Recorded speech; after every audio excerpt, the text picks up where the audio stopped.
The Wind awakens, and Feng Qi, an ordinary traveler, has spent 18 years in Gotham City. He believed he would continue to lead a mundane existence. Until, this world is already serious enough. Why not share a smile? He laughed exuberantly, gripping the battered Bruce Wayne and lifting the corners of his stiff mouth. Look, behold the exquisite world that burns amidst this chaos and madness, which you strive to protect. Chapter 1. I, the Joker. Harley Quinzel is a renowned authority on criminal psychology in Gotham City, a specially appointed psychological consultant for Arkham Asylum. Initially, she held a disdain for working in such a place, but a particular patient at Arkham piqued her interest. Let me see. Feng Qi, a Chinese-American, your motive for crime is vengeance? Please call me the Joker. Harley. Feng Qi replied with a smile, as though he were not ensnared in prison, but rather meeting an old friend. As for my crimes, I don't believe I've done anything wrong. The world is at fault. Quite interesting, Harley shrugged. Could you elaborate further? Feng Qi's self-identification as the Joker and his mispronunciation of her name did not surprise Harley after all. Those who linger in Arkham are not of sound mind. Well, how should I put it? Feng Qi tilted his head, revealing a slightly deranged grin. What is your view of Batman? Harley pondered for a moment and tentatively replied, a self-righteous hero. I believe he resembles a clown far more than I do. Feng Qi suddenly erupted into uncontrollable laughter. Ha ha ha, a hero. Ha ha, is it truly that amusing? Harley inquired. Do you not think so? Feng Qi countered, Tiomi. The so-called Batman is merely a child indulging in his own games, entranced by his heroic fantasies, just as I yearn to validate my existence. The only difference is that I am willing to confront the truth, while that dear little bat chooses to evade. You harbor hatred for Batman. Harley probed once more, because he thwarted your vengeance. A month prior, this young man had witnessed the annihilation of his family at the hands of the Red Hood gang, prompting him to seek retribution. Yet, just as he was about to strike down the culprit, Batman intervened.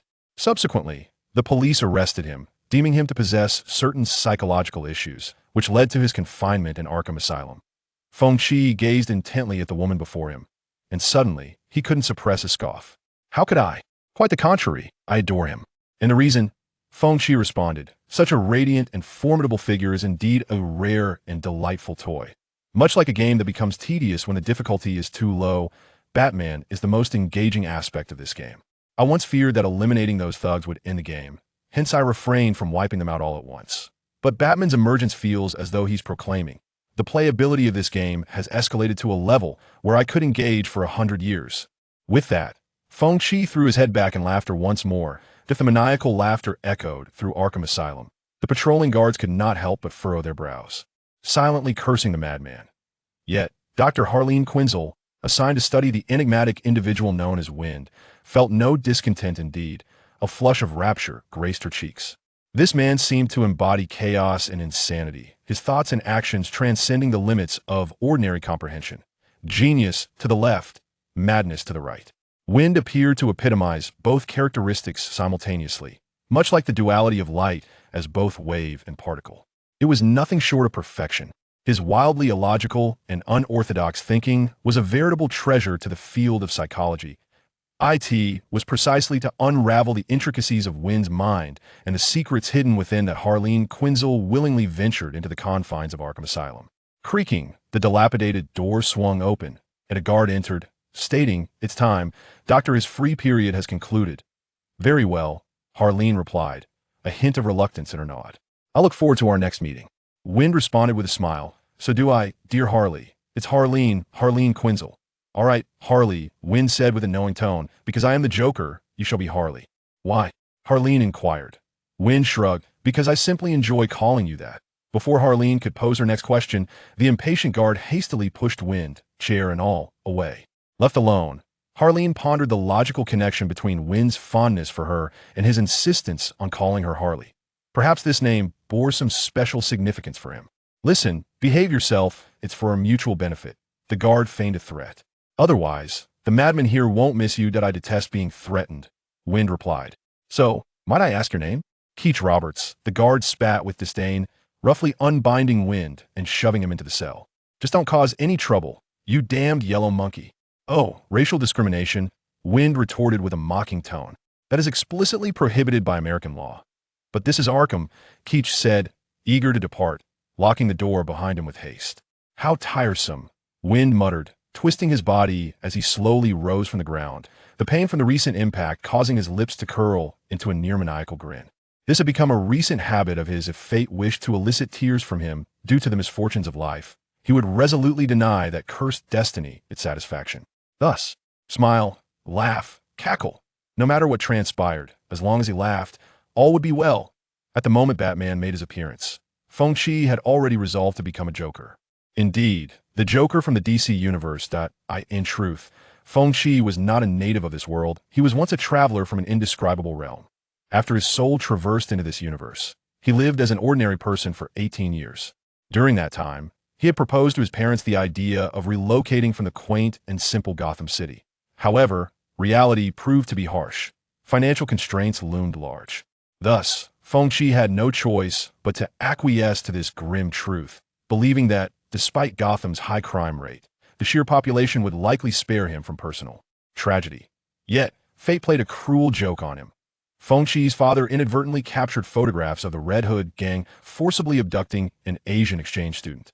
When he attempted to sell this photograph to a newspaper for a meager profit, the newspaper's owner secretly alerted the Red Hood gang. Feng Qi vividly recalls that day when his father was brutally beaten to death at their doorstep. His mother fell from the 12th floor window during a struggle, and his sister was stripped of her clothing and tortured for 3 hours before finally succumbing to her suffering. That moment, Feng Qi himself had his neck snapped, rendering him a helpless witness to the death of his family. From that day forth, he underwent a profound transformation.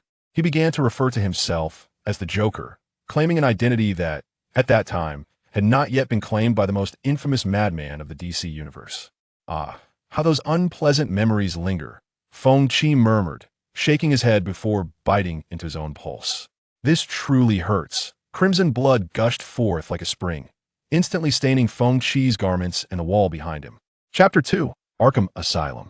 In truth, this world diverges significantly from the comic book DC universe that Feng Qi remembers. For instance, the Red Hood gang should have been a criminal organization from 30 years past, yet in reality, it has become the underground overlord of 1/3 of Gotham's dark underbelly. Moreover, Superman Next Door has already been active for a year and a half, while Gotham's Batman has only recently emerged, less than 2 months prior. Yet, some elements remain unchanged, which fortifies Feng Qi's resolve to embrace the identity of the Joker.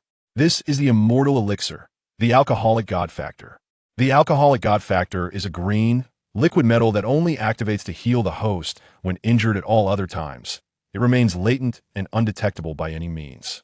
It is precisely this reason that allowed Feng Qi to survive after having his neck broken, enabling him to carve a path to the core of the Red Hood gang, which also explains why he bit into his own pulse. This miraculous substance originated from an accident in Feng Qi's current life. At the age of 11, he approached Wayne Manor with a pilgrim's reverence, hoping to catch a glimpse of Bruce Wayne, the child who would one day become Batman. And then he was promptly expelled by the gatekeeper. During his despondent journey home, Feng Qi stumbled upon an inexplicable pit in the ground, resembling the location where the protagonists of Superpower Unleashed acquired their abilities. Curiosity piqued, he ventured down for a closer inspection. Unfortunately, he misstepped and fell into the depths of the pit, which sloped downward rather than being vertical. As he plummeted, he collided with the walls until he landed in the cavernous pool at the bottom, emerging as a grotesque mosaic of blood and flesh. Yet, the miraculous waters of the pool revived him. After a fleeting moment of recollection, Feng Qi barely discerned that the unremarkable underground pond contained the essence of the god of wine, a tremendous fortune indeed, a rare stroke of serendipity.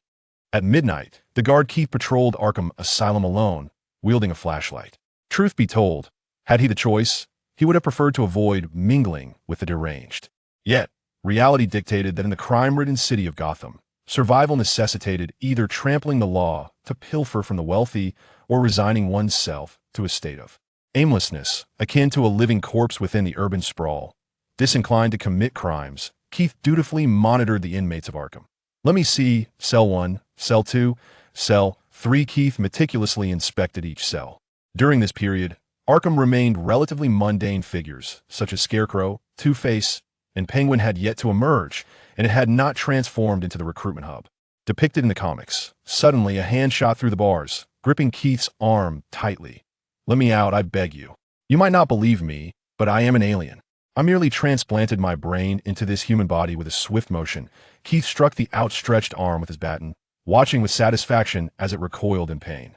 Would an alien truly claim to be one? He scoffed. He had encountered many such patients after all. This institution was designed to contain the deranged. Patient 1 proclaimed to be an extraterrestrial named Migo, having merely swapped brains with a human. Patient 2 insisted he was a member of a grand ancient race, demanding materials to construct a time machine. Patient 3 was even more ludicrous, claiming to be Randolph Carter, who had traversed from a parallel universe via a silver key. Keith cursed under his breath as he completed his rounds of the ordinary patients before making his way, with a grimace, toward the special section. This solitary cell was designated for Feng Qi, boasting security measures even more stringent than those of a conventional prison. It was also the place Keith was most loath to enter. The reason was simple. He harbored disdain for individuals of Asian descent. This was not due to any particular grievance against them, rather. His prejudice stemmed solely from his own lowly status, the lowest echelons of society. He found it exceedingly arduous to contain the grievances he endured without an outlet for release, and thus, the distinct presence of an Asian among the predominantly white populace became a most favorable option. The absence of discrimination against black individuals stems from the comprehensive protections afforded to them by anti-discrimination laws, alongside their superior physical strength compared to their Asian counterparts. Dead monkey. Cage rapped on the cell door. "Are you still there?" Silence enveloped the cell, devoid of any response. "Hey, quit playing dead." The eerie stillness unsettled Cage, prompting him to strike the door once more with vigor, the resounding clatter rousing several slumbering patients, their delirious mumblings, adding an air of chaotic madness to Arkham. A foreboding sense stirred within Cage, for the absence of windows heightened his trepidation. Hastily, he produced a key to unfasten the door. As for the possibility of an assault, a frail Asian, confined within a specially designed cell, did not instill in Cage any belief of a potential threat. Fortunately, the patient had not escaped that moment. Feng Qi lay sprawled on the ground, limbs splayed into a shape, blood staining the floor beneath him, while his rigid countenance bore an inexplicable expression of madness and mockery. He had merely taken his own life. Cage exhaled a sigh of relief, contemplating that his salary for the month was secure. Yes, he had remarked, suicides were not uncommon at Arkham. A day later. "What on earth have you done?" Harleen thundered, slamming her palms upon the table. "Suicide? How could he possibly commit such an act? According to my psychological assessment, the Joker is capable of anything, yet the probability of suicide is less than 0.1. "But this is the reality," Riley retorted. Warden Quincy Sharp. "After all, the actions of madmen are unpredictable." Perhaps he abruptly found it amusing to bite through his own wrist. "Do not jest, he is mad, not foolish." Harleen suddenly seized his collar. "Listen, I'm aware that you've been clandestinely executing uncontrollable patients, but the Joker is different. Can you comprehend that?" Confronted with the frantic Dr. Harleen, Quincy maintained a calm demeanor, placating her. "This was merely an unfortunate incident. Please trust me. I swear by the Almighty that I speak no falsehood." As the warden of Arkham Asylum, he understood that, despite its designation as a hospital, it served as a mere receptacle for the deranged. Although discreetly handling uncontrollable patients was not a novel occurrence, Feng Qi was indeed innocent in this matter. Could it be that the place was haunted? Meanwhile, within the confines of the morgue, Feng Qi, presumed lifeless by all, suddenly convulsed. Chapter 3. The Arkham Uprising. Feng Qi struggled to open his eyes. Even the Dionysian factor could not defy the laws of conservation of matter, and thus he found himself truly weakened from excessive blood loss. With a resounding thud, the book fell to the floor, and the coroner, in disbelief, gazed at the resurrected Feng Qi. "Are you frightened?" Feng Qi's lips curled into a mocking smile. "I am in a rather weakened state now. So what exactly is it that terrifies you? Is it death, or perhaps the fear of the unknown?" "Lie down," the coroner commanded, his voice trembling. "Do not move, and do not approach." Feng Qi scrutinized the coroner intently before letting out a series of derisive laughs, the sound echoing throughout the confined space of the morgue, growing louder with each passing moment. "Silence!" The coroner nearly shrieked, his composure unraveling as he collapsed to his knees. After indulging in his laughter for what felt like an eternity, Feng Qi finally regained his composure. He was uncertain as to why he found the situation so amusing. It was simply an intriguing sensation, the delight of instilling fear in another. After his unabashed laughter subsided, Feng Qi rose from his place, preparing to exit the morgue.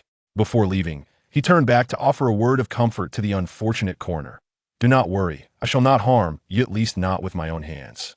Due to the sparse staffing at Arkham Asylum, Feng Qi encountered no one else as he slipped out of the morgue. Damn it, he muttered, leaning weakly against the wall after taking a few steps. Yet he continued to make his way toward the warden's office. There lay the key to the cell he desired. How could one indulge in the thrill of an escape alone? Feng Qi was determined to liberate all his fellow inmates from Arkham. As for the potential consequences of being discovered during his flight, that was akin to questioning how the Assassin Brotherhood would respond if detected during a stealth mission. The answer was singular: carve a bloody path to freedom. The significant blood loss felt as if a series of debilitating effects had been placed upon him. While not lethal, it was undoubtedly uncomfortable. With a sense of exhaustion, Feng Qi trudged forward, his limbs feeling heavy and numb. Ah! A scream pierced the air. What? Feng Qi turned toward the source of the sound, surprised to see a familiar face. "Well, if it isn't my dear guard, Cage. Long time no see. You. Damn it. How are you still alive?" Cage stared at Feng Qi in disbelief, his pale visage rendered even more ghastly against the sterile backdrop of the hospital. "Oh, my dear." Feng Qi laughed maniacally, extending his arms wide. "I have missed you so. Stay back." Cage instinctively drew his baton, striking it against Feng Qi's arm. This was a tactic he had honed over years of experience. Aiming for the arms was non-lethal, yet effective in thwarting the next move of these lunatics. However, contrary to expectations, Feng Qi exhibited no reaction. The numbness from his excessive blood loss had, in an ironic twist, worked to his advantage. In an instant, Feng Qi tackled Cage to the ground. "Do you know, officer?" he raved. Killing is truly simple. Bite the neck, stab the eyes that just pinpoint the human body's vulnerabilities, and one can easily extinguish a life. Then you might as well die. Cage swung the baton once more, striking Feng Qi's head with a resounding crack, leaving a considerable dent the size of a bowl at the top of his skull. Simultaneously, Feng Qi collapsed against Cage like a lifeless marionette, devoid of any spring. "What a stroke of misfortune," Cage grunted as he struggled to push Feng Qi off him, attempting to rise with great effort. At that moment, Feng Qi, who had seemed utterly spent, suddenly grasped Cage's collar with surprising strength. "What?" Cage's pupils dilated in shock as he turned to find Feng Qi sinking his teeth into his neck. "Get away from me, you lunatic!" Cage kicked Feng Qi several meters away, clutching his wound with desperation. On the other side, Feng Qi burst into laughter, appearing thoroughly disheveled yet utterly unafraid. He possessed an unwavering confidence, one that only a madman could harbor. Grinning widely, he spat out a piece of flesh, remnants of Cage's carotid artery, while blood poured steadily from his fingers. Regrettably, he lacked the Dionysian factor. Do not underestimate the insane. Their worldview merely differs from yours. With that, disregarding Cage's struggles, Feng Qi seized the keys hanging from Cage's waist. Originally, he had intended to retrieve them from the warden's office, but Cage's unexpected presence had simplified his task considerably. In this asylum, the prison doors were primarily locked with a single key, and the few keys he had procured from Cage were sufficient to liberate all the patients. At that moment, a shrill alarm echoed throughout Arkham. Feng Qi glanced around before fixing his gaze on the surveillance camera overhead. "This is troubling," he remarked with a smile, unhurried as he returned to dab some blood from Cage's neck, using it to paint a manic grin upon his own face. Joker." With that declaration, he summoned every ounce of strength to rush to the door where the patients were confined, tossing the keys to them. "From this moment onward, you are free." Thus, it is as such, Quincy continued to navigate the delicate task of soothing Dr. Harleen's emotions when the jarring alarm interrupted his words. "Apologies, I must step away for a moment," Quincy said apologetically, moving to the side as he furrowed his brow and answered the phone. "Why has the alarm been triggered? What is happening?" On the other end, a somewhat frail woman replied. "There's been a serious issue. Warden, the patients. "What about the patients?" Quincy questioned, his tone laced with irritation. "Have they not all perished?" "No." The woman trembled as she spoke. "The patients have rioted." "What?" Quincy froze in place, the phone slipping from his grasp and crashing to the ground. "A riot? How could this be possible?" Although the number of guards at Arkham is limited, it is still sufficient to deter a group of infrequently active individuals with mental disorders. especially considering that most of the inmates currently held there do not exhibit strong tendencies toward violence. How could a riot erupt so suddenly? At this moment, Harleen, somewhat perturbed by the incessant ringing, approached the window and was met with a scene of profound chaos. The floors of Arkham were engulfed in flames. Curtains, bed sheets, clothing, everything flammable lay strewn across the ground, consumed by the roaring fire. A few unfamiliar guards, stripped of their clothing, were seen tumbling from the windowsill, while shadows of seemingly deranged individuals darted about in a frenzy for reasons unknown. Amidst the throng of lunatics, a man smeared with blood was cackling maniacally as he ascended into a modified ambulance, casting a fleeting glance in her direction as he departed. A spark of exhilaration ignited within Harleen, and she declared with a smile, "I knew it." Chapter 4. The boy who laughs is generally fortunate. The ambulance screeched out of Arkham, pursued by dozens of lunatics who cackled with manic glee. This frenzied spectacle instilled a profound sense of dread in all fortunate enough to witness it. "Your Majesty, where are we headed?" inquired a young man with a buzz cut. He was Li Yingjia, another American of Chinese descent like Feng Qi, whose descent into Arkham was allegedly due to racial oppression leading to his mental aberration. This man, who considered himself an emperor, bore no significant difference from the ordinary, yet after Feng Qi's release, he promptly pledged his allegiance to him. The precise reason for this allegiance eluded Feng Qi, and he found no inclination to ponder it. "Let me think," Feng Qi remarked, reclining in the passenger seat. "Let us head to Wayne Manor for a jest. We'll go straight to downtown, where I have a friend." "What if treasonous scoundrels come after us?" Li Yingjia queried, suggesting that it would be prudent to remain discreet for the time being. The treasonous scoundrels he referred to were, in his eyes, the police and staff of Arkham, whom he believed should be utterly vanquished for obstructing Feng Qi's ascent. "Pay them no mind," Feng Qi shrugged dismissively. "After all, we are not breaking any laws by taking lives." "At your command," Li Yingjia exclaimed with excitement, then slammed on the gas, accelerating with the patients both inside and atop the ambulance. "Rest assured, Dr. Harleen," a grim-faced Quincy approached Harleen, "they will soon be apprehended." Yet, Harleen Quinzel's attention was evidently elsewhere, fixated on the ambulance, teeming with patients like an Indian festival, departing into the distance, her eyes sparkling with a strange radiance. "As long as he doesn't wish it, you will not capture him." "Mother, I have become a firefly." "Ha ha ha, heavenly. My dear, come give me a hug." A chorus of patients clung to the ambulance, babbling maniacally as Feng Qi joined in their laughter. "Your Majesty, they have arrived," Li Yingjia alerted. "Yes, I am aware," Feng Qi replied nonchalantly. "Do not mind them. Simply act as if you have not seen them." Ahead, Gotham City as police laid spike strips across the road, and patrol cars on either side blared their sirens in unison. "Your Majesty," Li Yingjia stammered, "should we not take a detour?" "Fear not," Feng Qi whispered in Li Yingjia's ear. "The police have more to lose than we do, thus they dare not pursue us relentlessly." With this reassurance, Li Yingjia straightened his posture, and the police ahead seemed less threatening compared to the smile adorning Feng Qi's face. "I curse you, you big-headed fool." Li Yingjia slammed on the brakes, causing the ambulance to skid and collide with several officers, some patients being flung from the vehicle in the process. "Oh, how unfortunate." Feng Qi chuckled as he opened the door and approached the officers with a throng of patients. "These lives count as yours. Raise your hands. Do not move." "All right, we shall remain still." Feng Qi glanced around, feeling a twinge of disappointment at the absence of reporters. "To be honest, I detest troublesome matters," he muttered. "Damn yellow-skinned monkeys. You better stay on the ground." A police officer approached him, brandishing a pair of handcuffs, feigning madness. "That won't work on me." "Monkeys?" Feng Qi narrowed his eyes slightly, then feigned exasperation as he sighed. "Honestly, I had no intention of killing anyone today." "What did you say?" Before the officer could react, Feng Qi plunged a fruit knife into his chest. This knife had been discovered in a doctor's office at Arkham and was finally being put to use. "Watch out." Someone bellowed. Shoot him now." With a resounding bang, a bullet struck Feng Qi's shoulder, followed by shots to his waist, neck, and thigh. After being subjected to a barrage of gunfire, he collapsed helplessly to the ground. "Is he dead?" one officer speculated. "With wounds like that, he must be," another replied. "Even Superman wouldn't survive such injuries." Suddenly, an officer trembled and pointed at the patients who had escaped alongside Feng Qi. "Why aren't they reacting?" Only then did the officers realize that these mentally ill individuals displayed no sign of response to the brutal murder of their leader. It was unsettling. Even the insane should not be so indifferent to death. Their vacant expressions resembled wax figures, sending chills down their spines. For indeed, some individuals do not truly perish. Feng Qi staggered to his feet. "Do you know who I am?" "I am the Joker." Accompanied by a piercing, chilling laugh, he advanced toward the officers like a zombie, his body bleeding very little due to the prior loss of blood. Bang! Another bullet struck his chest. He paused for a moment, gazing down at the blurred flesh, and then continued forward.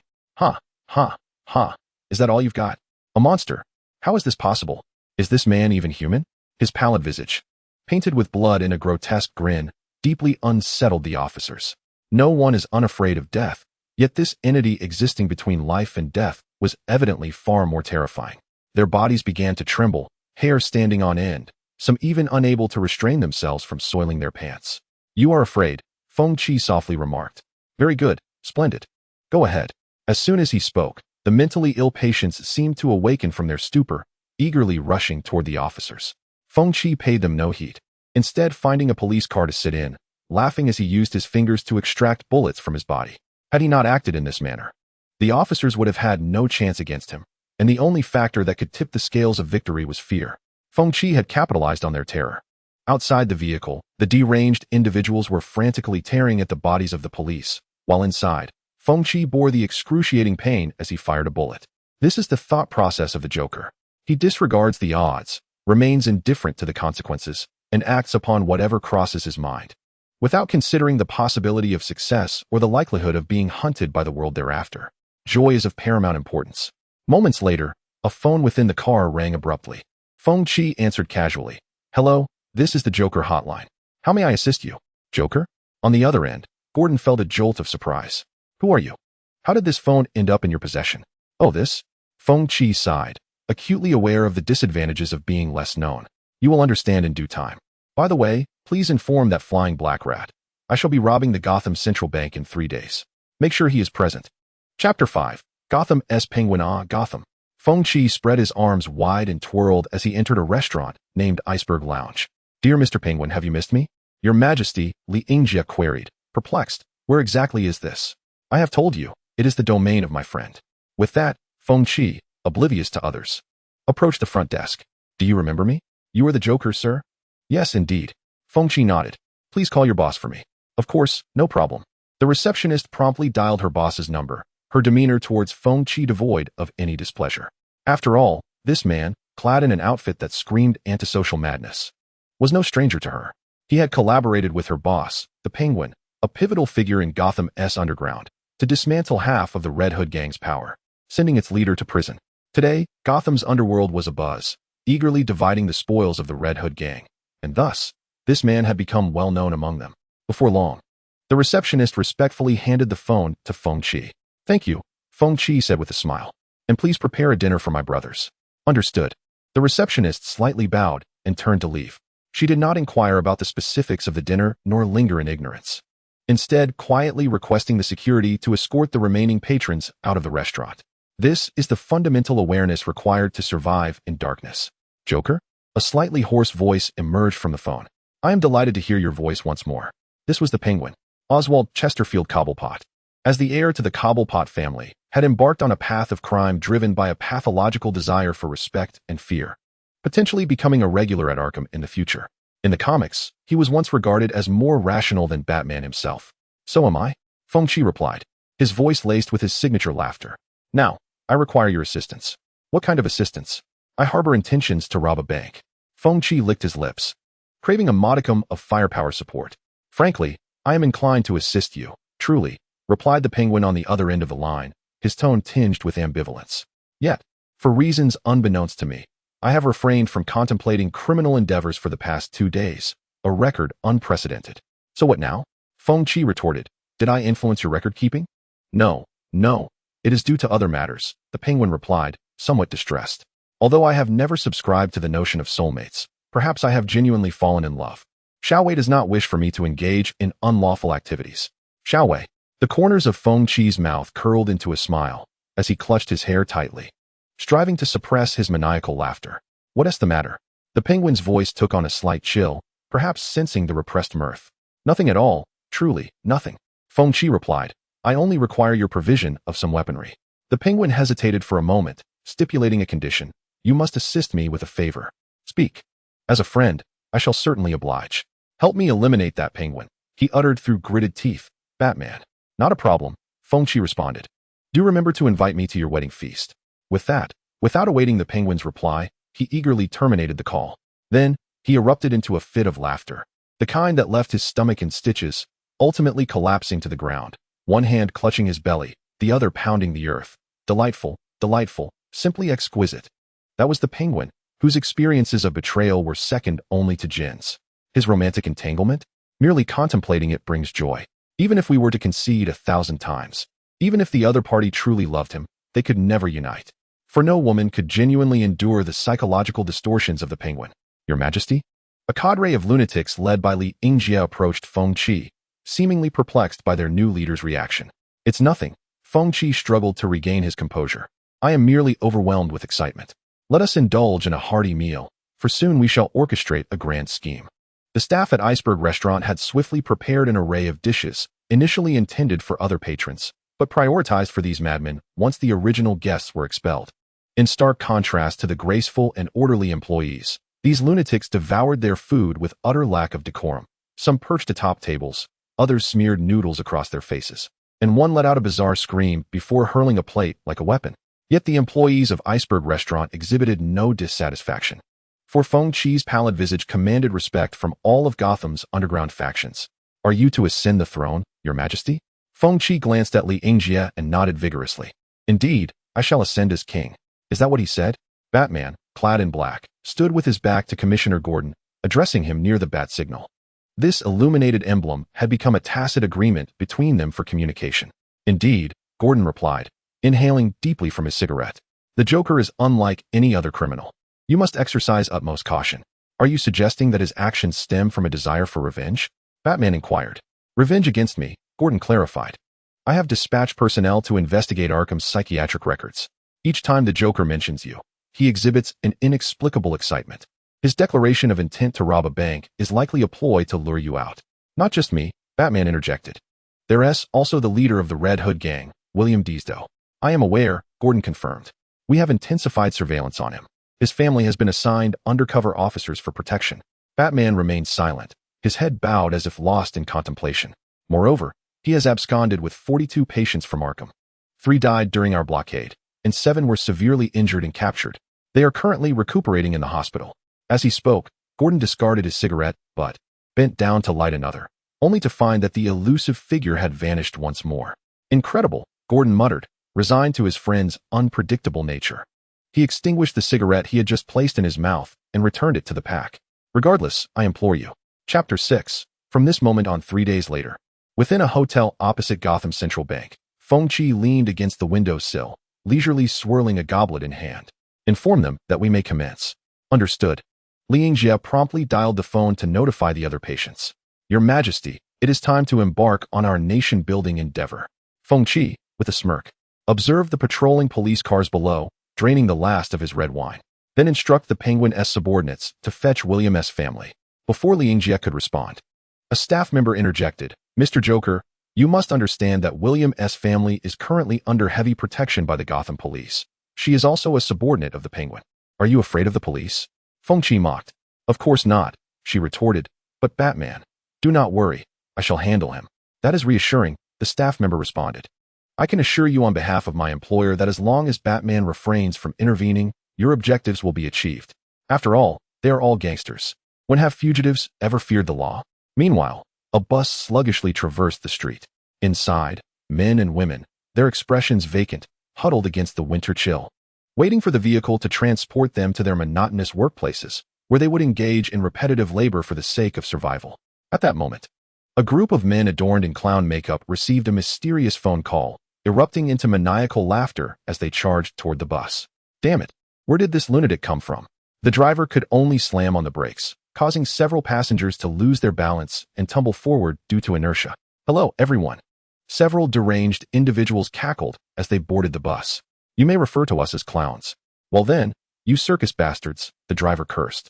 Can you please get off my vehicle? You are not welcome here. Oh, is that so? One clown chuckled as he brandished a submachine gun. I despise being unwelcome. With a cacophony of laughter mixed with gunfire, the driver's life was abruptly extinguished, blood splattering across the bus windows. Ah, help. Someone's dead. No, please. Don't kill me. I can give you money. Panic enveloped the bus as chaos erupted, with frantic screams mingling with the maniacal laughter of the assailants. Yes, yes. Just like that. One deranged individual cheered. Fear for us, for the clowns, and revel in this exquisite wailing. Another pretender theatrically pulled out a phone. Hello, police station. I'd like to report an incident occurring at a certain intersection in Gotham. What kind of incident?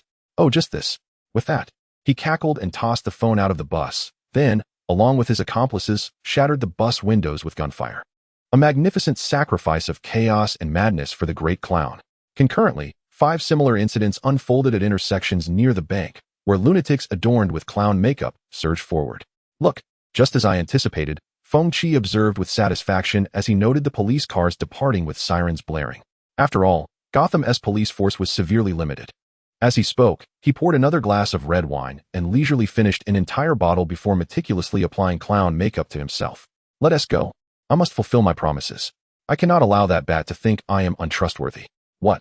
A shooting and robbery? Commissioner Gordon answered one call after another, feeling increasingly exasperated. Damn it, what does the clown want? Do not attempt to comprehend him with logic. A voice materialized from behind, but Gordon showed no surprise. How long have you been here? Just arrived, Batman replied, naturally taking a marker from Gordon's desk and circling 5 locations on the map pinned to the wall. These are the sites of the clown's crimes. Have you noticed their commonality? Gordon furrowed his brow. They all surround the central bank. Precisely, Batman affirmed. This is a challenge he has issued. I will confront him personally. What do you need us to do? Commissioner Gordon inquired, reluctant to overly depend on Batman. Yet left with little choice. Just resolve those shooting incidents, Batman stated before turning to leave. With a slight sigh, Commissioner Gordon grabbed his firearm and exited the precinct. He had never encountered an adversary as deranged as the clown. Robbery. Raise your hands. Feng Qi, accompanied by several henchmen, forcefully kicked open the bank's door, disregarding the possibility of finding anyone inside, and unleashed a barrage of bullets. Ah, help. Some unfortunate souls were struck and collapsed to the ground. Don't come any closer. I have no money. Others, slightly luckier, clutched their briefcases and sought refuge in corners. Some simply knelt, raising their wallets in a gesture of surrender. In the face of such a brazen robbery, the citizens of Gotham displayed remarkable composure. Feng Qi surmised that they must have grown accustomed to such chaos. For the people of Gotham were inherently simple. Feng Qi casually tossed a small box into a nearby corner and clapped his hands. Good. Let us proceed to the vault. But if anyone dares to hesitate, they will be eliminated. Do we need to take the money with us? One of his subordinates inquired. No need. Feng Qi replied with a smile, but let us take it anyway. We can distribute it to others along the way. After all, sharing joy is preferable to solitary enjoyment. Understood, Mr. Jester. We are all jesters, his subordinates echoed.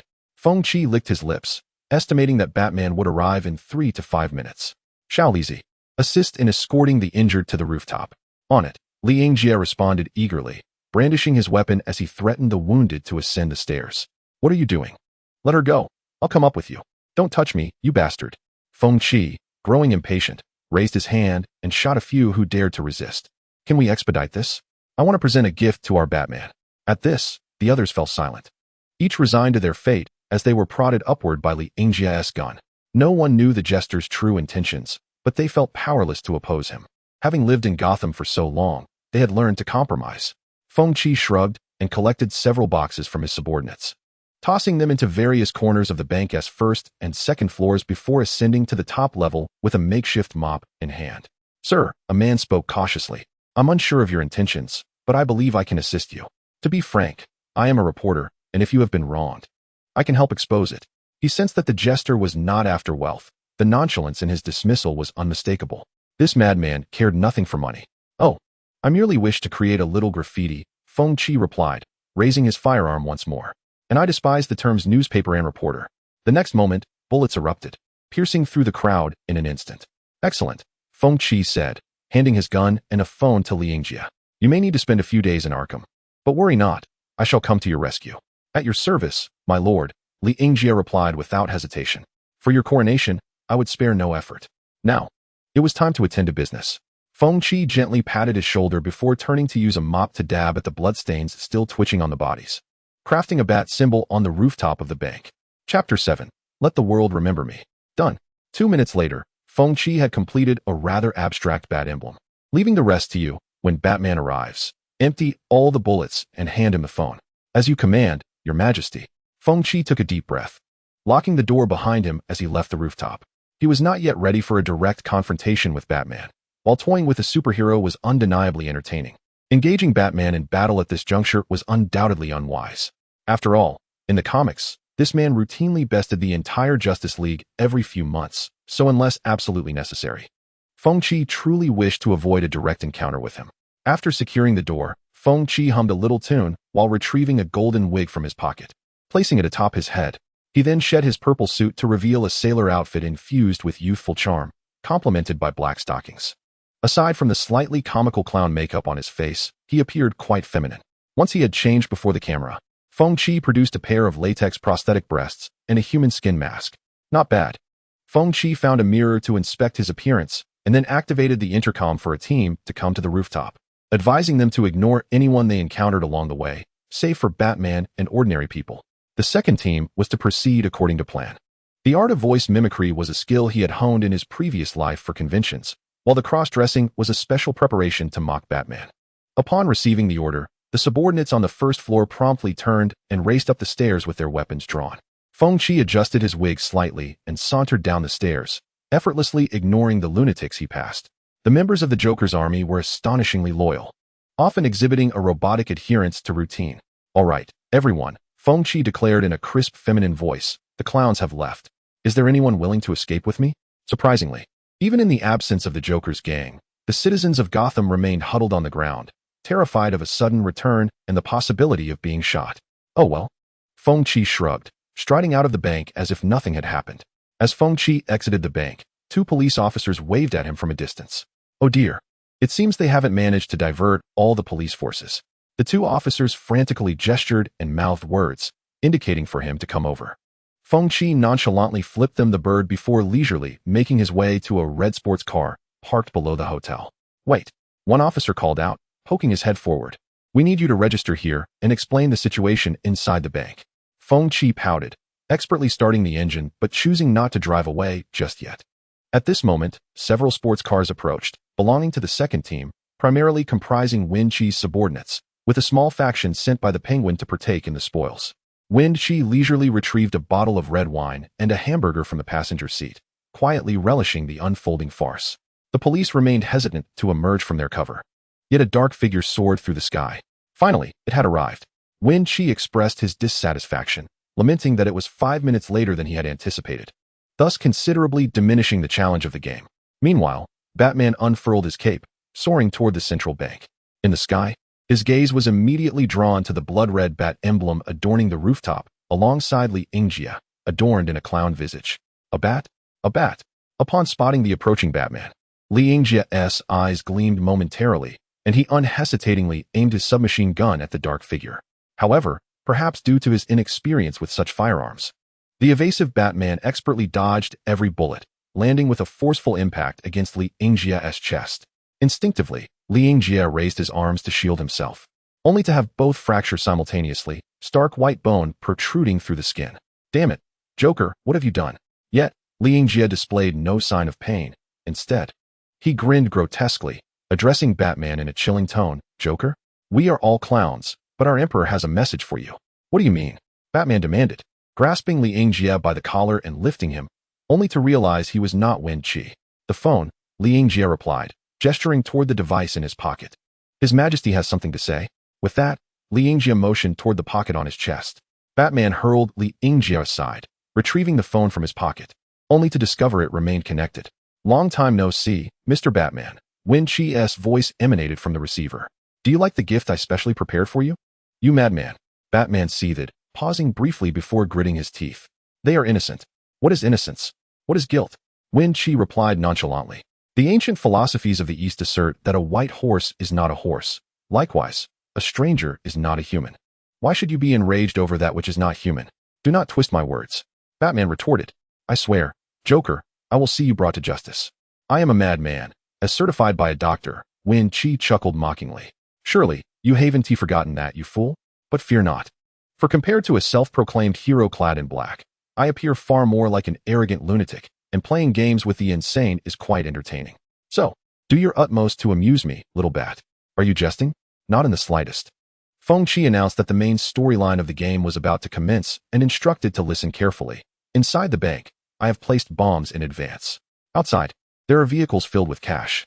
Jumping down from here allows you to seize the banknotes, but the explosion will instantly claim the lives of everyone within the bank. Alternatively, descending from here enables you to defuse the bombs, yet my men will swiftly transport the money away. With that, Feng Qi ended the call. Damn it. Batman glanced down and indeed saw individuals loading bags of cash onto the vehicles. Without a moment's hesitation, he strode towards the stairwell, only to find the door locked. He stepped back, then delivered a powerful kick to the door, warping it under the force. Once more, he kicked the door with renewed vigor, and this time it swung open.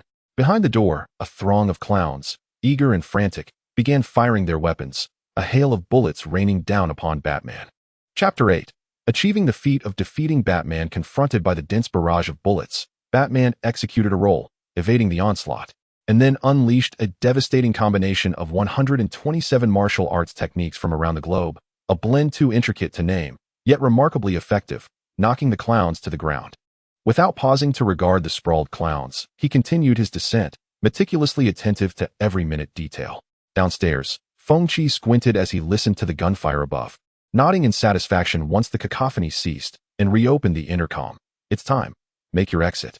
The quicker, the better, he stated coolly. Understood, one of his subordinates replied, trembling. As he signaled for the others to depart, they each produced specialized nylon ropes, securing them to the railing before departing in an orderly fashion. Two of them even carrying the injured Li Yingjie with ease. All of this unfolded according to Feng Qi's meticulous plan. Unlike the original Joker, Feng Qi genuinely cared for his subordinates, particularly these deranged individuals who remained fiercely loyal to him. Thus, Feng Qi reclined comfortably, savoring his meal with deliberation. The members of the clown brigade descended, glancing around before departing in vehicles alongside the second team. Once Feng Qi observed his men leaving, he casually threw the remaining half bottle of wine at the two police officers cowering at the bank's entrance and retrieved a remote control from his pocket. I seem to have forgotten to mention to that bat that these bombs are remotely triggered, Feng Qi remarked, a hint of madness gleaming in his eyes. Good luck, Batman. Boom. A fiery explosion erupted, engulfing the entire bank in a cloud of smoke and shockwaves. Those hostages who hesitated to flee were instantly torn apart by the blast, and the building began to tilt violently. Amidst the flames and chaos, a dark figure was propelled by the explosion, crashing into the adjacent hotel before collapsing helplessly to the ground. Victory, as anticipated. Feng Qi licked his lips, rising to retrieve a canister from the trunk. Disregarding the explosive flashes and the cascading debris, he strode directly toward Batman. Dear hero, do you require some oxygen? Batman struggled to rise, his eyes fluttering open to reveal a stunning woman standing before him. Danger, retreat, he warned. I know, Feng Qi replied with a smile, raising the canister before striking it against Batman's helmet. This will send you off. The canister collided fiercely with Batman's headgear, the potent impact once again knocking him to the ground. Ugh, Batman groaned, fighting to remain conscious. Who are you? Why, who am I? Feng Qi erupted into laughter. You've forgotten me? That is unfortunate.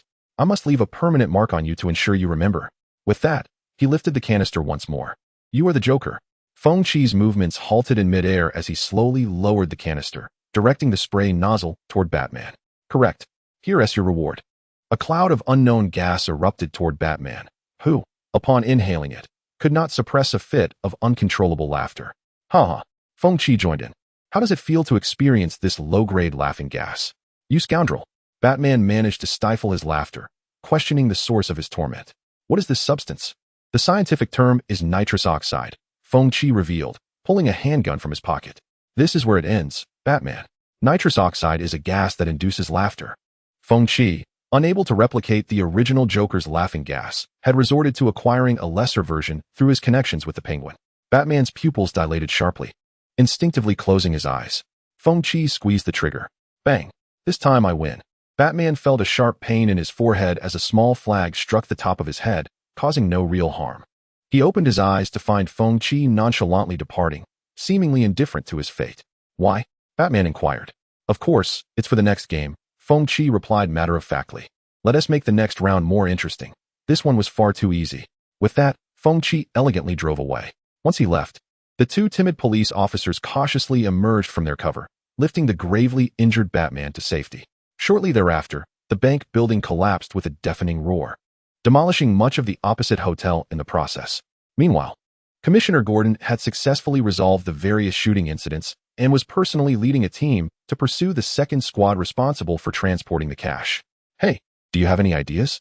Liangjia grimaced as he asked. "Split up," one of the Penguin's henchmen asserted. "That's the best strategy." "No," a subordinate of Feng Qi countered. "Our leader taught us. It is better to enjoy together than to revel alone." "What?" The henchmen of the Penguin had yet to comprehend the intentions of their adversaries when they witnessed those madmen unhesitatingly tossing bags of cash at the vehicle's entrance, followed by maniacal laughter as the bills cascaded to the ground. "What in the world have you done?" "Sharing is a virtue," the lunatics proclaimed. "Stop at once." The Penguin's subordinates shouted in anguish. Otherwise, their efforts would be in vain. What madness was this? How could they so carelessly discard the hard-won money? Their confusion was palpable. "Rest assured," Li Yingjie chuckled. "Your money remains yours. We are merely scattering our own." The man clenched his teeth, cursing, "A bunch of lunatics." Such is the reality. What is amiss? The vibrant green bills danced through the air like butterflies or fireflies, fluttering in the breeze, landing amidst the crowd by the roadside or pressed firmly against the car windows by the pressure of the wind. Chaos ensued, as millions of bills trailed behind the clown brigade like exhaust fumes, and the throngs of people eagerly pursued the airborne currency, leading to a frenzy of competition that ultimately devolved into violent clashes. In truth, the amount of money at hand was insufficient to instigate such turmoil. Yet human greed sparked original sin. Each individual sought to gain more, escalating the violence. "Stop the car. Hurry." Gordon pounded the steering wheel in fury, and all the police vehicles came to a halt simultaneously. The bills were already plastered against their windshields, and continuing forward posed a deadly risk. Thus, they could only watch helplessly as the criminals made their escape, accompanied by waves of frenzied laughter, causing everyone to tremble uncontrollably. The name of the clown would likely haunt them for the rest of their lives. Chapter 9. A farewell to the past. The new criminal star of Gotham. The clown Batman faces defeat the central bank catastrophe genius or madman. The clown's astonishing achievements days later. The events orchestrated by the Windbreaker made headlines, marking the first setback for Batman since his emergence 2 months prior. Various news outlets reported extensively on the matter, with criminal psychology experts, including Harley Quinn, offering their insights. Some argued it was a manifestation of moral decline and twisted humanity, while others deemed it an inevitable result of societal oppression, with suggestions to enhance anti-discrimination legislation. In reality, the true extent of the damage lay not in the losses directly inflicted by the Windbreaker, but in the reckless dispersal of cash by the Clown Brigade. Their extravagant release of nearly $20 million resulted in economic losses amounting to over $700 million, alongside numerous fatalities and injuries. Frankly, one could question how the citizens of Gotham managed to survive in Batman's absence. Yet, indifferent to the external turmoil, the Windbreaker ventured alone, carrying a briefcase to Gotham's cemetery. At the edge of the cemetery, 3 diminutive gravestones stood in a row, marking the resting place of Feng Qi's family, as well as the burial of his humanity and past. "I have come to see you," Feng Qi declared softly, quietly producing 2 bottles of red wine. He poured one bottle at his father's grave and drank directly from the other. This red wine, once priced at $69 a bottle, now cost $99. His father often lamented the soaring prices, only willing to part with his meager salary to buy 2 bottles during festive occasions to enjoy with Feng Qi. "Father, you always advised me to be a good person, to repay kindness with kindness, and to maintain respect even when others insult or wrong me, believing that in time they would change. Yet the reality is one of relentless encroachment. Such is the world where good people find no path to survival. To endure, one must become worse than others. Much like I am now." After a moment of silence, Feng Qi retrieved some jewelry, cosmetics, and clothing from his suitcase and laid them at his mother's grave. "These are things you cherished," he murmured, though she had never explicitly expressed it. His father had noticed her subconscious glances toward shop windows when passing by, a source of guilt for him, feeling he had failed her. Later, he and his sister had contemplated taking holiday jobs to buy her gifts. But on the last day of their holiday, the police arrested 13 children, including them, for illegal child labor. Ironically, it was the employer who reported them, wishing to evade payment. Seated before the 3 gravestones, Feng Qi recounted his past with tranquility, confessing sentiments he had once found difficult to express, such as his love for them, and admitting to having shattered his father's blue and white porcelain. In the presence of familial bonds, individuals often take their existence for granted. It is only in loss that the preciousness of those memories becomes apparent. Each person's heart harbors a demon, with happiness serving as its cradle. When past joys vanish, the demon inevitably sings a bloody hymn of dominion. In such moments, the desperate become invincible.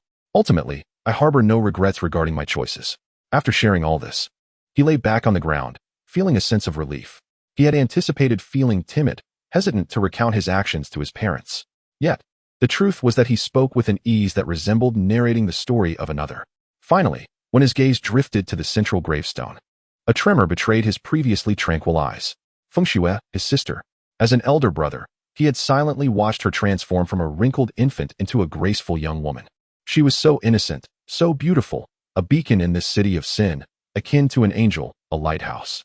Feng Qi had vowed to protect her, but the hellish 3 hours he endured would forever haunt his memory. Have I gone mad? No, it is the world that has gone mad. Feng Qi looked up at the dim sky, as white flakes began to fall, bringing a hint of coolness. It was snowing. Snowflakes, akin to drifting willow catkins, cascade silently from a shadowy expanse of sky, spilling forth like a gentle waterfall. There is not a whisper of wind. The snow descends serenely, accumulating upon the ground, rooftops, car hoods, and tree canopies, forming a dense, soft layer reminiscent of a maiden's flawless flesh and skin. This maiden strolls through the city, manifesting everywhere. Her presence transforming every street and alley without the need for embellishment. She is neither rain, with its protracted melancholy, nor wind, with its chaotic thoughts. She is snow, tranquil snow, tender snow. Along the streets, rows of lowly catalpa trees, with branches unfurling like willows, stand adorned with tiny leaves that have yet to fall. The snow envelopes their entire canopy, heavy and trembling. Silver flashes of light twinkle before the silvery trees, as those enchanted by the gentle snowfall yearn to capture this moment of softness. The silver spreads across this world, which ceases to be reality and transforms into a fairy tale, at least for this fleeting instant. Winter has arrived in Gotham in such a gentle manner. Yet, despite her tender treatment of this world, she is met with injustice and persecution. Perhaps when one exists in humility, their very being is deemed a mistake. Gazing upon the meticulously arranged gravestones, Feng Qi suddenly weeps. In this moment, he is no longer the fearsome Gotham Joker, nor the madman he once was. He is merely an ordinary man who has lost everything. He laughs uproariously, a cacophony of madness and anguish intertwining, reverberating amidst the snowfall. Many hear this heart-wrenching laughter, speculating various interpretations, some benevolent, others malevolent, some sympathetic, and some reveling in misfortune. Yet none can fathom the truth, not a single soul. In a daze, Feng Qi seems to glimpse a graceful figure approaching from afar. Her long, raven hair cascades to her waist, slightly disheveled from her hurried steps. Yet her delicate features remain unmasked. Her eyes sparkle like radiant diamonds, her petite nose adorned with a hint of blush, and her soft lips painted with cheap, gaudy lipstick. She is clad in a short white lace dress that reveals a glimpse of her thighs, the garment sculpting her perfect form, slender frame, and alabaster neck. Amidst the snow, her clear eyes glimmer, holding a depth akin to a lake that fluctuates between tempestuous and tranquil.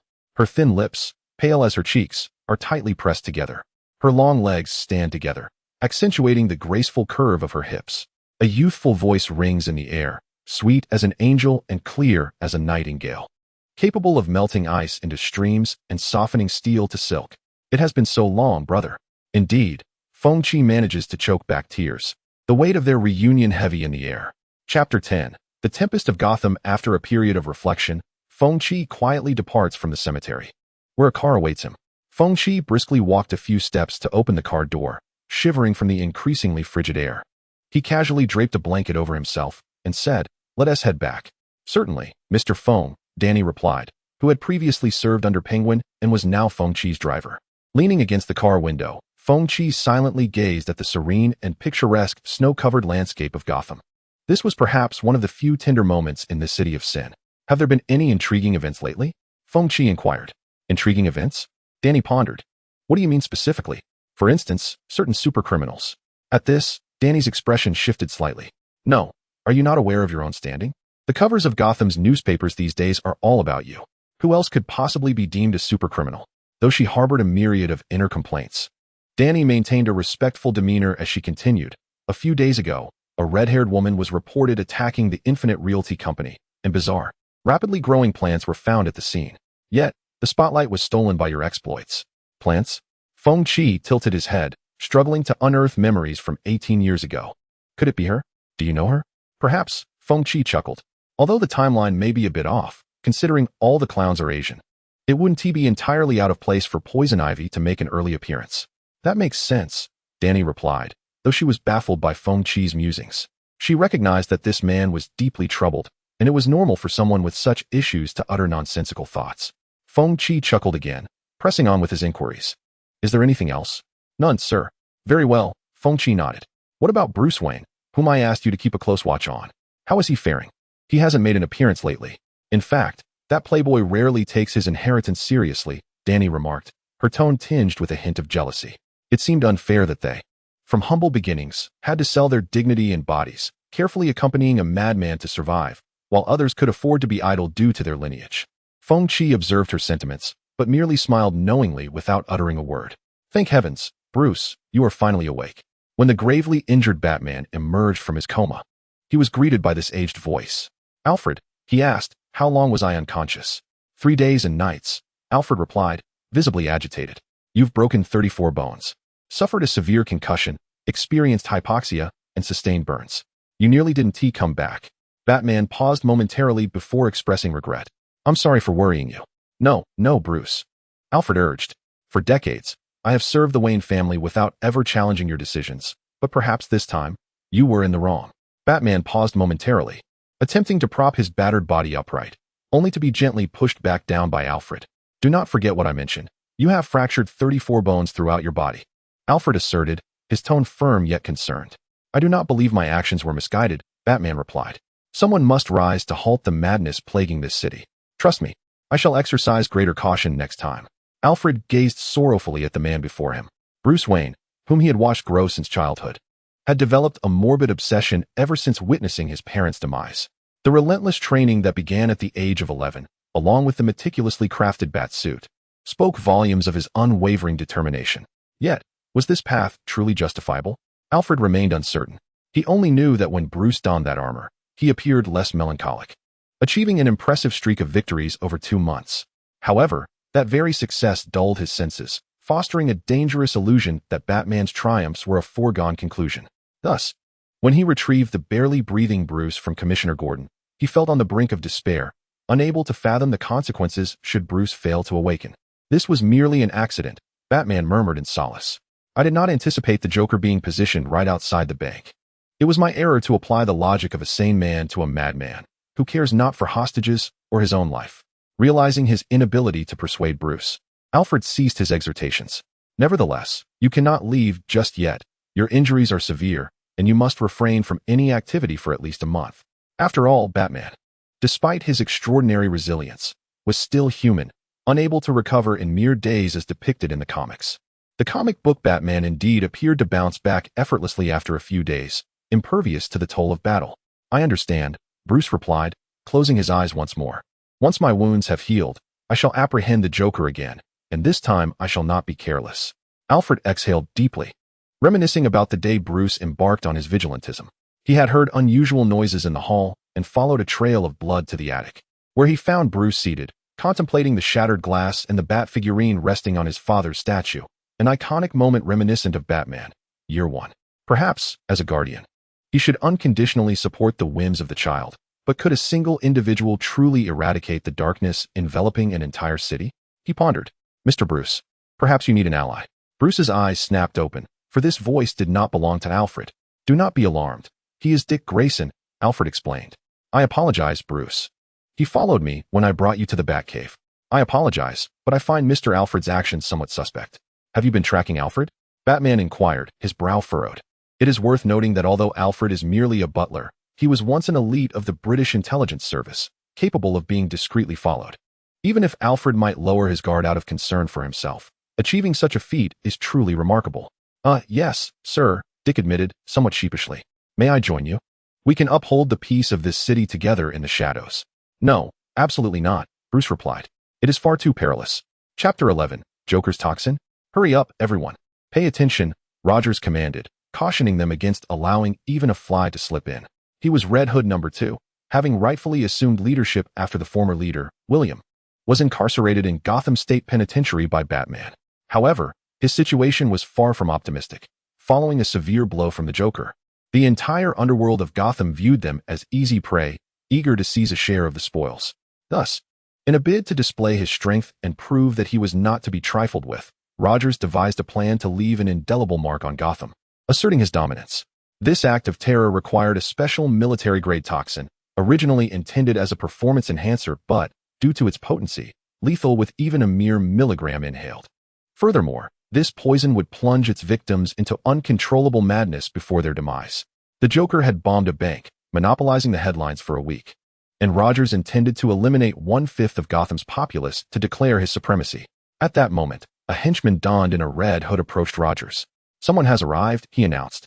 Rogers cast a dissatisfied glance at him. "Who is it?" "It appears to be one of the Joker's men," the newcomer replied, "and there are many more." "The Joker?" "Once again," Rogers exclaimed, slamming his fist against the wall. "How long will that lunatic continue to haunt us?" "Perhaps," the henchman replied with a mysterious smile. "He won't be bothering us for much longer." Rogers felt a sudden unease. "What do you mean by that?"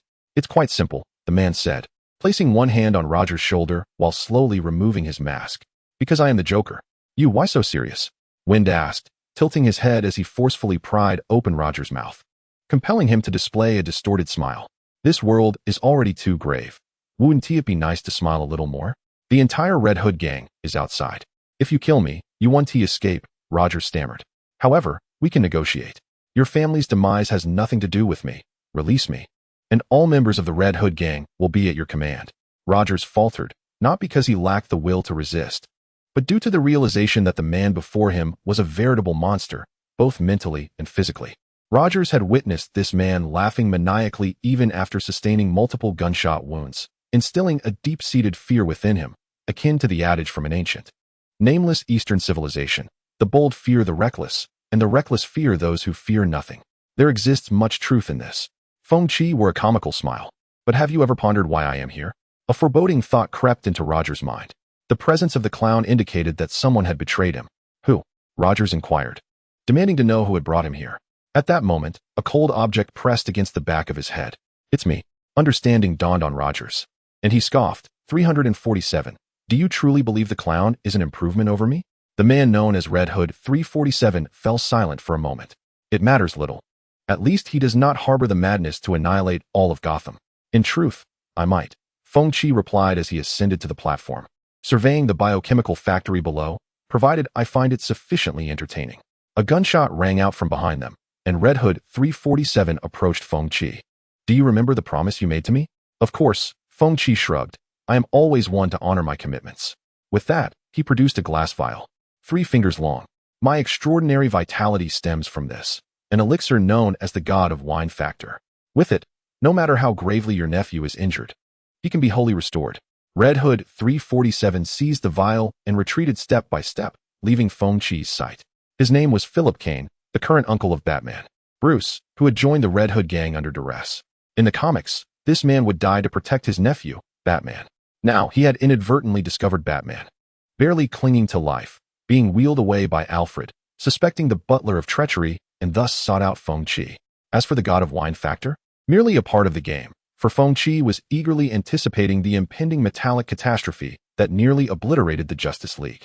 When 5 metals converged upon Batman, the portal to the Dark Dimension would open through him. The rationale behind Batman being the chosen one remains elusive. Perhaps it is due to his lineage.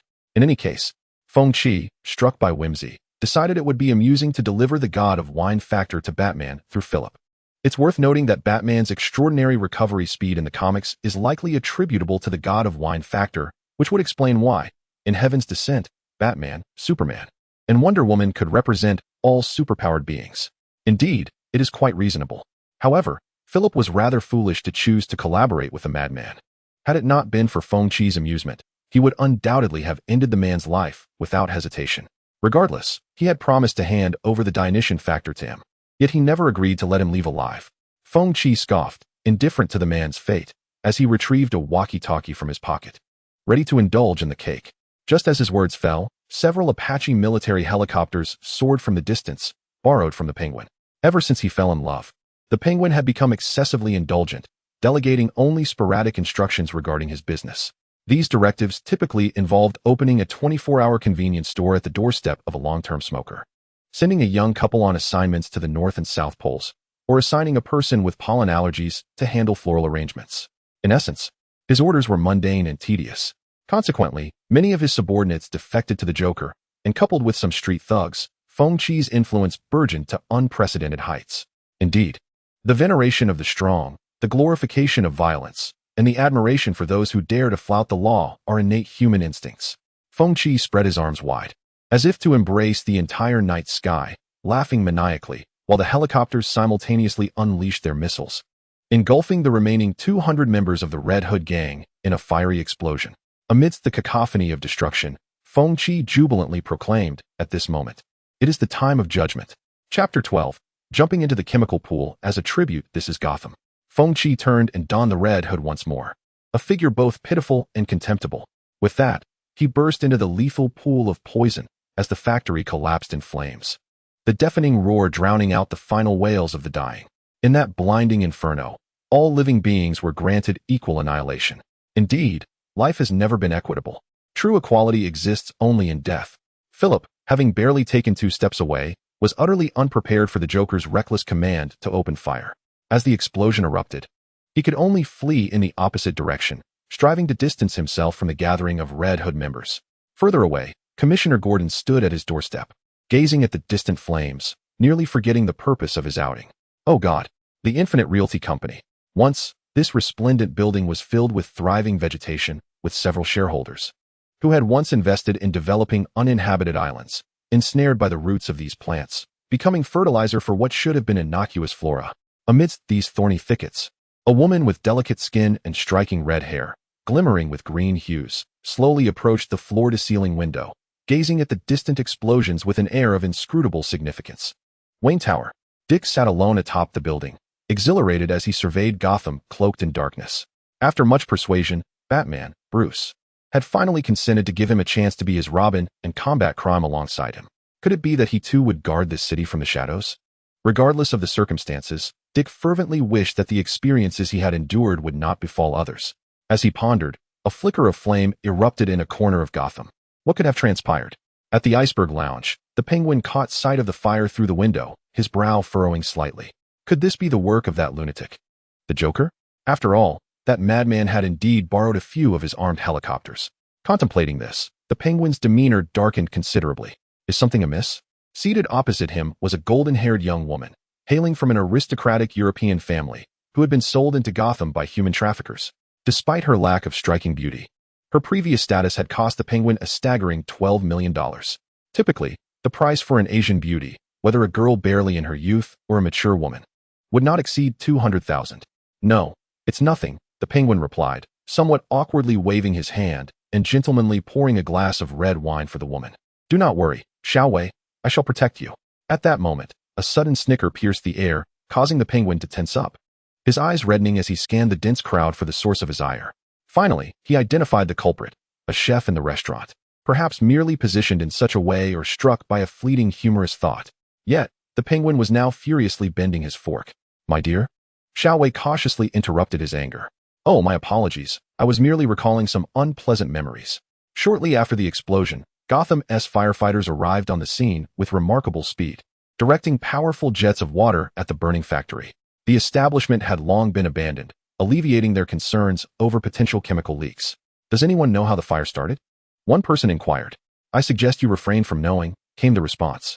Meanwhile, Feng Qi slowly emerged from the clutches of lethal toxins, unperturbed by the consequences due to the divine influence within him. Cough, cough. Feng Qi collapsed to the ground, violently coughing in an attempt to expel the residual liquid from his lungs before staggering towards the outskirts of the inferno. The firefighters witnessed an unforgettable sight. Amidst the hellish flames, a man emerged, his bare feet producing wisps of smoke with each step on the scorched earth. As steel and concrete crumbled beside him, yet he laughed heartily. Hey, need a hand? Indeed, Feng Qi chuckled. I'm rather perplexed about how to return. The fire chief waved his hand, and several jets of water immediately converged around Feng Qi, refreshing the atmosphere significantly. Thank you. After Feng Qi emerged from the inferno, he wiped his face with the towel handed to him by a firefighter and smiled as he said, No need for thanks. The firefighter inquired, What were you doing in there? I was conducting business, Feng replied. Business? Ah, well, business, the man shrugged, acknowledging, I understand you may have a significant identity, and I do not wish to interfere in your affairs. However, If you intend to leave, a reason is required, even if it's a mere fabrication. May I say I am off to treat some mental patients? Feng queried. A psychiatrist, then? The man nodded knowingly. Of course, safe travels. Thus, Feng Qi naturally made his way to the street, hailed a taxi, and departed leisurely. The firefighters, however, paid him no mind. Fully aware of the explosive circumstances surrounding the factory, and they wished to avoid any entanglement with Gotham's dark underbelly, especially concerning someone as unfazed by burns as Feng. Sir, are you heading to the hospital or a masquerade? The driver asked. Intrigued, Feng responded, what leads you to believe I wish to attend a masquerade? Because, sir, you currently sport a rather comical visage, do you not? What? Feng turned, confused, only to see a horrifying reflection staring back at him in the glass. Oh, sir, I must say, that face indeed evokes an inexplicable sense of dread. Indeed, Feng grinned widely. Perhaps this is the power of fate. I loathe this damned destiny. Though those toxic chemicals failed to extinguish his life, they irrevocably altered Feng's appearance. His skin turned pale, lips became crimson, and his once black hair morphed into an ominous shade of green, reminiscent of a classic comic book jester. Ha ha ha. Feng laughed heartily again, tears streaming down his cheeks. How amusing, how utterly delightful. The driver stared at Feng, suddenly reminded of a recent news story. This manic demeanor, this arrogant laughter, and this bizarre makeup, bro. Are you portraying the Joker? The one who attacked the bank? No. Feng tilted his head with a sinister grin. I am the Joker. Without a moment's hesitation, the driver flung open the car door and sprinted away. Yet, he had barely taken a few steps when a pale hand seized his clothing. Where do you think you're running off to? The chemical toxins had simultaneously enhanced Feng's physique, allowing him to easily catch up with the fleeing driver.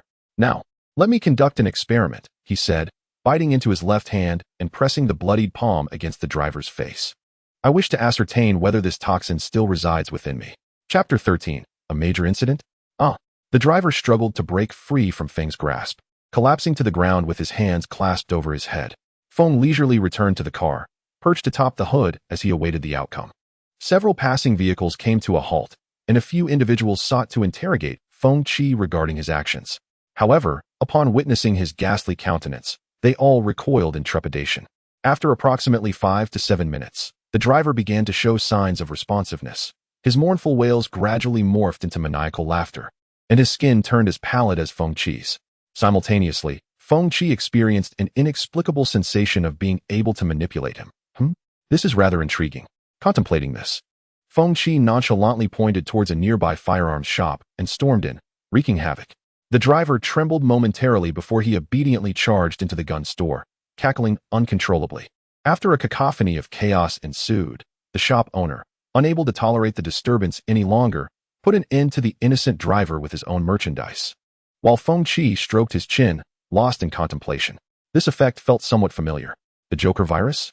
Since it was uncertain whether it could be transmitted, perhaps it would be more prudent to refer to it as the Joker toxin. In the comics, the Joker indeed devised a formidable virus through his unspecified level of education, which not only infected the Justice League, but also the entirety of Gotham. Speaking of which, that authentic Joker was truly remarkable.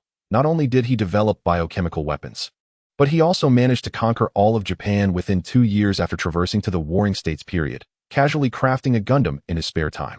Now, the question arises, what utility does this Joker toxin possess? For instance, one might bind Batman tightly and gather all the families of Gotham before him, allowing only one to survive, thus provoking Batman to take drastic measures. Then, just before his demise, one could expel a breath laden with the essence of the Joker toxin, resulting in Batman's infection. Well, Feng Qi was uncertain whether this Joker gas would seek vengeance on its own after his death, but there was no denying that it was indeed a remarkable ability. In comparison, having a touch of green atop one's head was not entirely unacceptable. The next step would involve contemplating how to leverage this ability to orchestrate a grand incident. While Feng Qi was immersed in thought, an immense force suddenly emanated from his waist, propelling him several meters away. Thus ends your reign, Joker. Oh, and who might you be? Feng Qi inquired, chuckling as he rubbed his waist. Such underhanded tactics were hardly befitting of a hero. The newcomer descended from the roof of the vehicle Feng Qi had just occupied, adorned in a tight-fitting suit of red and green that rendered him somewhat foolish in appearance. I am Robin, Batman's psychic. Ah, I see, Feng Qi nodded. Well then, heroic figure, feel free to apprehend me. I just emerged from a swimming pool brimming with poison, and my walkie-talkie and handgun have been thoroughly ruined. What did you say? Robin, Dick exclaimed, taken aback. You wish to surrender? What does that mean, arriving only to capitulate? Not at all. Feng Qi, with utmost honesty, extended both hands, acknowledging his current inability to resist. By the way, have you seen the death of Robin? He inquired. I warn you, do not attempt any tricks. Dick, producing a rope from an unknown source, cautiously ensnared Feng Qi's body before confronting him. What did you do to that man just now? Ah, it's nothing. I've just been experiencing some gum bleeding lately. As he spoke, Feng Qi offered a grin towards Robin, revealing his teeth. By the way, how is your bat? I suspect he won't perish so easily. That is none of your concern, Robin replied, a shiver of discomfort coursing through him. For Feng Qi had just bitten his own tongue, and his mouth was now stained with blood. What a nonsensical madman. All right, Feng Qi conceded. But your rope tying feels rather like a circus act. Have you ever attended a circus? I recall a performance by the Flying Graysons that was particularly splendid. What? Dick exclaimed in surprise. You, too, have been to the circus? Of course, Feng Qi replied. 1 year. My sister and I celebrated our birthdays just as my father received his salary, so we went to see it. Unfortunately, the Graysons were sabotaged for refusing to pay protection money, correct? Dick inquired solemnly. Not that it was of any significance, Feng Qi chuckled heartily. I merely recalled my own family, nothing more. What did you say? Dick reiterated slowly, irrelevant. What is wrong with that? Feng Qi responded nonchalantly. Just a stunt performer from a circus. I've heard from friends that the acrobat, Mary, moonlights in a rather provocative manner, seemingly for thrills. What did you say? Dick suddenly seized Feng Qi's garment in anger. Where did you hear such rumors? From the ancient wisdom of Eastern lands, friendships born from nothing. Without warning, Feng Qi bit into Dick's arm. Blast it, let go of me. Dick exclaimed in pain, swiftly kicking Feng Qi away. Feng Qi curled up like a shrimp. Yet he exhibited no sign of suffering. Ha ha ha. It seems that cursing someone's mother is truly an effective means of driving one to madness. Perhaps I should try it on our Batman someday. Dick, clutching his wound, felt the sting of Feng Qi's blood and teeth piercing his skin. The Joker's toxin began to circulate through his veins. An unbearable itch spread from the wound as pain began to fade, replaced by a profound wave of nausea and a throbbing headache that deepened incessantly. Damn it! Noticing his deteriorating condition, Dick disregarded Feng Qi's relentless laughter and turned towards the Batcave, dutifully calling for help along the way. Feng Qi observed the faltering departure of the original Robin with amusement, lamenting the imminent loss of Batman's sidekick. He pondered what Batman's reaction would be upon witnessing a laughing Robin. Such belief truly brings joy. After enduring a grueling walk for several minutes, Dick, amidst the excruciating pain swelling in his head, found everything before him transformed into a vivid crimson. Ultimately, his consciousness began to blur, and a manic smile involuntarily crept across his lips. At that moment, sensing that Dick had completed his transformation, Feng Qi's laughter grew louder. Quiet, you lunatic. A police officer retorted disdainfully. They had come specifically in response to Dick's call. However, Feng Qi paid them no mind, his raucous laughter echoing through Gotham's night sky as the police car sped away. Chapter 14. A return to Arkham accompanied by the blaring of sirens. Police vehicles came to a halt before the gates of Arkham Asylum. Ah, what a familiar place, Feng Qi mused, recalling that his last visit had involved setting the place ablaze, yet now it bore no traces of its fiery past. That's because it has been reinforced and upgraded specifically for you madmen, a police officer gruffly stated as he shoved Feng Qi into Arkham.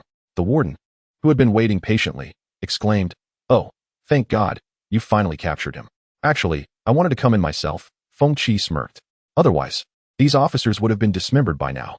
The warden disregarded Feng Qi's ramblings, exchanging pleasantries with a few officers before hastily instructing them to escort Feng Qi into a specialized cell.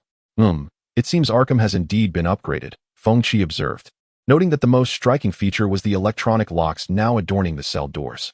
Very well, you are to be confined indefinitely. Do you understand, you lunatic? The warden bellowed, as if to unleash all the pent-up stress he had endured. No free time, no psychological evaluations. All your privileges will be utterly revoked. With that, the warden turned to leave, having grown weary of these madmen.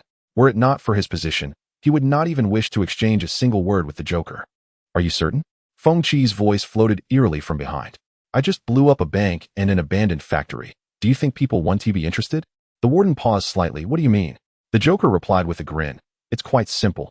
People love to overanalyze things and extract the answers they desire. So, reporters will surely come to interview me, twisting my actions into a narrative of racial oppression. The truth of the matter is inconsequential. People revel in such dramatic unfoldings. So, dear Warden, do you grasp my meaning? The Warden turned slowly, confronted by the frenzied delight radiating from the Joker's face. Batman is formidable. His weapons are his mind and body, but my weapon is even more potent. For my weapon is humanity. The Warden clenched his teeth, acutely aware that the words of the individual before him were not mere hyperbole. What do you desire?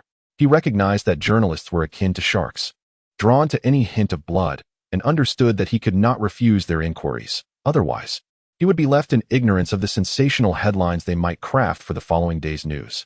Likewise, he was cognizant of the multitude of sanctimonious individuals who reveled in criticizing others from their moral high ground, those ordinary citizens who, in their discontent, would readily unleash their frustrations given the slightest provocation. While this might not concern the average person, Warden Quincy was different. He aspired to ascend further, even contemplating a run for the mayoralty of Gotham City. Thus, he sought to ingratiate himself with Harley Quinn, as her support stemmed from the Wayne Group, and his position as warden was part of a fade of benevolence. Yet, the escape of the Joker from Arkham had obliterated the carefully cultivated image he had labored to establish. You seem troubled by something. Feng Qi stood before the cell door, grinning as he observed the warden. Perhaps I could offer you some advice. For instance, I could orchestrate another escape elsewhere, one far more efficient than this. Quincy fell silent, grasping the implication of the man before him. Transporting him to another prison and assisting in a subsequent escape could be accomplished through his connections. Yet was it truly prudent to proceed in such a manner?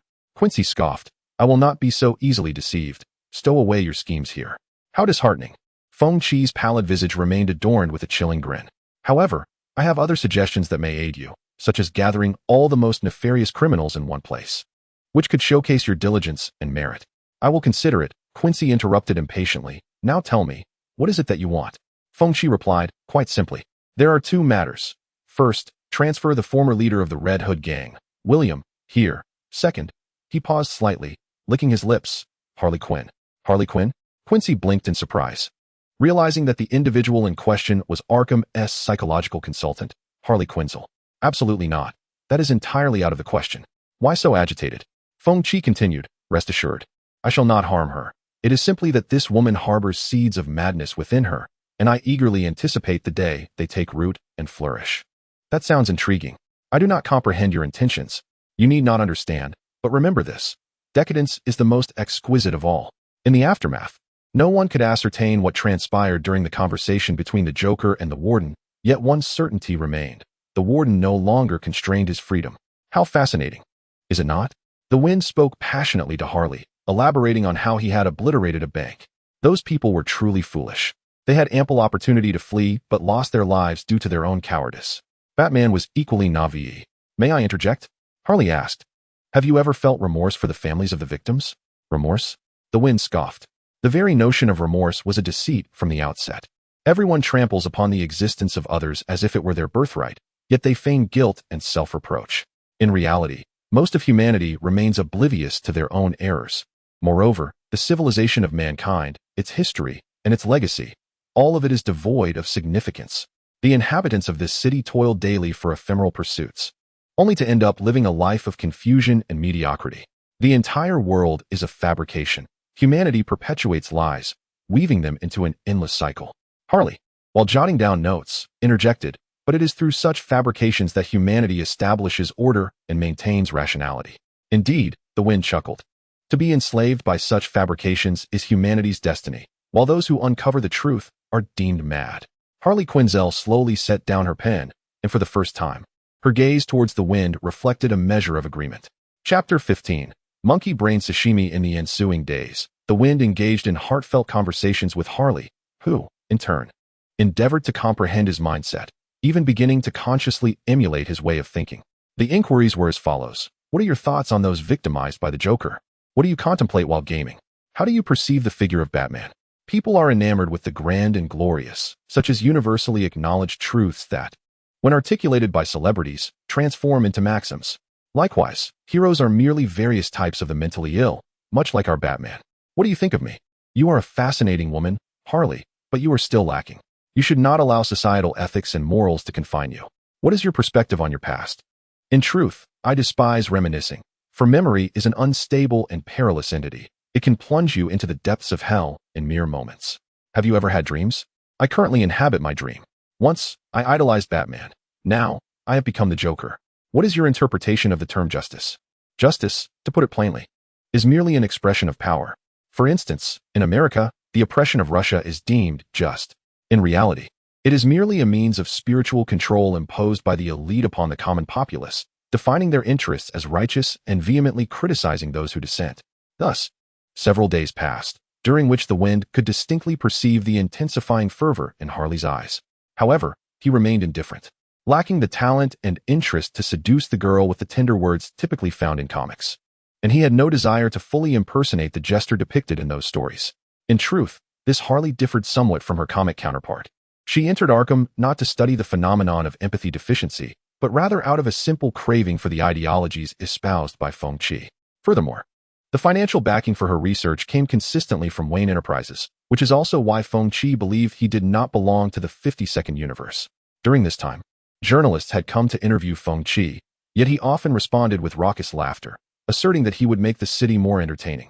After which Quincy would escort the reporters away and expound on his grand aspirations alone. As time passed, a figure awaited by Feng Qi finally arrived at Arkham. It was William, the former leader of the Red Hood gang, and Quincy, ever considerate, delivered him bound and gagged to Feng Qi's cell 801. Long time no see, Mr. William. Do as you wish with me. Kill or maim, it's your prerogative. William, unambiguous in his surrender, retorted, I concede defeat. Feng Qi waved his finger, producing a platter of pink monkey brain sashimi. I shall not kill you, at least not now, rather than resorting to violence myself. I prefer your demise to be more entertaining. What do you mean? William frowned, instinctively uneasy. Yet Feng Qi merely continued to smile ominously, slicing the brain tissue with his knife and fork, presenting it before William on a plate. They all claim I am insane, yet that is not the case. Madness is merely a human condition. On the worst of days, anyone can become a lunatic. So what? William scoffed. Survival of the fittest is the natural order. Spare me your pretenses. What are you afraid of? Feng Qi set down his utensils, interlocking his fingers beneath his chin. Is it concern for your family? William's body stiffened momentarily before he disdainfully replied, Family? A fugitive like me has no family. Is that so? Feng Qi mused with a sly grin. According to my investigations, you have an ex-wife and a pair of children in middle school. Are they not your family? Certainly not. William felt beads of cold sweat forming on his brow. That woman was merely a plaything. Once I grew weary of her, I discarded her. As for the children, who knows where they came from? Your tone betrays you. Humph. William turned away, refusing to engage with Feng Qi any further. He genuinely feared what Feng Qi might do, convinced that this madman would not adhere to any unwritten rule about harming relatives. He could not bear to admit he had ever felt affection. His decision to divorce that woman stemmed from fear that he could not provide her happiness, fear of dragging her down, and after she became pregnant, that anxiety reached its zenith. Hence, he chose to leave. Ha ha ha. What are you laughing at? William asked, furrowing his brow. Feng Qi did not respond, continuing to grasp his now green hair, indulging in boisterous laughter. William slammed his hand on the table, anxiously demanding, What on earth are you laughing at? Oh, nothing much. Feng Qi replied with a smile. I just thought of something exceedingly delightful. It truly is a joy to contemplate. Well then, why did you call me here? Just to have a chat. Feng Qi shrugged, presenting a phone to William and then pressing a plate of brain tissue against his face. You know, even the most rational individuals can devolve into madness on the worst of days. With that, Feng Qi departed the cell, laughing maniacally. Behind him, William struggled and shouted in fury, for he had glimpsed the raw vengeance that lay ahead, naked, unadulterated retribution. It was reminiscent of what the Red Hood gang had once inflicted upon Feng Qi. Joker, you lunatic. William bellowed in torment. Just you wait. Just you wait. Such a delightful wail. It truly lifts the spirits, the Joker remarked, enraptured, but it is still insufficient. Your wife has been served for dinner. Your daughter tortured for 3 hours before meeting her demise. And what of your youngest son? Have you pondered his fate? William glared at the Joker with a vengeful glare. What have you done to him? Oh, nothing much. Feng Qi shrugged. After my subordinates brought him to me, I simply made him more perfect.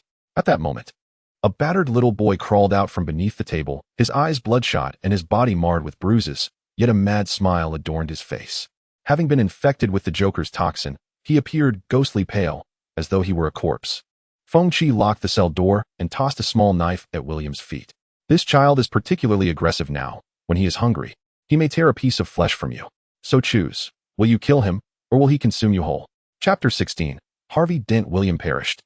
Ultimately unable to strike at his now deranged son, embracing the child who had succumbed to madness as his own entrails were devoured. Yet, inexplicably, a single tear slipped from the corner of the boy's eye, who should have been forever free from pain. Regardless, this was of no concern to Feng Qi. He manipulated the cackling toddler to find a hiding spot, while the laughing Robin concealed himself in the sewers, awaiting Feng Qi's summons. Meanwhile, an unexpected visitor sought out Feng Qi. Knock, knock, knock. Harley tapped on Feng Qi's cell door. Do you have a moment? Of course, I'm always available, Feng Qi replied, slowly stowing away the playing cards from the table. What brings you here, Harley? Well, yes, someone is looking for you. At that moment, Harley had grown accustomed to Feng Qi's address, no longer correcting him to call her Harley. Is it Batman? No. Then never mind. Feng Qi resumed arranging the cards on the table, disinterested. Harleen was left speechless, pondering the extent of the elder's obsession with Batman, to the point of becoming a mental patient, yet still unable to forget him. However, she did not leave, but rather hesitantly remarked that the visitor was rather unique. Feng Qi, unfazed, replied, Am I unique? Harleen hesitated. No? Then let it be. Wait a moment, Harleen pleaded. Could you visit him for my sake? Just once. Feng Qi glanced at her dismissively, slowly placing his playing cards into his pocket, then inquired, Who is this person? I knew you would help me. Harleen expressed her gratitude. He could be considered my friend, although we have some ideological conflicts. I'm not interested in those matters. Feng Qi impatiently interrupted. Just tell me his name. His name is Harvey Dent. Feng Qi suddenly showed interest. Harvey Dent? If it's him, there might be a reason to meet. After that, Feng Qi followed Harleen to the interrogation room at Arkham. Although Arkham was ostensibly a mental institution, its facilities were akin to those of a regular prison. The only difference being that the inmates had certain psychological issues. You are the Harvey Dent? Feng Qi unceremoniously seated himself across from the newcomer, smiling as he asked, What do you wish to obtain from me? A lot, Harvey replied, undeterred by Feng Qi's demeanor, presenting his demands, such as locations of gang hideouts and the whereabouts of gang leaders. I am aware, Feng Qi nodded, but why should I divulge this information to you? Perhaps you are not entirely clear about your predicament. Harvey rose and approached Feng Qi from behind, but you must understand that Arkham is home to many violent lunatics. Harvey, realizing the situation was precarious, Harleen quickly intervened. She knew how obstinate her friend was, and if she did not swiftly halt any potential abuse of inmates, he might very well carry it out. Yet, Feng Qi remained unconcerned. It's fine, Harley. Let us discuss terms. Harvey pressed down on Feng Qi's shoulder, stating, Your revenge has concluded. As a mental patient, if you can prove your recovery, you may return to a normal life. Unless you wish to be forever confined in Gotham State Penitentiary. Listen, Harvey, Feng Qi licked his lips. First, once we have tasted the sweet nectar of pleasure, we can never forsake it. Secondly, your notion of returning to normalcy is utter nonsense. Lastly, if I were to be sent to the state penitentiary, I would welcome it. There are many inmates there, and with a little manipulation, I could create an army of maniacal laughter. Since you are willing to converse, it indicates you have a need for my assistance, correct? Indeed, Feng Qi replied candidly. You help me fabricate a murder case, and I will reveal the entire underground power structure of Gotham to you. That is impossible, Harvey said without hesitation. I am a police officer. Fear not. Feng Qi tilted his head, gazing directly into Harvey's hypocritical face. This pertains to a case from many years ago. The individuals you would be fabricating evidence against are already deceased. That is still not acceptable. Let us negotiate. The wind beckons with temptation, revealing that you stand to gain much from me, while I seek merely to fulfill a long-standing wish. Harvey hesitated for a moment. Even so, he deemed it unacceptable. Are you certain? Wind tilted his head, observing the flicker in your gaze, indicative of the turmoil within. Understand that aiding me for this brief moment will not alter the course of events. Everything will remain as it is, save for the potential recovery of a mentally ill individual. Harvey fell silent, returning to his seat. Speak then, what do you wish for me to do? If, as you assert, this will not impact the city, I shall assist you. Very well, Wind replied, a broad smile spreading across his face. In a long-forgotten criminal alley, a couple was gunned down. I want you to transform this into a tale of vengeance. Thomas Wayne, while performing an appendectomy on a 9-year-old boy, caused the child's demise due to intoxication. Subsequently, Thomas bribed the mother, leading the father to exact retribution by killing the Waynes in that very alley. Is this acceptable? Harvey pondered for a moment. Very well. Can you now fulfill your promise? Of course, Wind replied, carelessly disregarding any notion of betrayal. and began to articulate the darker side of Gotham City. After an hour had passed, Harvey reluctantly departed Arkham, enriched by this visit. He had learned, for instance, that the dashing Bruce Wayne was, in fact, a member of the underworld. Meanwhile, Wind rested his chin on his crossed hands, observing Harvey's exit with the demeanor of a commander. If memory served, this man bore an even more notorious identity, Two-Face. He spoke softly. "Harley, enlighten me about this man." Harley responded with ease. "That man is the district attorney assigned here, one of the rare individuals upholding justice in this city." At this juncture, Harley cautiously glanced at Wind. Noting his lack of response before continuing, "The quartet comprises myself, Commissioner Gordon, Harvey, and Batman. However, I have encountered some ideological conflicts with him, as my theory of empathy deficiency permits numerous offenders to evade the stringent confines of state prison, opting instead for the higher escape likelihood of Arkham. Thus, it is how we have this opportunity to meet." Chapter 17. The escape once more within the Batcave. Batman, Bruce, furrowed his brow as he dissected a corpse, the first victim of the Joker's toxin, whose skull had been shattered by gunfire. After meticulously studying every aspect of the body, he incredulously murmured, "How could this happen? What transpired?" Alfred offered a glass of water. "You have been at this for an entire day without rest." "I am aware," Bruce replied. Bruce drained the glass of clear water in one gulp, then cast a grave gaze upon the victim, now reduced to slices. The situation was dire. This individual had been infected with a prion virus in life, one that manipulated his brain and plunged him into a state of uncontrollable euphoria. "Is it a virus?" Alfred inquired, a hint of seriousness crossing his face. "Is it highly contagious?" "The virus lacks the capability for secondary infection," Bruce replied, "but even that is sufficiently terrifying. After all, the one who wields it is the Joker." The Joker, being a madman, could not be understood through the lens of reason. The ramifications of such a lethal toxin in the hands of that antisocial lunatic were chilling to contemplate. But how did he acquire such power? Alfred questioned. "The toxin was derived from the concentrated essence collected at the explosion site of the factory. I have examined it, and it does not possess such capabilities," Bruce clarified. "It was not directly obtained through the toxin.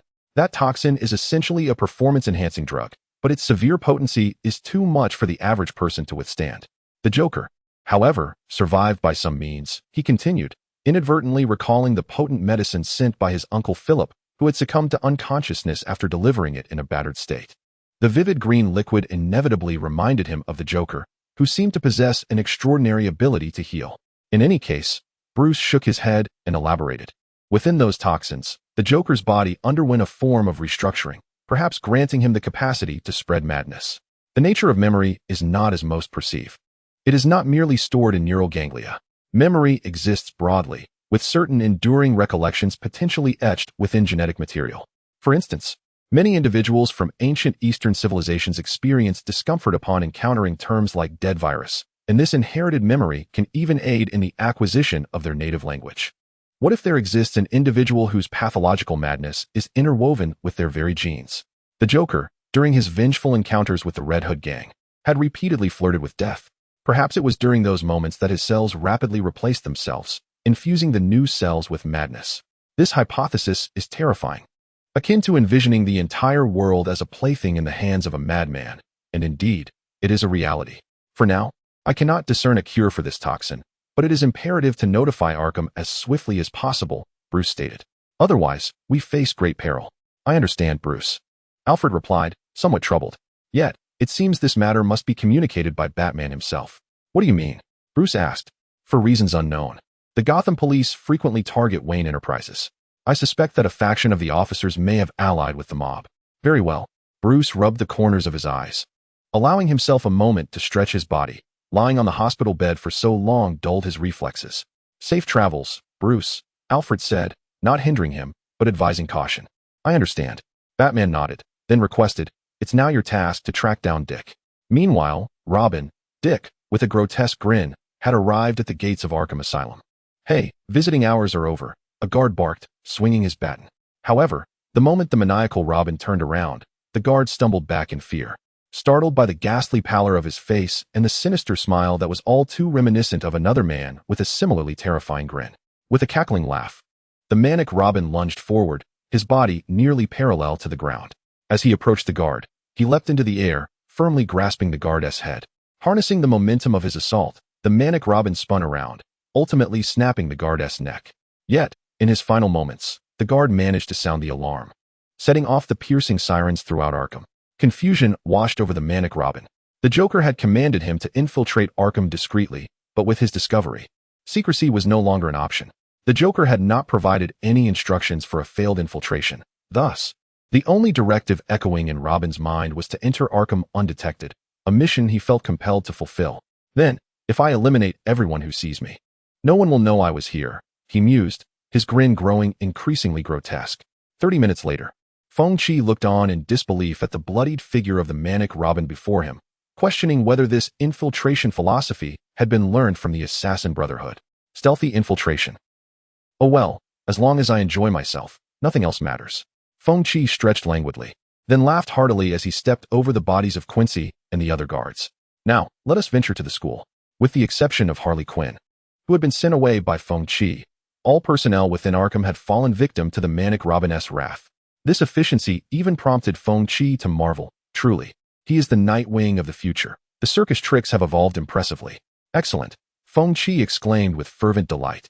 Next, let us orchestrate a grand event, one that will leave Batman utterly flustered. The manic Robin merely squatted beside Feng Qi, his limited intellect failing to grasp his master's intentions. Yet, he did not need to understand. As a mere tool, his purpose was to act at the most critical moment, and that moment would lead him to confront his former mentor, Batman. The thought alone was exhilarating. After meticulously planning everything, the whimsical Joker, accompanied by the maniacal Robin, drove towards their former school with uncontrollable laughter.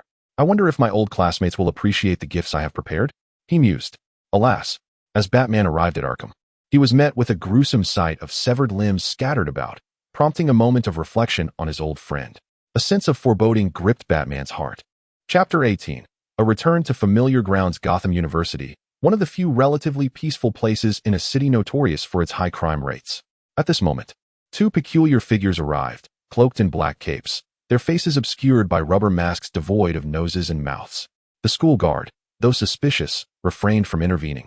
As the campus was indeed open for visitation, it seemed overly troublesome to detain someone merely for wearing a mask, better to avoid complications. So the guard pretended not to see them. The duo proceeded directly towards the laboratory building.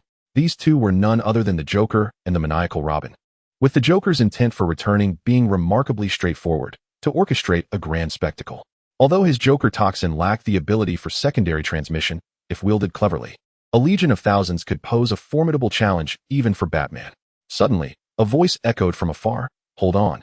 The laboratory is off limits for visitors. Oh, is that so? The Joker turned, only to recognize a familiar face.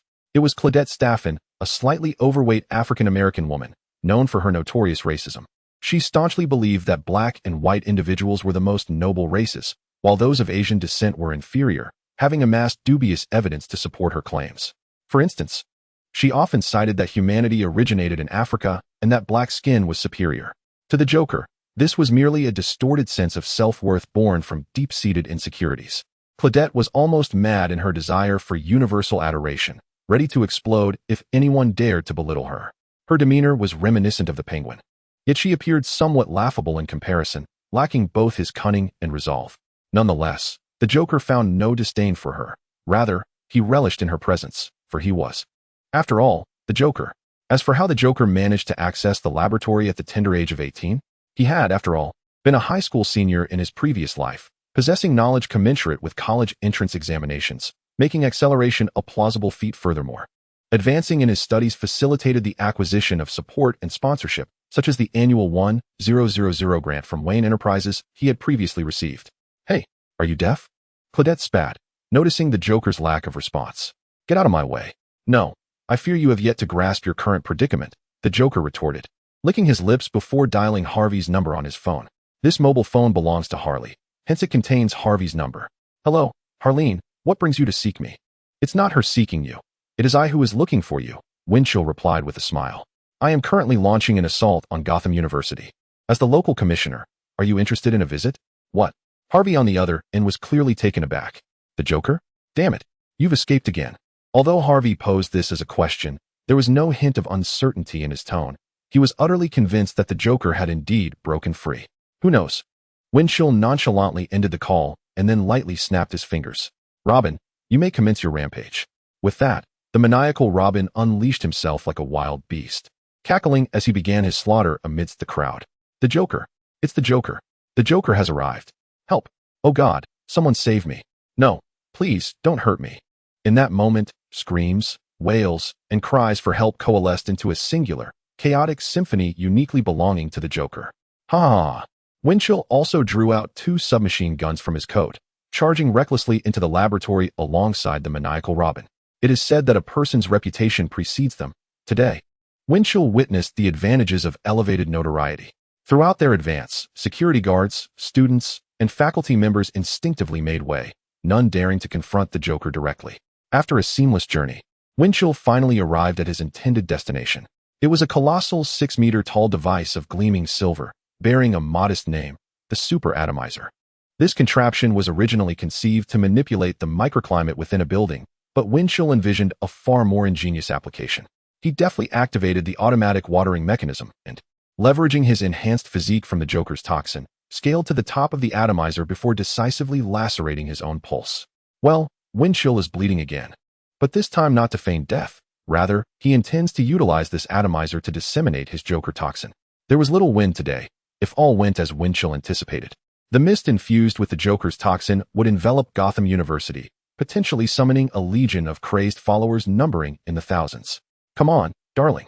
Once his arm could no longer produce a drop of blood, Winchell groggily tumbled from the machine. Robin, show me the specific functionality of this device, immediately. Robin tilted his head, glancing at Winchell and then at the atomizer, momentarily engulfed in confusion. The reason was simple. He had no idea how to operate it.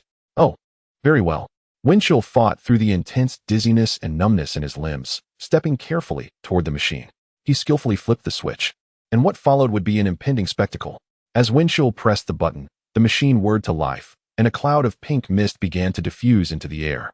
At this moment, Feng Qi was already seeing stars, yet he could not help but laugh incessantly, for the impending events promised to be utterly amusing. As the crimson mist spread, Gotham University began to witness the emergence of the infected, who collapsed to the ground one after another, their limbs weak, heads throbbing, and skin visibly paling. Then, at some point, those who had completely transformed launched indiscriminate assaults on the ordinary populace. In an instant, terrifying laughter echoed throughout the campus, as pallid figures laughed maniacally, transforming the entire institution into a den of madness. Before this den of chaos, several police cars came to a halt, led by Harvey, who had responded to Feng Qi's report. Oh God! A police officer trembled before the countless laughing horde. I swear, Harvey declared resolutely, I shall apprehend the Joker, no matter the cost. Meanwhile, Batman was still en route. Chapter 19, Two-Face Harvey at Arkham Asylum. At this moment, Batman concealed himself behind a wall, as bullets rained down like a torrential downpour upon the space. These individuals were ambushers summoned by Feng Qi to ensnare Batman. While dealing with this paternal figure was challenging, it was sufficient to buy some time. This time would be ample for Feng Qi to impart the harsh realities to Harvey. Follow my orders. Everyone put on gas masks. Unless absolutely necessary, do not harm the infected, Harvey commanded methodically. Although he was astonished by the laughing horde, he felt no fear. Rather, an unmistakable anger surged within him. The Joker, how dare he trample upon the law? With this thought, Harvey led his team into Gotham University, his intention clear. If the Joker could unleash such chaos, he must possess a means to resolve it. Thus, capturing the instigator would solve everything. How was he so certain the Joker was behind this? The iconic pale skin and grotesque grin left no room for doubt. Upon sensing the intrusion, the laughing horde immediately encircled them, their bodies writhing in a near-manic frenzy, enveloping the entire campus in their cacophony of laughter. Do not engage directly, Harvey instructed as they pressed toward the laboratory building. Even though the crimson mist had dissipated, Harvey noted that the laughing horde near the laboratory appeared to have undergone a more complete transformation, while the infected elsewhere still exhibited occasional struggles. Thus, a police squad of over a dozen officers, under Harvey's command, advanced toward the laboratory. Surprisingly, the infected laughter brigade paid them no heed, instead rushing outside the campus. Chief Harvey, we need not concern ourselves with them. He bit his lip, realizing there were too many infected. It was better to seek out the Joker and resolve this crisis at its source. Upon finishing his words, a group of officers charged towards the laboratory building once more. At the entrance, a figure clad in a tight-fitting red and green costume had been waiting for quite some time. He was none other than the Laughing Robin. Long time no see, Officer Harvey, he greeted. Wen Qi peered out from the window, visibly weakened from excessive blood loss, the adverse effects still lingering. The Joker. Harvey glared at Wen Qi. Was this all you're doing? Of course, Wen Qi replied with a smug nod. For a while now, I've been contemplating what brings me the greatest joy in this world, and I have finally found the answer. It is in decadence and madness. When heroes descend into villainy, when rationality morphs into insanity, then you shall realize that I was right all along. Harvey raised his gun, aiming at Wen Qi's head, yet refrained from pulling the trigger. He still hoped to capture the Joker alive. Regrettably, I do not share your sentiment, Wen Qi retorted. Is that so? He chuckled. I find little pleasure in debating certain matters with others, for no matter the outcome, the truth remains immutable. Let time reveal all. With that, the laughing Robin charged forward once more, engaging in a scuffle with Harvey and the others. 10 minutes later, due to the author's ineptitude in depicting combat, this segment has been omitted to avoid unnecessary elaboration. To summarize, the entire police force was vanquished, and Harvey, barely clinging to life, was dragged before Wen Qi by the laughing Robin.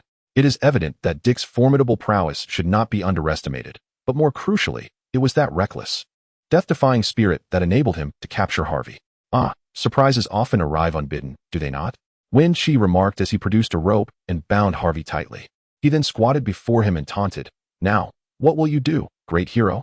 You won't be arrogant for long. Director Gordon will arrive shortly. And Batman will not let you escape, Harvey retorted defiantly. How delightful, Wen Qi chuckled. Now, let us discuss matters of substance. Have you fulfilled your promise to me? Harvey turned his head away, offering no reply. It appears you have indeed kept your word. I appreciate honest friends, Wen Qi nodded. Thus, I shall grant you an opportunity. Do you know why you have fallen into my grasp? Harvey scoffed. Because you are a madman? The thoughts of a lunatic are beyond the comprehension of a sane person. Wen Qi shook his head and stood, arms outstretched. From the very beginning, you were mistaken. The entire world is mistaken. Hence, heroes are forbidden to kill, while villains wreak havoc at will, allowing me to thrive. I understand it is difficult for you to accept this. Reality often reflects such contradictions. From your perspective, it is only natural to view everything as right, yet, akin to the duality of a coin. Have you ever gazed upon the scenery of the other side? I have no desire to engage in discourse with a madman. Harvey retorted. Arguing with a lunatic is destined for a dismal conclusion, especially with one prone to violence. Now, he could only lament not having shot the Joker dead when he had the chance. Do not think that way, Harvey. You will come to understand. For within your eyes flickers a dark and chaotic light. Wen Qi, undeterred, continued to entice. Is it truly fair to dismiss something you have never encountered? Who can assert that chaos and madness are inherently wrong? Rather, one must delve deeper to comprehend and judge chaos and madness. Any rational being knows that it is erroneous. Harvey stubbornly retorted, I could never be like you. Joker, never. Do not be agitated, my friend, Wen Qi replied with a sinister grin. Just as the dragon-slaying hero eventually becomes the dragon, so too will the hero battling darkness ultimately merge with it, akin to Nietzsche's assertion, when you gaze into the abyss also gazes into you. Your current disagreement matters little. Time will reveal all truths. With that, Wen Qi laid his mask flat upon the ground and produced a dagger to split it in two. Harvey watched in bewilderment, unable to fathom what madness had seized Wen Qi's mind now. Then, he witnessed Wen Qi affixing half of the mask to his own face, shaking a vial of sulfuric acid scavenged from the laboratory, proclaiming, let us engage in a game, akin to the duality of a coin. We shall leave everything to fate. If it lands heads, I shall pour the acid upon your face. If tails, I shall spare you. Fair enough, wouldn't you agree? With that, the Joker fished a coin from Harvey's pocket and tossed it into the air. At that moment, Harvey's pupils dilated in shock, for he recognized the coin all too well. Both sides bore the same visage. Meanwhile, Batman was en route, hastening to intervene. Chapter 20. Two-Face. The excruciating pain radiating from Harvey Dent's face drew him into distant memories, where he, too, had been weak, powerless against violence and tyranny. Like many villains, Harvey's childhood was fraught with hardship, raised by a drug-addicted mother and an alcoholic father. When Harvey was 5, his parents divorced due to financial woes, leaving him in the care of his inebriated father. In his sorrow, Harvey's father plunged deeper into alcoholism, returning home each night in a stupor to play a terrifying game with Harvey. He would produce a coin, telling Harvey that if it landed tails, he would be spared a beating. If heads, he would endure an unwarranted assault. Unbeknownst to Harvey, both sides of the coin bore the same face, leading to a series of brutal beatings that left profound scars on his young psyche. However, unlike others with similar fates, Harvey resolved not to emulate his father. He dedicated himself to excellence, achieving remarkable academic success and harboring lofty ambitions. Upon maturation, he became an outstanding district attorney, destined to confront the chaos of Gotham City, the most tumultuous locale imaginable. In Gotham City, there exist but two true guardians of justice: Police Commissioner Jim Gordon and Batman. Through their collaboration, the security situation in Gotham has seen notable improvement, as several notorious crime lords, including the likes of Black Mask, Oswald, and Roman, have been cast into the depths of Blackgate and Arkham. However, Harvey did not succumb to the criminal path like others with similar fates. Instead, he excelled academically and harbored lofty aspirations. Until he encountered the Joker. Believe me, the agony is but fleeting. When you awaken once more, the world will transform entirely. In that moment, you shall experience true ecstasy, far surpassing your foolish ideals. These were the final words he heard before slipping into unconsciousness. While Feng Qi chose not to seize the opportunity to flee, instead languidly awaiting Batman's arrival. At long last, after an interminable wait, the familiar black Batmobile came careening from the distance, evoking memories of his former sidekick, Li Yingjia, whose driving skills were reminiscent of this very vehicle. Finally arrived, did you? You have no idea how long I have awaited this moment, Feng Qi lamented to himself, regardless of whether Batman could hear him. However, your heroic endeavor ought to be exhilarating, as you reach this final level, yet I shall not show mercy. In that moment, a grappling hook narrowly grazed Feng Qi's face, and the dark figure propelled forward with astonishing speed, delivering a powerful kick to his shoulder. Even now, you strive to avoid taking a life? How merciful of you, Feng Qi thought, feeling a sharp pain in his right shoulder that elicited a hearty laugh from him, likely a result of a shattering fracture. One must commend Batman for his prowess. This ends now, Joker, Batman intoned solemnly. I will not allow you to inflict harm on the innocent any longer. Ends now? No. The game has only just begun. Feng Qi snapped his fingers with his left hand. Let us greet your esteemed Batman. No sooner had he spoken than a figure descended from above, hurtling towards Batman. Yet Batman seemed to have anticipated this very moment, decisively turning to seize Robin's arm, pinning him to the ground and dislocating both of his arms in a mere fraction of a second. Impressive, Feng Qi. Is this your trump card? Batman confronted the Joker, gripping his collar. Your desire for vengeance has been fulfilled. Even in retaliation, you should not involve the innocent. Vengeance? Feng Qi chuckled. Who told you I acted out of revenge? I do this solely for amusement. Your heroic game, my wicked game. Aren't we having quite the delightful time together? Feng Qi, Batman bellowed, his tone laced with fury. This is no laughing matter. Do not call me Feng Qi. The Joker suddenly grasped Batman's hand. That is my past. My cocoon, from which I emerged anew. I am the Joker now. Upon finishing his words, Feng Qi laughed even more joyfully. What do you believe you are doing? Engrossed in your own game, intoxicated by the praises of others, we are not so different. Batman and the criminals of Gotham, at their core, are fundamentally alike. Both of you relish imposing your will upon others, often through violence. In this regard, we are identical. I am mad, yet so are you. The only distinction is that you remain oblivious to this truth. Batman fell into silence, perceiving that the madness of the individual before him was entirely a product of the city's oppression, perhaps even an inevitable consequence of Gotham's development. I am sorry. Sorry? You say sorry? This time, Feng Qi was exceptionally amused, clutching his belly and curling up like a shrimp as he spoke. Listen, I do not despise you, nor do I harbor hatred. I act thus because I wish to assist you. Do you understand? We are kindred spirits. Even the most rational person can succumb to madness after a single dreadful day. I know you too have faced such a day. We are the same. And pain has rendered us more perfect. Yet, you do not yet grasp this, but that is all right. In due time, you will come to understand. And I eagerly await that day. No, it will never come, Batman retorted. That day shall never arrive. The worst day, you ask? Bruce Wayne involuntarily recalled those memories he wished to forget. The dark alley of crime, armed thugs, his parents lying in a pool of blood, while he could only cower in a corner, trembling. Shall we play a game? Feng Qi suddenly inquired. What? The game is quite simple, a choice between two. Feng Qi's tone was laced with an unending madness. I believe, given your capabilities, you could concoct an antidote for the Joker toxin. Now it is time to test humanity. Upon hearing this, Batman's heart jolted. What do you mean?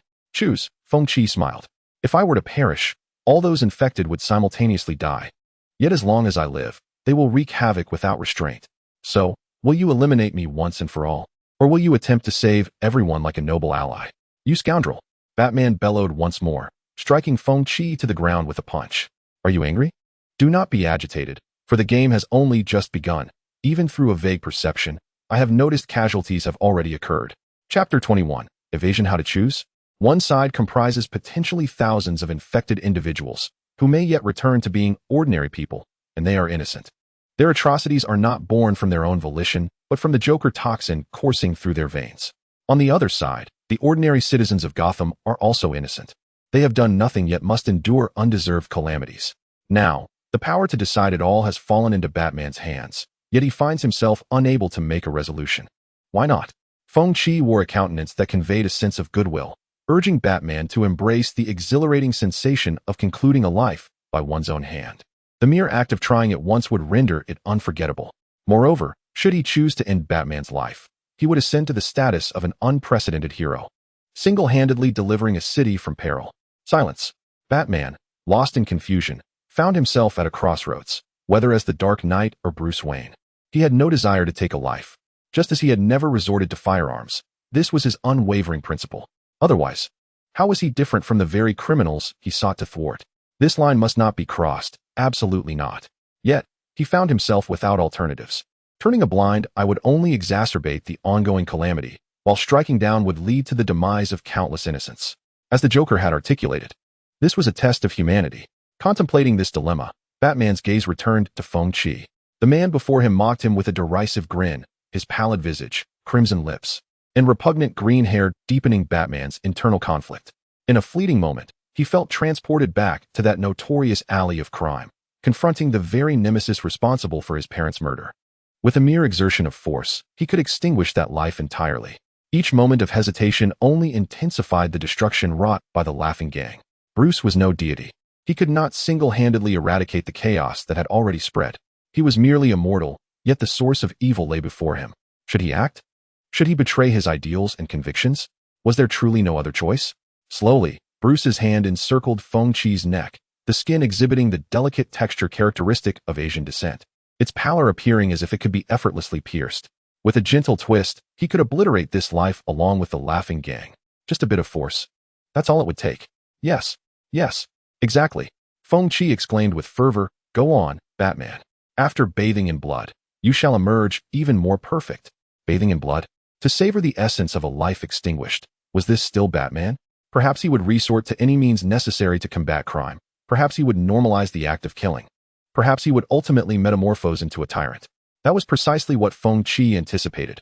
As the Joker, he held no fear of death. Yet sowing the seeds of corruption within the greatest hero, what a splendid endeavor that would be. With that thought, Feng Qi's grin widened in delight. Batman gently closed his eyes, realizing he was bereft of options, for this was the harsh reality. To save more lives, he must proceed, must bear the weight of sin, must slay thousands. For this was the most rational choice. As he gradually tightened his grip, Batman shook his head in resignation, for reality was not a comic book. In the realm of existence, there existed an abundance of helplessness. Each individual was destined to become the very embodiment of what they loathed most. Yet, Feng Qi merely curled his lip in dissatisfaction. My blood has already been drained. Strangling me is futile. There is a gun beside the nebulizer. You could use that. At that moment, however, Batman halted, scrutinizing Feng Qi's eyes before finally speaking. "You are lying." Feng Qi responded in confusion. "What? Your ability stems from an accident. That toxin has placed your body in a state of accelerated metabolism, during which certain prion have uncontrollably emerged. Even if you can manipulate them, you cannot compel them to perish. On what grounds do you make such a claim? Not long ago, I acquired a sample of the wine god factor, and at that time, I suspected your regenerative ability originated from it," Batman explained gravely. "You relied on the wine god factor to withstand the toxin's damage to your body, while the incorrectly folded proteins within your cells are what we call the Joker toxin. Even though, according to quantum transference, you might convey some information, you cannot dismantle even a single prion structure on a material level.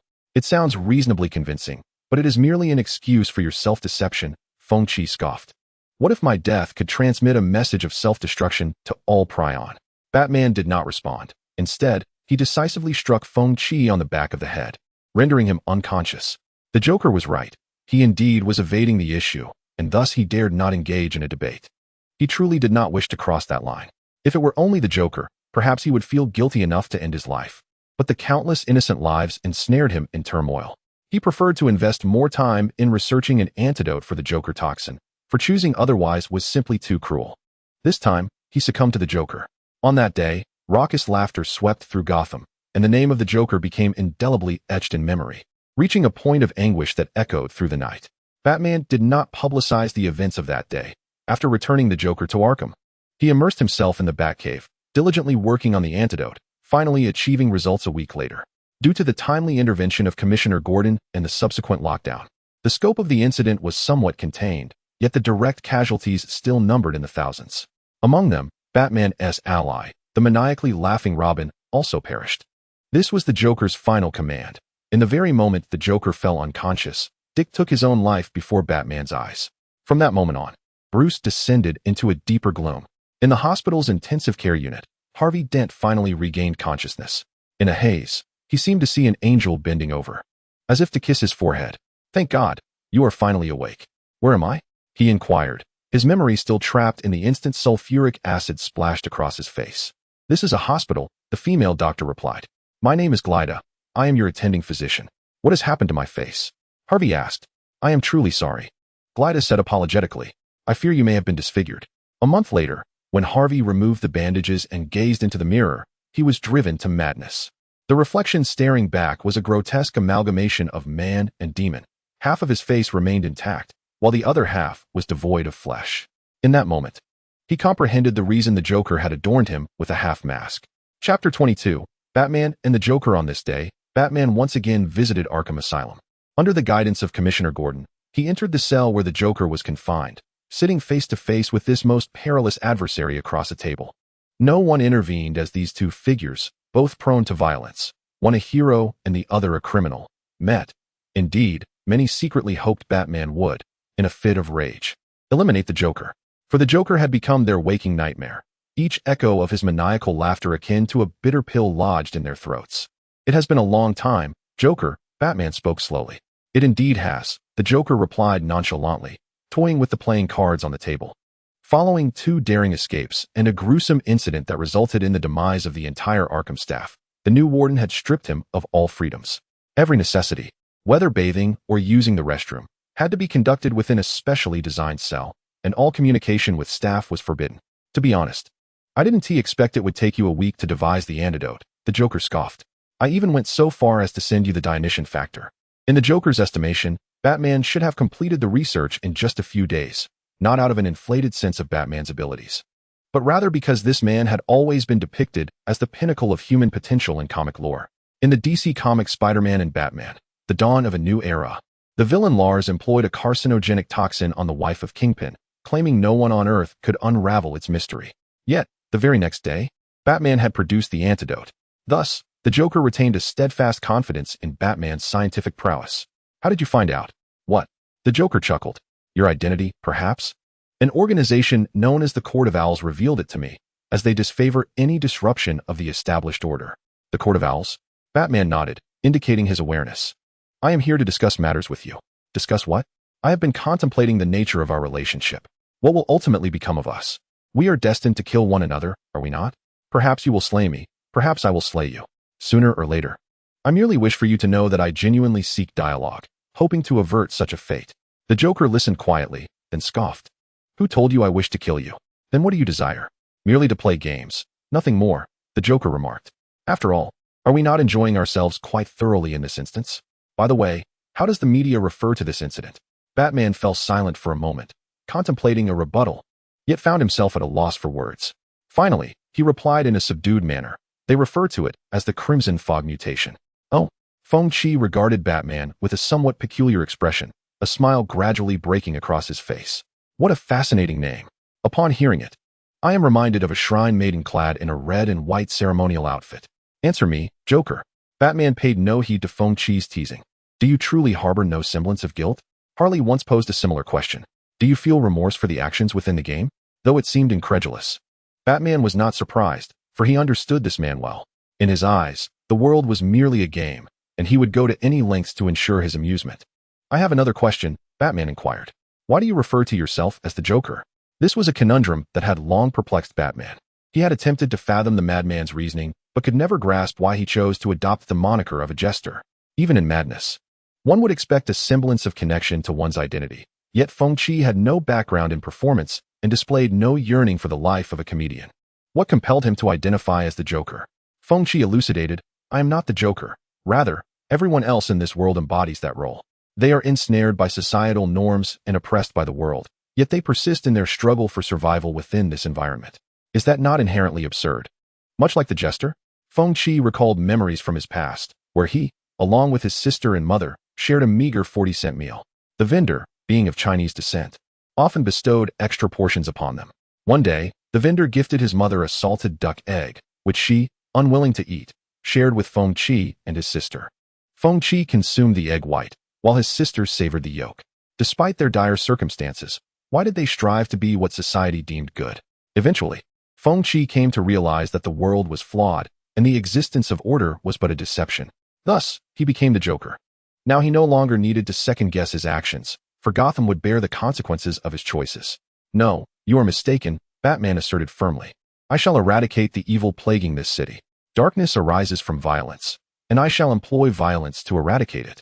Is that so? Feng Qi mused with a smirk. If you were not Bruce Wayne, if you lacked sufficient wealth, would you still be able to don the mantle of Batman? Bruce remained silent, for the Joker's words rang true. Had he possessed a gun in those formative years, the Dark Knight of today might not have emerged as a hero. This was the terrifying aspect of the Joker. His seemingly deranged actions were laced with a chilling logic. Even now, Batman questioned whether his failure to deliver lethal justice was, in fact, part of the Joker's grand design. Ha ha ha ha ha. Feng Qi laughed heartily as he tossed the playing cards to the ground. He approached Batman, seizing his attire, and declared, My friend, the true madman is not I, but you. I am striving to unveil the reality of this world to you. When the beauty of the past fades away, when you find yourself with nothing amidst the flames, then you shall truly recognize me, and in that moment, you will become me.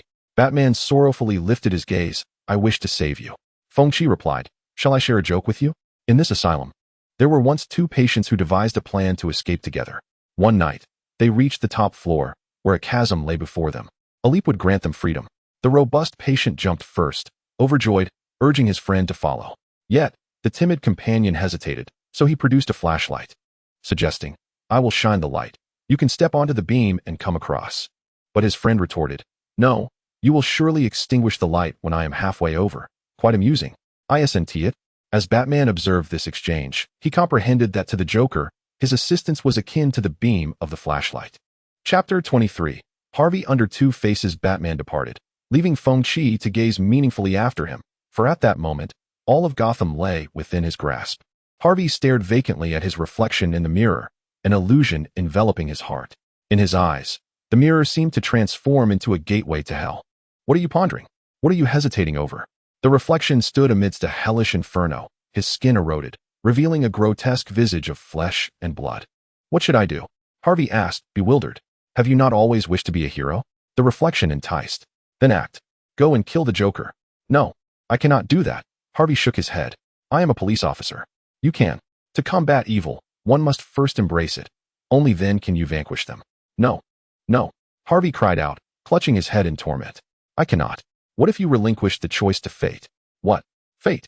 The Spectre inquired. Do you remember our coin? Yes. The coin. Harvey, almost as if possessed, retrieved the double-sided coin from his drawer, polishing it with a nail file. The Joker had inexplicably refrained from discarding the coin, instead returning it to Harvey's pocket, and now it proved to be immensely beneficial. An hour later, with the coin in hand, Harvey stood before the mirror, tossing it into the air. The Spectre emerged from the mirror, merging with him. As he saw the coin land upon his arm, a revelation washed over him, and he solemnly donned his suit before stepping out of his home. The following day, Harvey delivered a public address. We have bled and sacrificed to protect this city. Yet these lawless criminals always return to the streets of Gotham to wreak havoc. It is our weakness that renders our efforts futile. Now, we shall eradicate crime once and for all. In the wake of this declaration, a significant portion of Gotham's citizens responded positively to Harvey's personal choices. While dissent against the Gotham police grew louder, a faction of officers chose to side with Harvey, forming a group known as the Executioners. Unlike ordinary Gotham police, they did not shy away from killing criminals. Harvey, what exactly do you intend to do? Chief Gordon demanded angrily of his old friend, feeling an unfamiliar distance between them. Harvey casually tossed a coin, glancing at the outcome before languidly replying, "This is my decision. It is of no concern to you." In the interrogation room beside them was Officer Hawkins, now indistinguishable from ordinary criminals, one of the executioners apprehended by Batman. These executioners lurked in various corners of Gotham, shattering the trust between individuals. 2 weeks later, Harvey issued his first command to his followers. "Since they refuse to eradicate fear, let us force their hand. Tonight, we shall unleash fear upon Gotham, compelling them to confront it."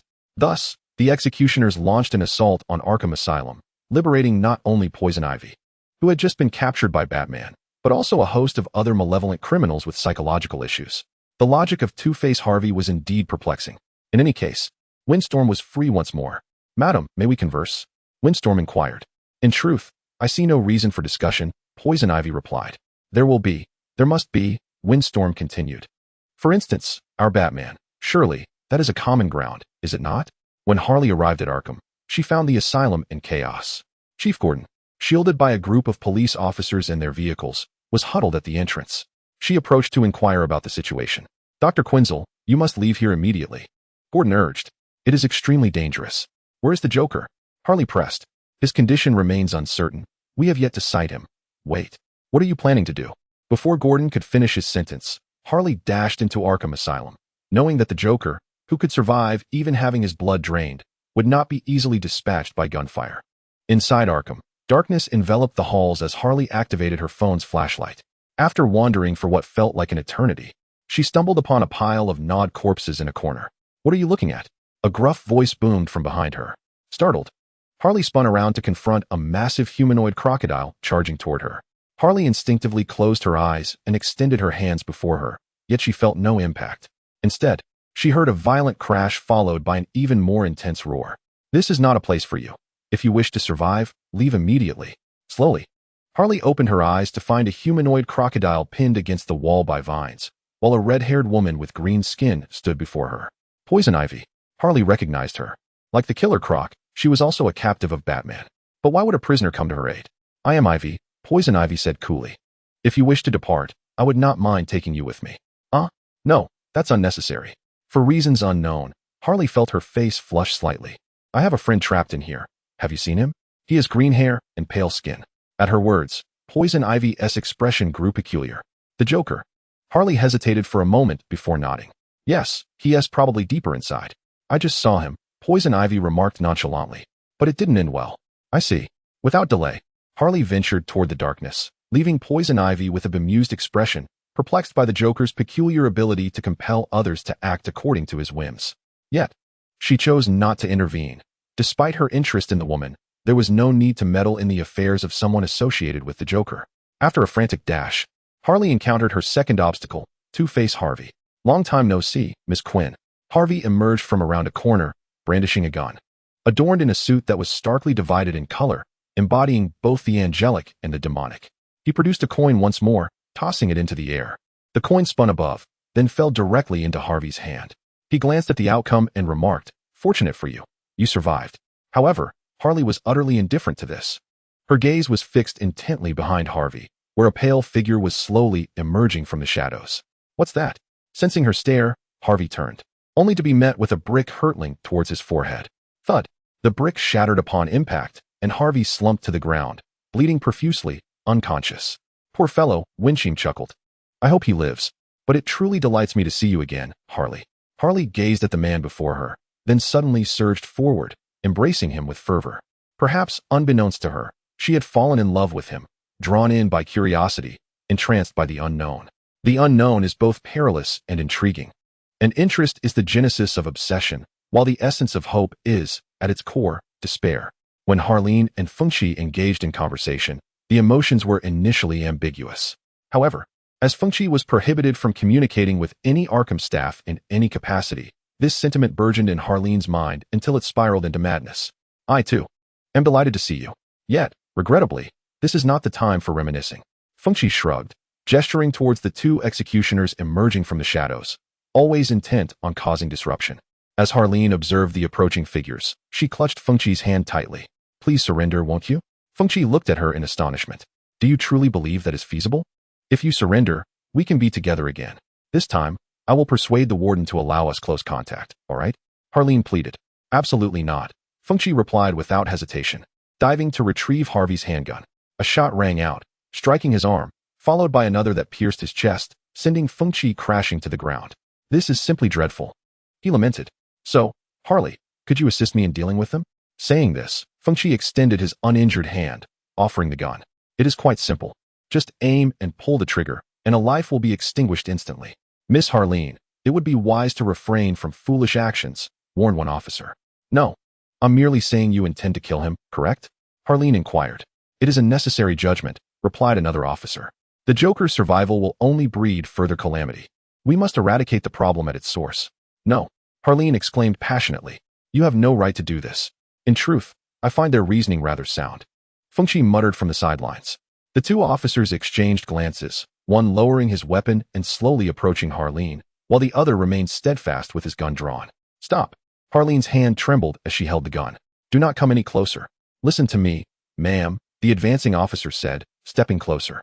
I merely wish to talk to you. Perhaps afterward, you will understand me. Bang. The gun fired. Ha ha ha. Feng Qi erupted into laughter, while both Harleen and the officers looked on in disbelief. The victim's blood sprayed from his chest as he collapsed helplessly to the ground, an unintended reaction born from Harleen's overwhelming emotions. You. One officer gazed at Harleen, bewildered, unable to comprehend why the typically gentle and virtuous Harleen Quinzel would act in such a manner. Yet, Harleen did not pause, driven by fear. She redirected the gun towards the head of the other officer and fired once more. It was only after the two officers lay motionless on the ground that Harleen comprehended the gravity of her actions. She surveyed her surroundings. Harvey lay unconscious. The officers rested in a pool of blood, and Feng Qi laughed uproariously. Everything felt so surreal. Unable to contain herself, she crouched down, clutching her head as chaos reigned within her mind. She had taken a life. If the first could be deemed an accident, the second was indisputably premeditated murder. How could this be? She and Harvey once aspired to fight for the justice of this city, yet they have both transformed into monsters. How ironic. In the end, she held a gun to her own temple. Don't do this, Harley. Feng Qi suddenly grasped Harleen's hand. Suicide is the most foolish choice, for death holds no value. Yet, Harleen wept once more in Feng Qi's embrace. There. Feng Qi gently patted her back. Perhaps this is a good opportunity? Harleen Quinzel. You can embark on a new life. Harley Quinn, she replied. Call me Harley Quinn. Perhaps he was right. If she were to begin a new life, a life alongside him, it could indeed be a splendid choice. Since he was the Joker, then she would become his Harley Quinn. Splendid. Feng Qi smiled as he held on to Harley, and she kissed him. After a long while, they separated, and Feng Qi looked at her, asking, Would you die for me? I would. No, that is too simple. Would you live for me? I could. With that, they embraced once more and departed Arkham together. Meanwhile, in the distance, the underground mafia of Gotham had blown open the gates of Blackgate Prison, a part of Feng Qi's meticulous plan. He had long anticipated the madness of Two-Face and his vengeance, yet he did not foresee the audacity of opening Arkham Asylum's gates. Nevertheless, the invasion of Arkham served as a signal for chaos to erupt within Gotham City. At that moment, a vehicle halted at the entrance of Arkham, and Gordon and others, bound by poison ivy, were utterly powerless to thwart Feng Qi's escape. Long time no see, Your Majesty. Liang Jie excitedly poked his head out. Is this the Queen? He was among the earliest followers of Feng Qi, and after recovering from his injuries, he eagerly arrived to assist him. Of course, Feng Qi said as he and Harley entered the vehicle. Let us leave Gotham amidst the chaos. Leave Gotham? Harley questioned, puzzled. Why? Because it is enough, Feng Qi replied. After this lesson, our Batman will surely learn, but I do not wish to turn him into a dictator just yet. All right, Harley inquired further, where are we going? Metropolis. Chapter 25. Feng Qi's Plan Metropolis? Harley expressed her surprise. What are we going there for? Because of Superman, Feng Qi explained. While I would love to directly usurp the Speed Force, I neither possess the ability to create a cosmic treadmill, nor do I wish to end up like Red Death, losing my own essence. Therefore, this must be approached gradually. In any case, it has always been beneficial for the great heroes to meet. That should be quite entertaining, Harley remarked. Indeed, from the very beginning, Feng Qi had never abandoned his family. Unlike the original Joker, he preferred to engage in long-term planning. The ultimate objective of these plans is to resurrect his family, a pursuit for which he is willing to go to any lengths. Although the heroes in comics often experience death and resurrection, the actual chances of revival are exceedingly rare. Take, for instance, the Golden Superman. who possesses the unconditional ability to bring the dead back to life. Yet, where could he possibly find a Kryptonian who has lain dormant within a star for 8 centuries? Thus, it is more prudent to contemplate a more realistic approach, such as first assembling a cadre of henchmen, akin to the Justice League. He could then steer the Justice League through a series of monumental events, ultimately leading to the emergence of the Mobius chair. While seizing the chair may pose certain challenges, with a well-crafted plan, every obstacle could be surmounted, and if orchestrated deftly, he could truly ascend to divinity during the Darkseid War. Although the notion of divinity may seem somewhat diminished, by merging the Green Lantern with the Mother Box and the Central Power Battery, he could resurrect the Green Lantern Corps. Why should he be any different? However, a precarious variable looms. He is uncertain whether this world will witness such grand events, necessitating a means to communicate with other universes. Alternatively, he could facilitate the demise of Darkseid and subsequently journey to OA through other means. This is why he chooses to depart from Gotham City. He fears that in a moment of weakness, he might inadvertently harm Alfred, inciting public dissent against Batman, which could lead to Batman's descent into darkness and ruin everything. In contrast, it may be wiser to engage in less formidable pursuits first. For Superman is far easier to manipulate than Batman. This also presents an opportunity for the heroes to unite. At this juncture, the most nefarious of criminals have broken free from their confines, plunging Gotham into chaos, with rampant vandalism and arson, rendering the presence of a vehicle traversing the central road utterly inconsequential. However, Liangjia expresses his concerns regarding Superman's fate. Have you heard of Rupert's tears? Wen Qi inquires, noting that its head can withstand bullets, yet a mere pinch at its tail would reduce it to powder. Thus, everything possesses its vulnerabilities, and Superman is no exception. Your will, my lord. Although General Zod has yet to arrive on Earth and kryptonite remains inaccessible, there exists another element capable of countering Superman: red solar radiation. Its efficacy is evidenced by Batman's repeated victories over Superman in various narratives. In short, red solar radiation affects Superman as significantly as kryptonite, yet is far easier to procure.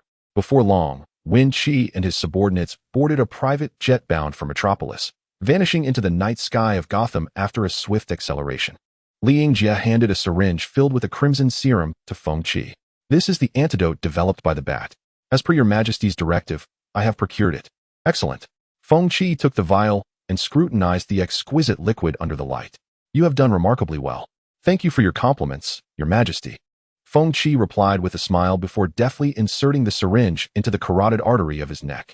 The syringe began its automatic function, administering the serum into his body. Are you intending to use this to heal yourself? Harley questioned, perplexed. Not at all. Feng Qi shook his head. Batman previously scattered this substance across half of Gotham, ensuring its safety. It specifically targets the Joker's toxin. I wish to see if it can stimulate the evolution of the Joker's venom. Considering my metabolic rate far exceeds that of an ordinary person. I see. Harley covered her mouth, impressed. You truly are remarkable. There's nothing praiseworthy about it, Feng Qi replied. By the way, what is that? Following his gaze, Liangjia noticed a wooden box draped in black cloth. Oh, that? It is a gift from the Penguin to Your Majesty. Apparently, that little way offended him, so he sent it to you as a present. I see. Feng Qi couldn't help but chuckle. I knew it. How could that rotund penguin ever experience love? In the end, it's merely a jest. Indeed, Liangjia eagerly flattered. How could it possibly compare to Your Majesty's brilliant foresight? Feng Qi waved his hand dismissively. Enough of the flattery. I wish to rest. With that, he disregarded Harley's willingness and laid his head on her lap, closing his eyes. Good night, everyone. Good night. Harley gently caressed Feng Qi's face, softly murmuring, my sweetheart. The atmosphere was serene, a stark contrast to Gotham's darkness. Meanwhile, Batman soared through the streets of Gotham, striving to apprehend the fleeing criminals to the best of his abilities. In his dreams, Feng Qi envisioned a scenario where he might encounter Superman. Maintaining lucidity while dreaming is not particularly challenging. It merely requires some training over time. At that moment, Feng Qi stood before a CAF, simulating the first possibility. First, he would arrange a meeting with Lois under the pretense of Superman's information, then lead her to a place infused with red radiation and tie her up. Upon hearing Lois's cries for help, Superman would rush in, allowing Feng Qi to deliver a beating akin to Batman's assault on Red Sun. However, if Superman chose to attack him immediately, all these preparations would be futile. The second possibility involved seeking out Lex Luthor directly, but whether that individual would be willing to meet him remained uncertain. Furthermore, with Zod yet to arrive on Earth, Luthor had no opportunity to unleash Doomsday. The third possibility and the fourth possibility finally, after numerous calculations, Feng Qi discovered a flawless plan. Chapter 26. The Metropolis. When Feng Qi and his companions arrived in the metropolis, daylight had already broken. Feng Qi stretched lazily, rising from Harley's lap. "How long have I slept?" he inquired. "I don't know," Harley replied nonchalantly, "but my legs are utterly numb." "You have likely rested for 6 hours, Your Majesty." Feng Qi acknowledged with a slight nod, appreciating the reliability of his old loyal minister. At that moment, the plane was still in the air, yet, due to their thorough preparations, they were not lacking in provisions. Just then, the former girlfriend of the Penguin Man awoke, surveying her surroundings with an impassive expression. "Who are you, and where is this place? How should I put it?" Feng Qi mused, rubbing his head. "Tell me your story, and if I find it satisfactory, I shall set you free." All right, Xiao Wei replied, lowering her head, refraining from asking what would happen if she failed to meet his expectations. "I was originally a young lady of European nobility. You may call me Xiao Wei. Later, I was abducted by human traffickers and brought to Gotham. I was filled with terror, feeling that my life was about to end here, destined to be someone else's amusement or plaything, discarded after being cheapened. But he saved me. That man, although he claimed he simply could not stand seeing me caged, I am grateful to him. In my eyes, he is my hero. I also understand him. His heart is hollow, desperately seeking the approval of others. I always believed him to be a good man, but not long ago. A chef was driven to suicide merely for laughing in his presence. He wielded his power to suppress the chef and collected the news of his suicide. Clipping it into his diary, he amassed over a dozen such articles. I grew fearful, recognizing that he was not the man I truly desired. Thus, I told him I wished to leave, to return to Europe and find my family. He became furious.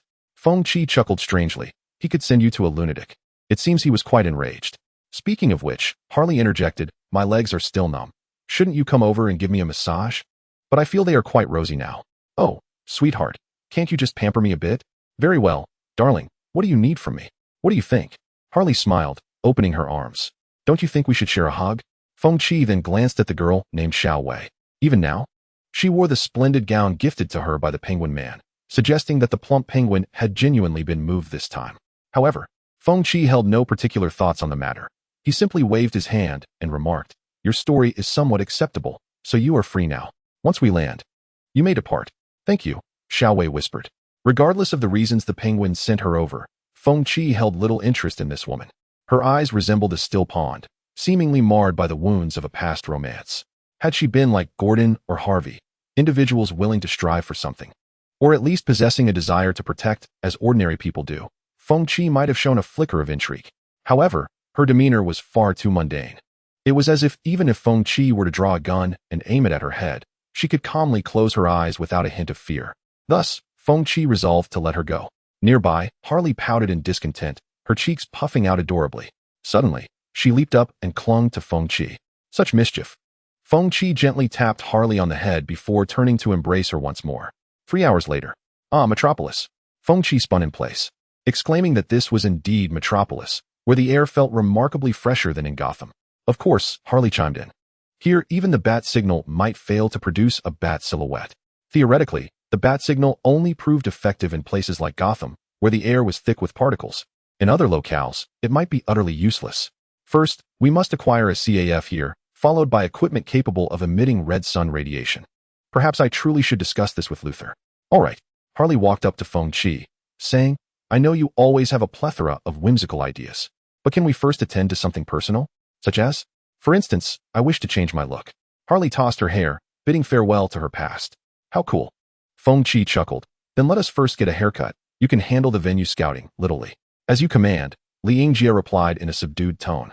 Feng Qi then led Harley to a salon. Passers-by glanced at Feng Qi's appearance, dismissing it as performance art, but some took notice of Harley, only to have their teeth knocked out by this girl, who exuded an innate sense of violence. After Feng Qi and Harley completed their hair makeover and outfit change, she finally transformed into the Harley Quinn he had envisioned. With her red and blue twin ponytails, playful yet alluring bodysuit, and that enigmatic smile, she resembled a sweet poison, beautiful yet deadly. "Splendid," Feng Qi remarked, wrapping his arm around her waist. "Now, let us embark on the journey of managing a CAF from scratch.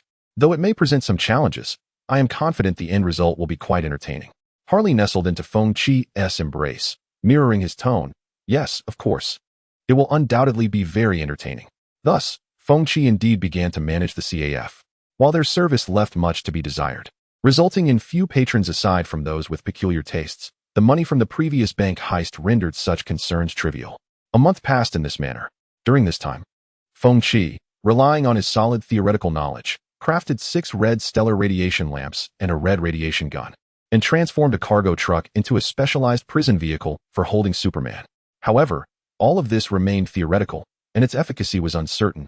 Thus, Feng Qi needed to devise several contingency plans. He hoped Superman's resolve would prove sufficiently steadfast. In the soundproof underground chamber, Feng Qi mused to himself that if things went awry, the descent into darkness could become troublesome. The following day, the sky above the city was shrouded in ominous clouds. Despite it being midday, darkness enveloped the area, casting a pall over everything as torrential rain poured down and lightning danced wildly. Everything seemed to herald an approaching calamity.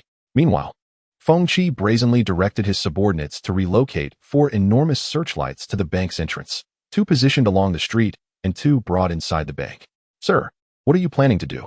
a cashier inquired, perplexed, upon witnessing Feng Qi's activities. "As you can see, I am setting up a venue," Feng Qi replied nonchalantly. "The stage lights and setting are already in place. The main act will soon make an entrance, and I must prepare to present an exhilarating performance for everyone." The cashier, bewildered, thought, "What is going on?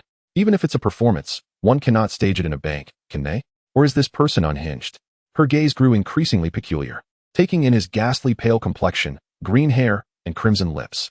Perhaps this clown was simply too engrossed in his role, spouting nonsense while seeking shelter from the rain. Nevertheless, she maintained her customary composure and gently replied, "If you are concerned about the equipment getting wet, moving it inside the bank is certainly acceptable. But please do not disturb others." "Of course," Feng Qi smiled. "I assure you I will not do so until the performance begins." At that moment, a child tugged at his mother's sleeve, exclaiming, "Mommy, there's a clown." Indeed, the mother, recalling her child's fondness for clowns, nodded toward Feng Qi. "Sir, could you tell me where your performance will take place? My child has always adored clown shows." "It is my honor, madam," Feng Qi replied with utmost elegance. "However, my performance will take place right here, shortly." "What will you perform?" the child asked, intrigued. "Well, how shall I put it?" Feng Qi gestured toward his subordinates. "In a moment, we will capture Superman alive and then sell him to a bald man." "That sounds amazing," the child exclaimed excitedly. "But how will you capture Superman?" Feng Qi produced a silvery handgun, stating, "With this." "What is it?" "It is officially designated as Prototype Model 1, a weapon designed to simulate red stellar radiation against Superman." "Cool. Indeed, it is quite cool," Feng Qi chuckled. In truth, it was merely a laser light, serving the singular purpose of weakening Superman's skin within a 2-meter range, while functioning like an ordinary firearm and discharging bullets. "That sounds impressive," the boy nodded. "But how will Superman defeat the villains?" "Defeat the villains?" Feng Qi inquired about the necessity of vanquishing villains.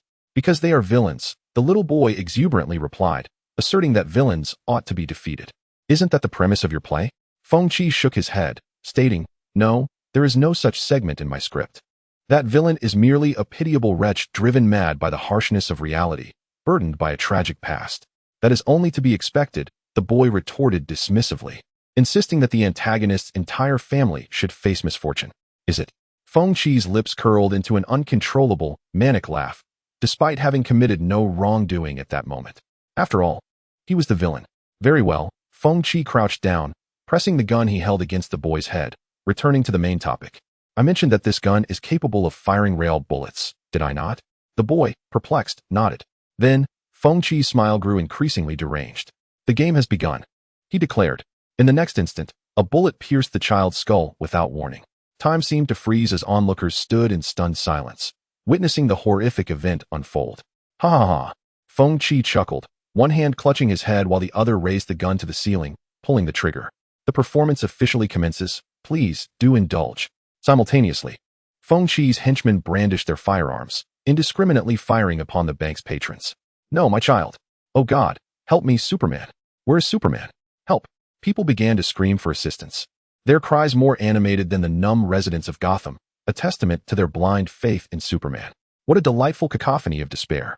Feng Qi emerged from the bank, reveling in the torrential rain, exclaiming, "I know I shouldn't be this way, yet I simply cannot contain myself. Ha ha ha ha, you will never have another chance." A voice echoed from above, declaring, "You will spend the rest of your life in prison. You shall never again harm others." "Nay, I am merely concerned that I might inadvertently break you," Feng Qi retorted, glancing upward at the man clad in red briefs worn over his costume.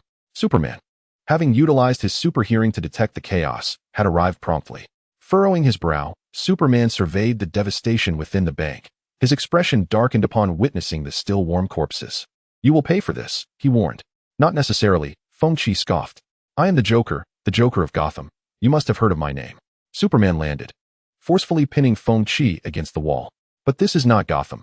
Encountering me is your misfortune."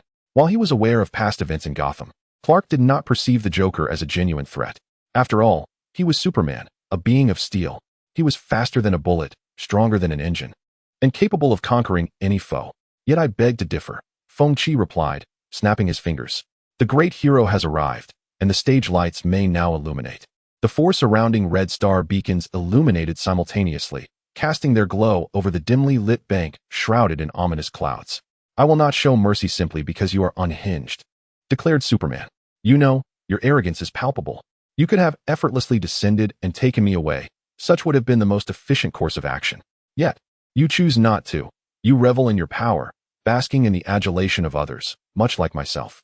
As he spoke, Feng Qi seized Superman's arm and, to the latter's astonishment, slowly twisted it apart. "What?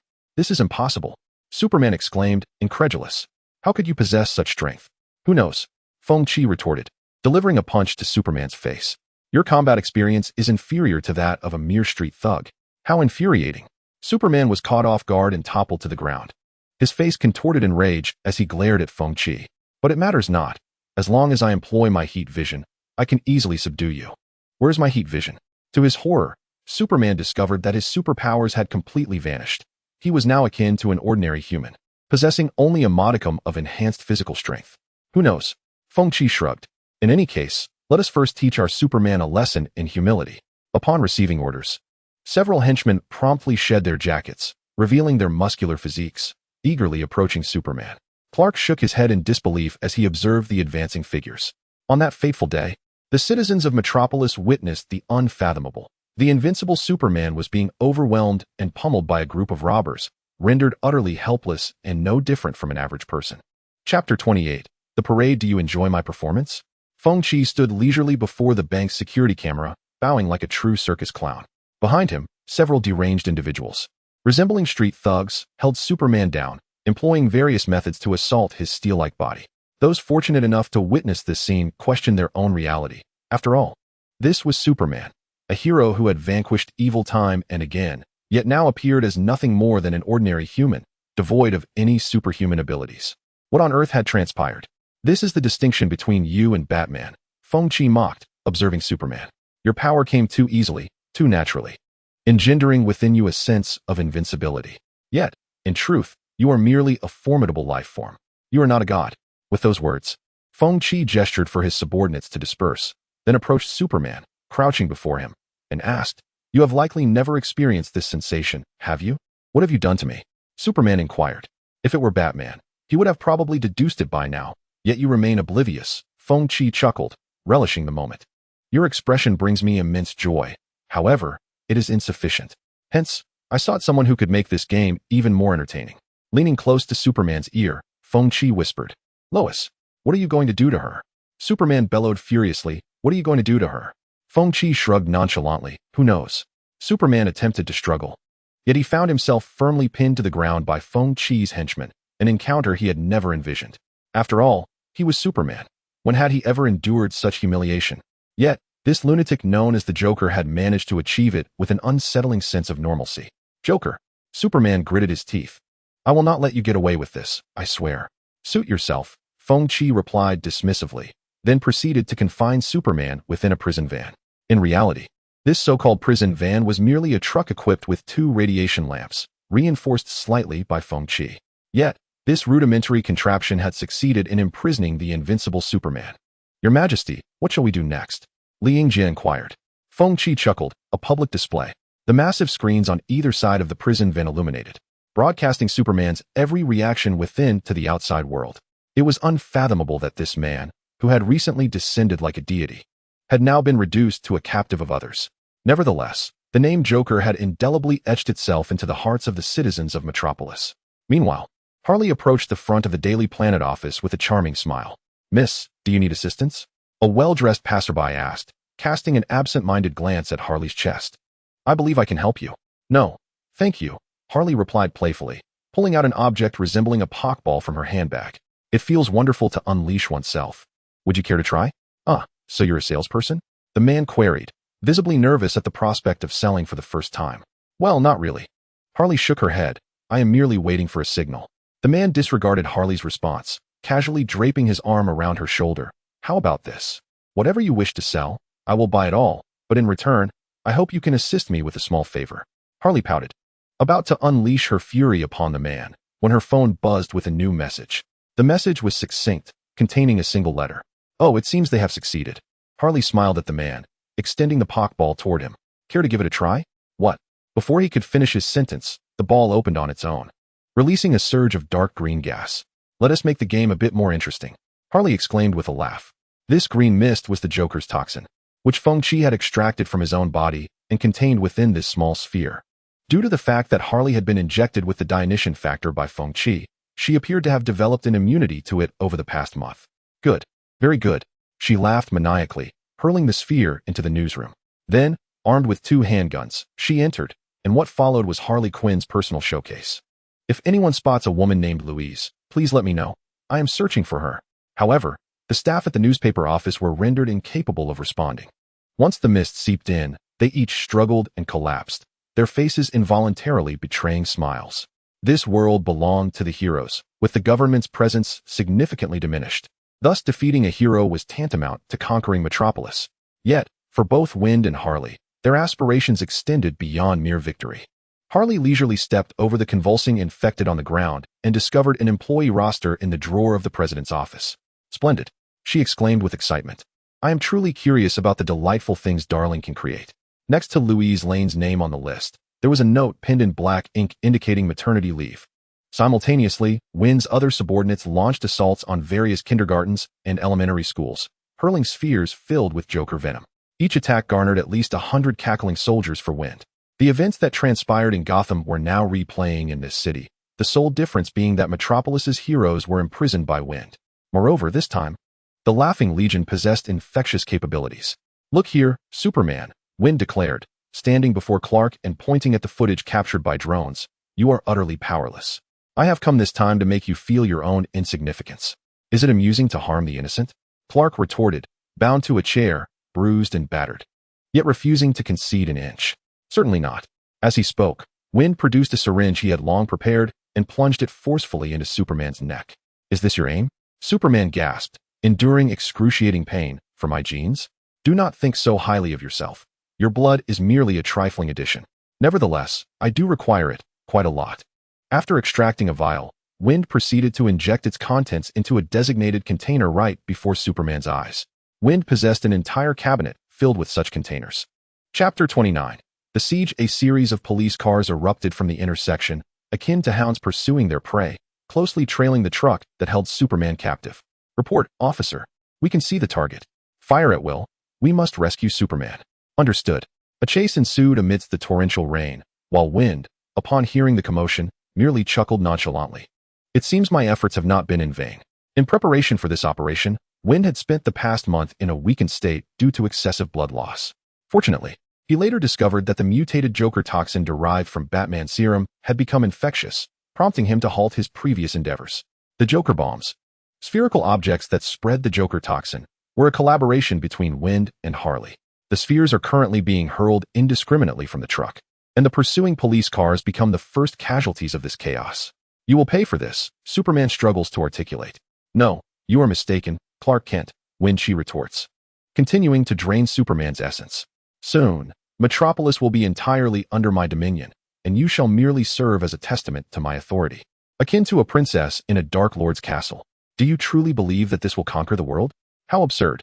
Feng Qi scoffs at Superman, stating, "I harbor no interest in such matters, but I wish to create a stage, for I am confident that when Metropolis falls completely, they will undoubtedly appear."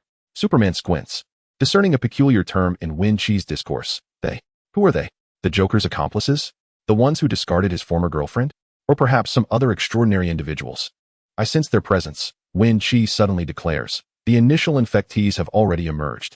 Although I can only gauge their approximate location, I am certain they are spreading. Superman feels an unsettling apprehension. What do you mean? Who knows? Feng Qi grins, his ghastly white teeth resembling the bones of the deceased, chilling to behold. In any case, the game has commenced. In Feng Qi's perception, the Laughing Legion begins its explosive dissemination, illuminating the inky night sky with blood-red starlight, embodying feral savagery and madness. The police cars trailing behind twist and turn, their officers convulsing, contorting into grotesque shapes, ultimately colliding with telephone poles or the buildings lining the streets. Excellent.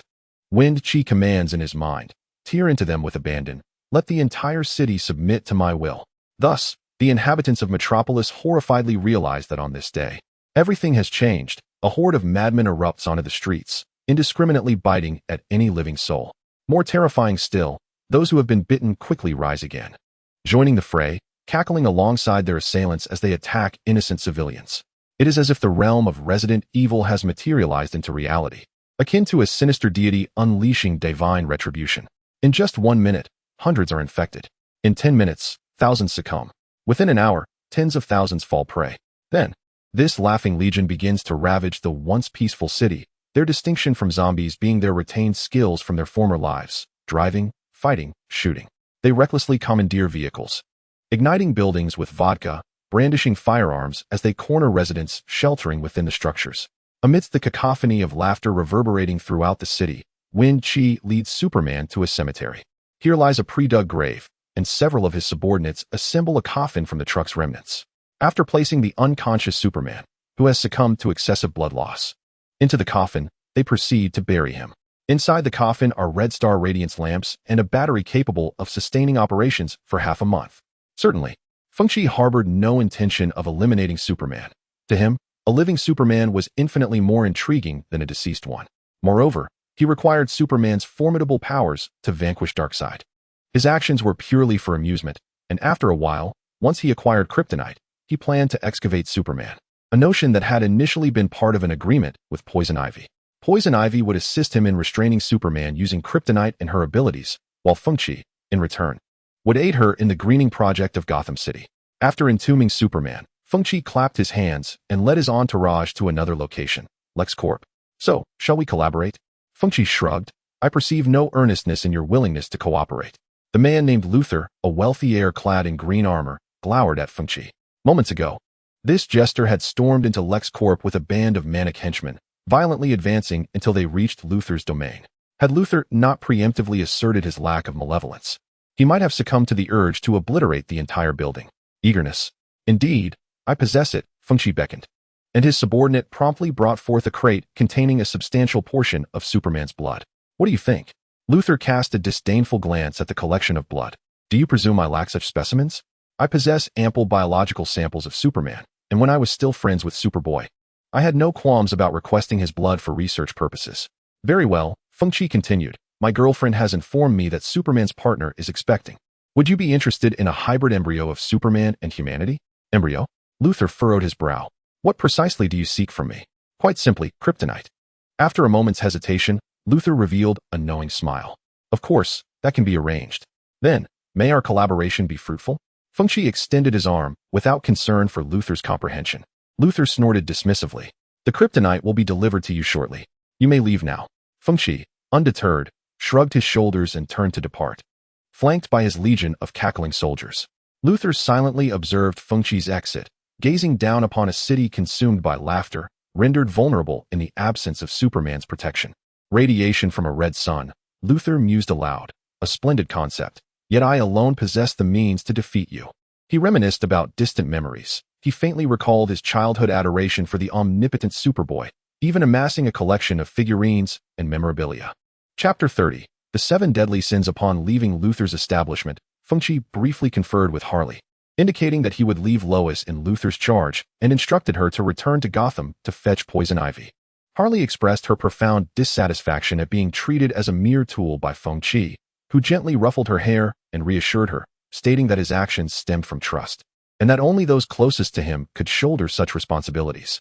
Subsequently, she eagerly boarded a private jet, returning to Gotham. After bidding farewell to this tool, Feng Qi temporarily allowed the proliferation of the Laughing Legion, turning his attention to a matter of greater significance, the preparation of the venue. According to Feng Qi's strategy, within 2 to 3 days of Metropolis falling into despair, various heroes would be expected to arrive for a rescue operation. Green Lantern, the Flash, and Wonder Woman would undoubtedly come, as heroes often exhibit such tendencies. Batman might be contemplating returning to Arkham, while the Martian Manhunter's involvement remained uncertain. As for Cyborg, he had yet to hear of such an individual. To render the stage more captivating and prolong the game, Feng Qi needed to devise methods to ensure that all participants enjoyed themselves thoroughly. For instance, employing flames against the Martian Manhunter, hiring a one-eyed mercenary to confront Batman, and using the Laughing Legion as hostages to restrict Green Lantern. All were tactics aimed at exploiting the hero's vulnerabilities. However, there was one individual for whom Feng Qi could not identify as suitable weakness: Wonder Woman, Diana. He recalled from past comics that Batman had equipped each of his allies with a small box, not for the ashes of the deceased, but as a weapon tailored to counter each hero, allowing him to eliminate them swiftly should they succumb to darkness. Yet, Batman could never discern Wonder Woman's weakness, forcing him to play the role of a third wheel between her and Superman, thus ensuring they would not unite, even though he could easily confront both. Returning to the matter at hand, Batman could operate with impunity as he was their progenitor, free to act as he pleased. However, Feng Qi was not afforded the same luxury and had to seek alternative methods. Arriving before his CAF, he smiled and drew 7 symbols, repeating the process 7 times. You know, I once heard someone say long ago that magic must be used to defeat magic. Your Majesty, do you mean? Li Yingjie inquired softly. Thus far, he had not encountered any hero named Shazam, and with a gentle push, what ought to have been an ordinary door transformed into a portal to another realm, revealing a dark, profound void behind it. This was the Eternal Rock, once the site of the Eternal Council, now a sanctum suppressing humanity's arch-nemesis, the 7 deadly sins. Your Majesty, Li Yingjie stammered, nearly at a loss for words, as he struggled to fathom how his sovereign could so effortlessly turn a mere door into a passage to another dimension. Relax, Feng Qi reassured him. Your Majesty is omnipotent. Indeed, Your Majesty, Li Yingjie reverently replied. You are omnipotent. Excellent, Feng Qi concluded, laughing as he stepped through the door, his raucous laughter echoing against the stone walls. Ultimately rousing the presence seated in the chair. An elderly man, clad in attire reminiscent of linen, bore a striking lightning-shaped emblem upon his chest. He was Shazam, the inaugural wizard and the architect of the Eternal Council, hailed as the most formidable human to date. As Shazam slowly opened his eyes, he struck his staff in indignation, demanding, "Who dares intrude upon the Eternal Rock?" A bolt of lightning erupted with the force of his staff, illuminating the dim stone cavern in an instant. Yet, Feng Qi paid him no heed. He surveyed the surroundings before shifting his gaze to the sealed embodiment of the 7 deadly sins nearby. Do you intend to unleash them? Shazam inquired as he rose, golden lightning crackling around him with each deliberate step. Feng Qi tilted his head, drawing a pistol from his coat and firing a shot that struck just above Shazam's head. However, the bullet abruptly decelerated as it neared Shazam, eventually hovering before his eyes. Impressive, Feng Qi remarked, but regrettably, you are aging. Your powers are waning, rendering you incapable of containing these 7 sins. Am I correct? Just as Shazam was about to respond, he was interrupted by 7 more sinister voices. Indeed, you are no longer capable. Old man, you cannot confine us for long. The world will ultimately belong to us. Fresh flesh, exquisite whales. We shall return to the realm, and you shall perish. The statues on the walls seemed to animate. Dark smoke swirling into existence, dancing through the air. Silence, Shazam commanded, waving his staff as bolts of lightning erupted forth, dispelling the encroaching shadows. Yet, the 7 deadly sins remained undeterred, swirling about Feng Qi and Li Yingjie, enticing them. Do you see? This is power, the extraordinary, which you too may possess if you so desire. Power sufficient to conquer the world. Just release us. Sounds appealing, Feng Qi replied with a smile. Then, little Li, this power is entrusted to you. Huh, very well, as you command, my lord. Upon receiving the order, Li Yingjie instinctively turned towards the deep blue sphere ensnared within a lattice of bindings. For reasons unknown, he instinctively felt that this sphere was the true embodiment of the 7 deadly sins, while the 7 statues merely contained their might. Stop. You have no idea what you are doing, Shazam exclaimed, unleashing further bolts of lightning, all of which were thwarted by the encroaching black mist. Hurry, the 7 deadly sins urged eagerly. We cannot hold him off for long. All right. Li Yingjie appeared entranced, gazing intently at the deep blue orb. As his hand approached, the lattice bindings inexplicably unraveled. Ultimately, the moment he made contact with the orb, blue lightning erupted, causing the statues upon the walls to crash down violently. Not good. Shazam cried out, only to be struck by a creature emerging from the smoke, sending him flying. Well then, I shall take my leave for now. Little Li follows shortly. Feng Qi departed from the eternal rock with a smile, turning back at the entrance to casually remember to eradicate the roots.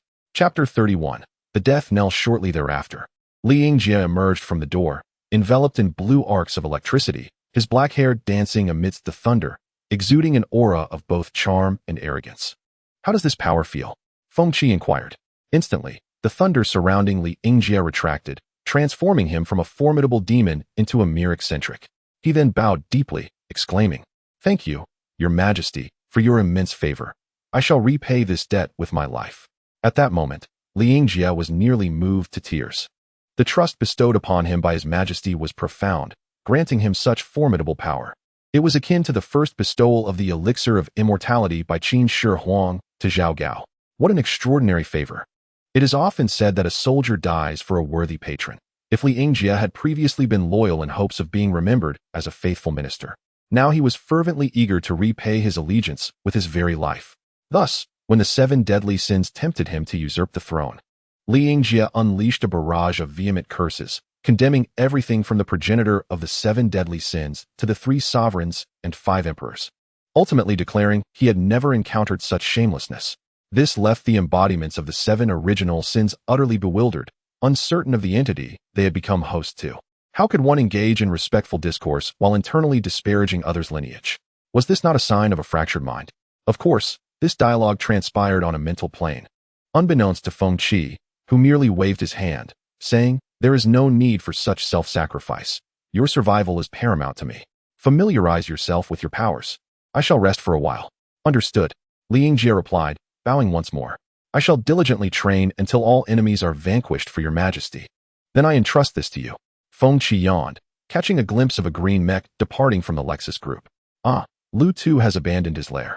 It will serve perfectly as a venue for my heroes." With that, Feng Qi summoned the Mad Laughter Legion to gather at the Lexus group, collecting necessary items along the way to renovate the corporate edifice. Observing this, Li Yingjie bowed again, stating, "I shall take my leave now, and I implore Your Majesty not to overexert yourself. Prioritize your well-being." "Yes, I understand," Feng Qi replied. "By the way, what became of that old man Shazam?"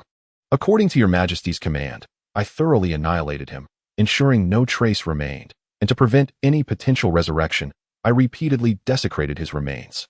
In Li Yingjie's mind, beings wielding magical or extraordinary powers often possessed peculiar spells, such as possession, blood rebirth, or borrowing corpses. Thus, after slaying Shazam, he indulged in a series of elaborate desecrations, drawing from diverse cultural traditions to ensure the finality of the act. Among various gruesome acts, there were the gouging of eyes, the nailing of hearts, cremation, arranging ashes into a cross, and pouring the urine of a child upon it. Subsequently, the mixed ashes were fashioned into a multitude of ceramic figurines, and the cycle continued. Ultimately, even the 7 deadly sins could no longer bear to witness such horrors, declaring that, according to their senses, Shazam must have perished completely, with only a fragment of his soul, imbued with power, having escaped. Unless unforeseen circumstances arose, it would be impossible to thwart their intentions. Li Yingjie, on the other hand, proclaimed that no traitorous scoundrel would disturb his mind. He intended to execute this demon as commanded by the emperor, warning that should anyone dare to obstruct him, he would suppress them with the imperial decree, ensuring their eternal damnation. At that moment, the 7 deadly sins regretted their choices, lamenting that had they known they would encounter such a fiend upon their release, they would have preferred to remain sealed, at least enjoying a tranquil existence. Of course, the 7 deadly sins had attempted to manipulate Li Yingjie's thoughts, specifically by amplifying certain desires within him. However, when they probed into his mind, they found themselves bewildered. What could he possibly be contemplating? His thought process was so chaotic that they wondered how he had managed to survive this long. Was he perhaps insane? Meanwhile, Feng Qi was mentally tallying the resources collected by the Laughing Legion. Among them were magnesium carbonate powder, capable of absorbing heat, nanomaterials for creating seamless and smooth environments, and dozens of tons of liquid nitrogen. These were items he had once wished to purchase online, but his previous funds had been nearly exhausted, compelling him to silently note the locations of these resources for personal retrieval. Next came the renovation of the LexCorp building. Although Feng Qi was not a specialist in engineering or architecture, he found that a few minor mechanisms posed no challenge. The only difficulty lay in the smelting of metals, a task that could be handled by Li Yingjie, who had recently acquired the ability to harness electrical energy due to his fusion with the 7 deadly sins. Thus, a scene of madness unfolded as countless individuals, laughing maniacally, surged into the LexCorp building, methodically transforming its floors amidst their cacophony of laughter. They breached the top floor, affixing steel plates to create rudimentary traps, while employing 3D printers to manufacture triggering devices and laying down nanomaterials on the floor to minimize friction. For added precaution, they scattered tiny balls intended for making ballpoint pens across the ground. Despite being accomplished by a multitude of people, the operation was executed with a singularity of purpose, as if orchestrated by one entity. Feng Qi was indeed putting forth tremendous effort to prepare for the impending Justice League, facing what could undoubtedly be described as a hellish initiation of this game. Yet, what did it matter? He was the Joker, fully equipped for the occasion, including the use of Eternal Stone in emergencies. Now, all that remained was to relish the game. At that moment, a phone rang. Feng Qi glanced at the caller ID and immediately smiled, answering with enthusiasm. "This is the Reaper's Bell. I have arrived in Metropolis." "How splendid. Do you enjoy the ambience here?" At the outskirts of Metropolis, Deathstroke hovered in a helicopter, gazing down at the city, which seemed to have recently endured a catastrophic assault. Billowing smoke in every direction, a slight twitch creased his lips. "I only hope you can make the payment in a timely manner." "Of course, no problem," Feng Qi replied. "In fact, I can settle the full amount right now. After all, I trust your character, Uncle Zhong." "That's unnecessary." Deathstroke felt a shiver at Feng Qi's address. But he stipulated, "Let it be clear, according to our agreement, I will assist you in dealing with Batman, but I will not intervene in matters beyond our task." Naturally, Feng Qi chuckled. "In fact, even if you wish to interfere, I would not permit it, for this is my game."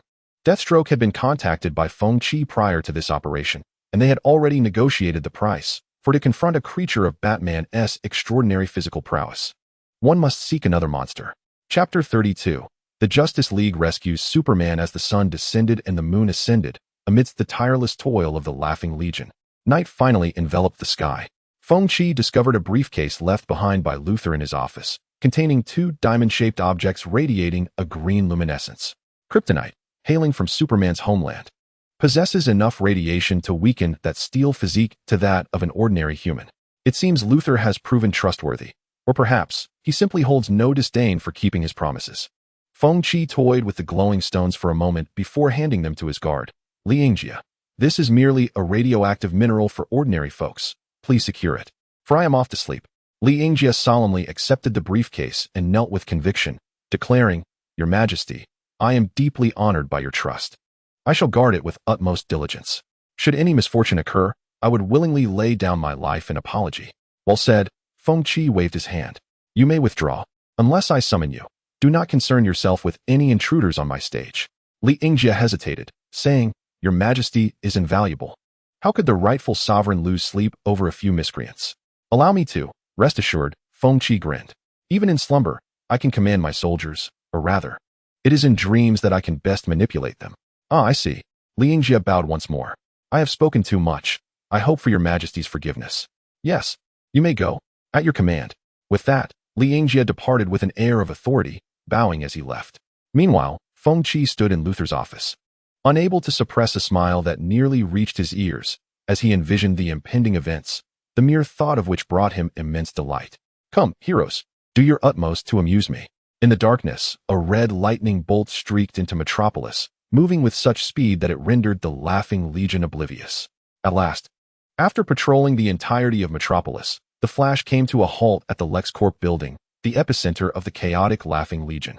As the blinding streak of lightning ceased its rapid motion, it revealed the visage of a figure obscured by speed and the electric tendrils that surrounded him.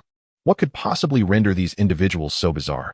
Had they been infected by some insidious virus? He was none other than Barry Allen, the Flash, a hero of Central City who would not ordinarily find himself in this territory, for every hero has their designated realm. It is unnecessary to question why the American government remains absent, as diminishing their presence is considered politically correct in the realm of American comics. Initially, Upon hearing the news of Superman's abduction and the fall of Metropolis, Barry was incredulous. After all, this was Superman, arguably the most formidable among all superheroes. However, the incessant rumors circulating online began to shake his conviction, prompting him to witness the truth with his own eyes. What he uncovered left him utterly astounded. Once a thriving metropolis, it was now engulfed in smoke, with the streets teeming with a populace whose faces bore grotesque smiles, reminiscent of zombies eager to devour any passerby. This grim reality instilled an overwhelming sense of dread in Barry, compelling him to acknowledge the possibility that Superman had indeed been vanquished. Consequently, he resolved to infiltrate the stronghold of the enemy, the LexCorp building now besieged by the Laughing Legion, in search of a cure for the virus to rescue the innocent civilians of Metropolis. With determination, Barry transformed once more into a streak of crimson lightning and surged into LexCorp.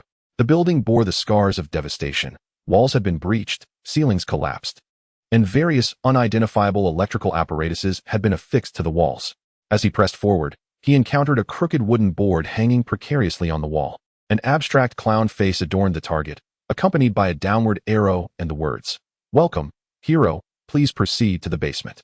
Barry was taken aback. After careful contemplation, he concluded that this was not an original decoration of LexCorp, but rather a taunt left by the current occupants of the building. What was this? He found himself at a loss for words. He had heard whispers that the madman who had abducted Superman was indeed insane, and now he was utterly convinced of that fact. Nevertheless, Barry did not waver. He believed that with his super speed, even if he could not overpower his adversary, he could escape with sufficient intelligence. Thus, he proceeded down the staircase indicated by the arrow. The floor was slick with a thin layer of water, a consequence of the Laughing Legion's destruction of the building's plumbing, causing water to continuously seep into the lower levels. Unbeknownst to Barry, during his brief pause, a vigilant soldier of the Laughing Legion monitoring the surveillance footage had observed his every move, triggering the activation of the Legion within LexCorp. Meanwhile, Barry remained oblivious, continuing his advance through the damp environment until he was confronted with the chilling realization. You are here, aren't you? The consciousness of Feng Qi has taken residence within the body of a maniacal soldier who, with an unsettling grin, turned his head in a terrifying manner. Shall we have a chat, Mr. Flash? Silence enveloped the space, devoid of even the faintest sound. Yet, Feng Qi, undeterred, continued in a sickly voice. Or should I call you Barry Allen? No sooner had he spoken than a flash of lightning materialized before him. How do you know that name? The Flash asked, astonished. As a superhero, one's true identity is of utmost significance, serving as the foundation upon which they can combat crime without the dread of familial retribution. The fact that a complete stranger, a mere jester, could so easily utter his name left him utterly astounded. Who knows? Feng Qi tilted his head, continuing to laugh maniacally. Perhaps someone leaked your information online, or maybe your voice and physique were analyzed. In this age, identifying a person is remarkably simple. Oh, very well, Barry interjected, raising a hand to halt the conversation. Listen, I don't know how you defeated Superman, but it's not too late for you to surrender. Otherwise, I shall resort to force. While he was somewhat concerned about how the jester knew his identity, Barry recognized that now was not the time for such distractions. Capturing the opponent would undoubtedly unveil the truth. Ha ha ha. Feng Qi suddenly erupted in laughter, pointing at Barry as if he had heard the most amusing jest. You are indeed formidable, but as the Flash, you lack any sixth sense, do you not? In other words, if someone were to shoot you from behind while you are distracted, what? Barry quickly turned around, only to find nothing behind him. Ha ha ha. Feng Qi's laughter grew louder, compelling him to sit down, clutching his stomach. I was merely jesting. By the by, have you noticed my shoes? They're made of rubber. Quite cool, aren't they? Oh, you are insufferable. Barry felt a twinge of annoyance at being toyed with, then accelerated toward Feng Qi, hoping to capture him with lightning speed. However, he soon found himself stepping onto a pile of steel balls, losing his balance and crashing against the wall due to inertia. The sight was painful. Feng Qi smirked, observing the disoriented Flash. You know why I wear rubber shoes? Because they are insulators. As he finished speaking, a further maniacal soldier above pulled the switch, and a surge of electricity coursed through the water towards Barry. Still groggy, Barry convulsed, his limbs rendered utterly unresponsive. Excellent, Feng Qi nodded with satisfaction. It appears my first prey has been ensnared. Upon concluding his words, he methodically donned his insulated gloves and produced a syringe filled with a muscle relaxant, gradually advancing towards the struggling Barry. When Barry regained consciousness, he found himself restrained in a chair, with a multitude of iron nails connected by wires piercing through his limbs.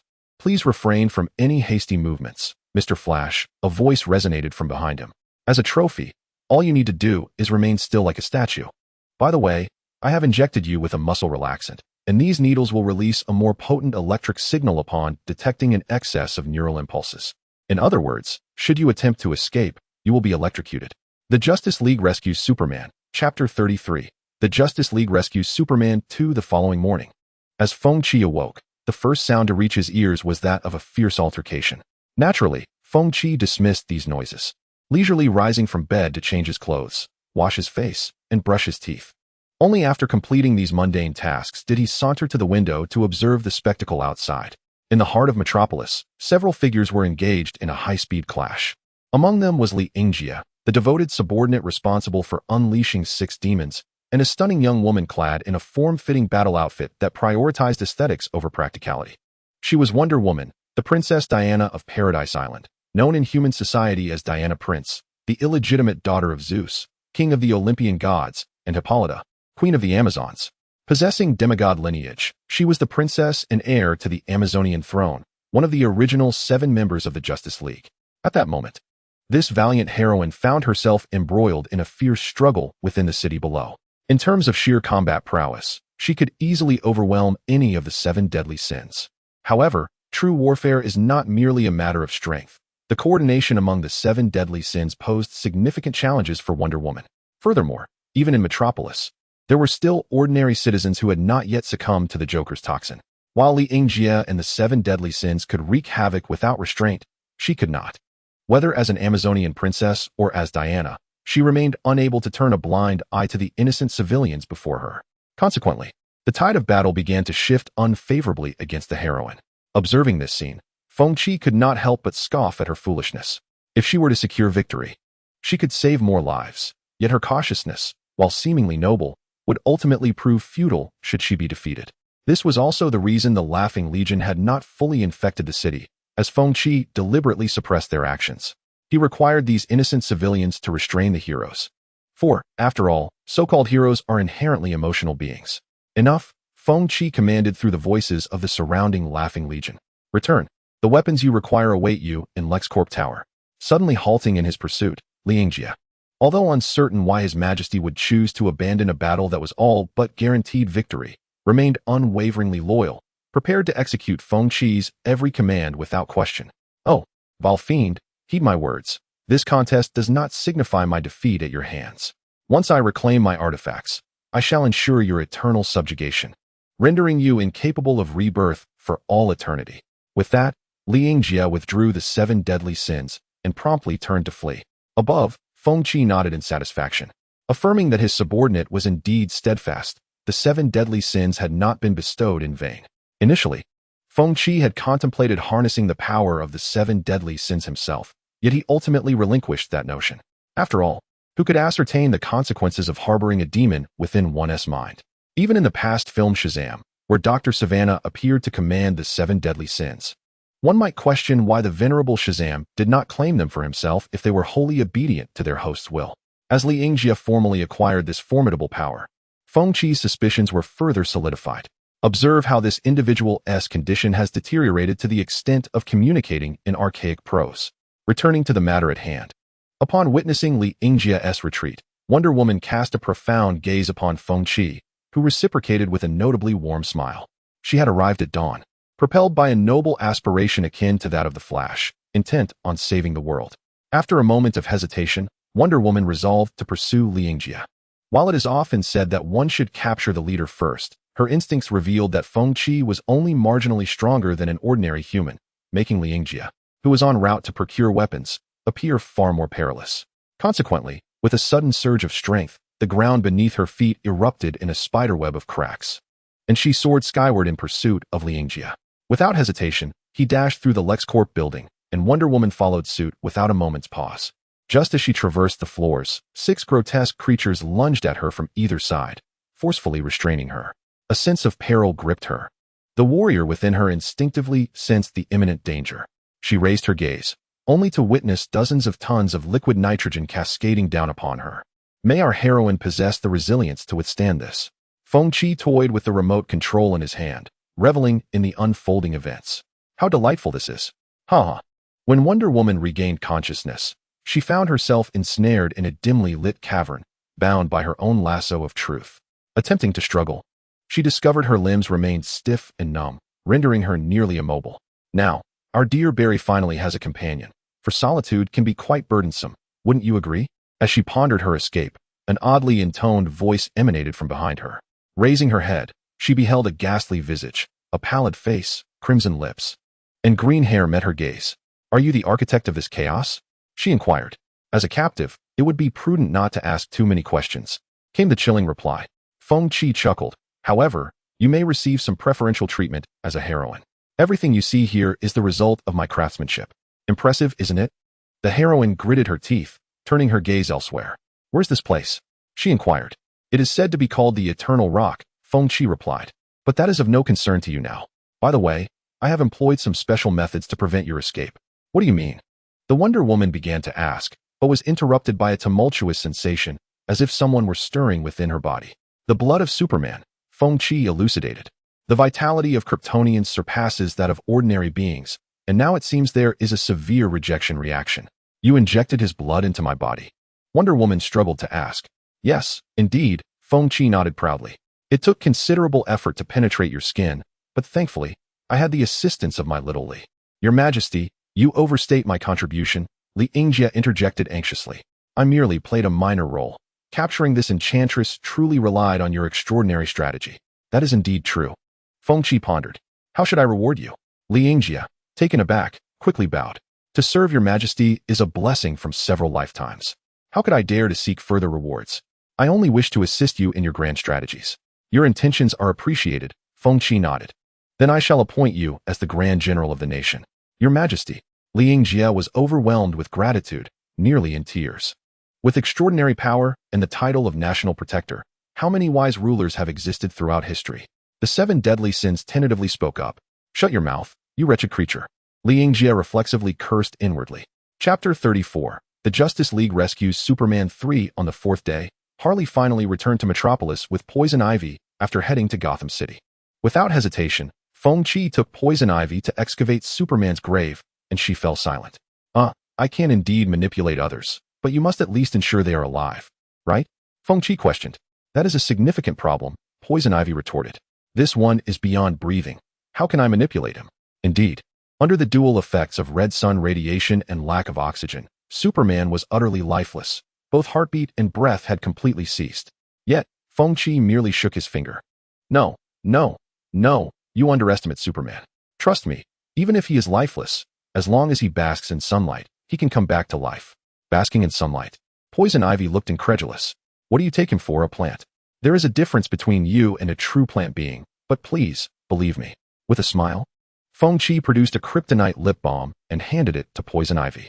When he is revived, he may be a bit disoriented. I will rely on you then. Reluctantly accepting the lip balm, Poison Ivy sighed. Fine, for Harley's sake. And what about me? Hallie's eyes sparkled as she inquired. What about my gift? In truth, it was not a gift at all. However, that was of little consequence. Hallie suddenly leaned closer to Feng Qi, asserting, after all this time together, you should really present me with something. Feng Qi pondered whether the divine essence of wine could suffice as a gift, yet she yearned for something more extraordinary. Hallie pouted, a hint of frustration evident in her voice, like a ring or a wedding dress, perhaps. All right, Feng Qi replied nonchalantly. I promise to bestow something upon you when the opportunity arises. As for now, he chuckled. I can hardly wait to witness the expressions of the heroes when they discover that Superman has become their adversary. Poison Ivy shrugged, choosing not to elaborate further. Instead, she summoned a multitude of vine-like plants to relocate Superman into the sunlight. Meanwhile, Li Yingjie thoughtfully arranged chairs, tables, umbrellas, and coffee. Hallie remarked, 5. While Poison Ivy's lips twitched, sensing that any attempt at sarcasm would be futile.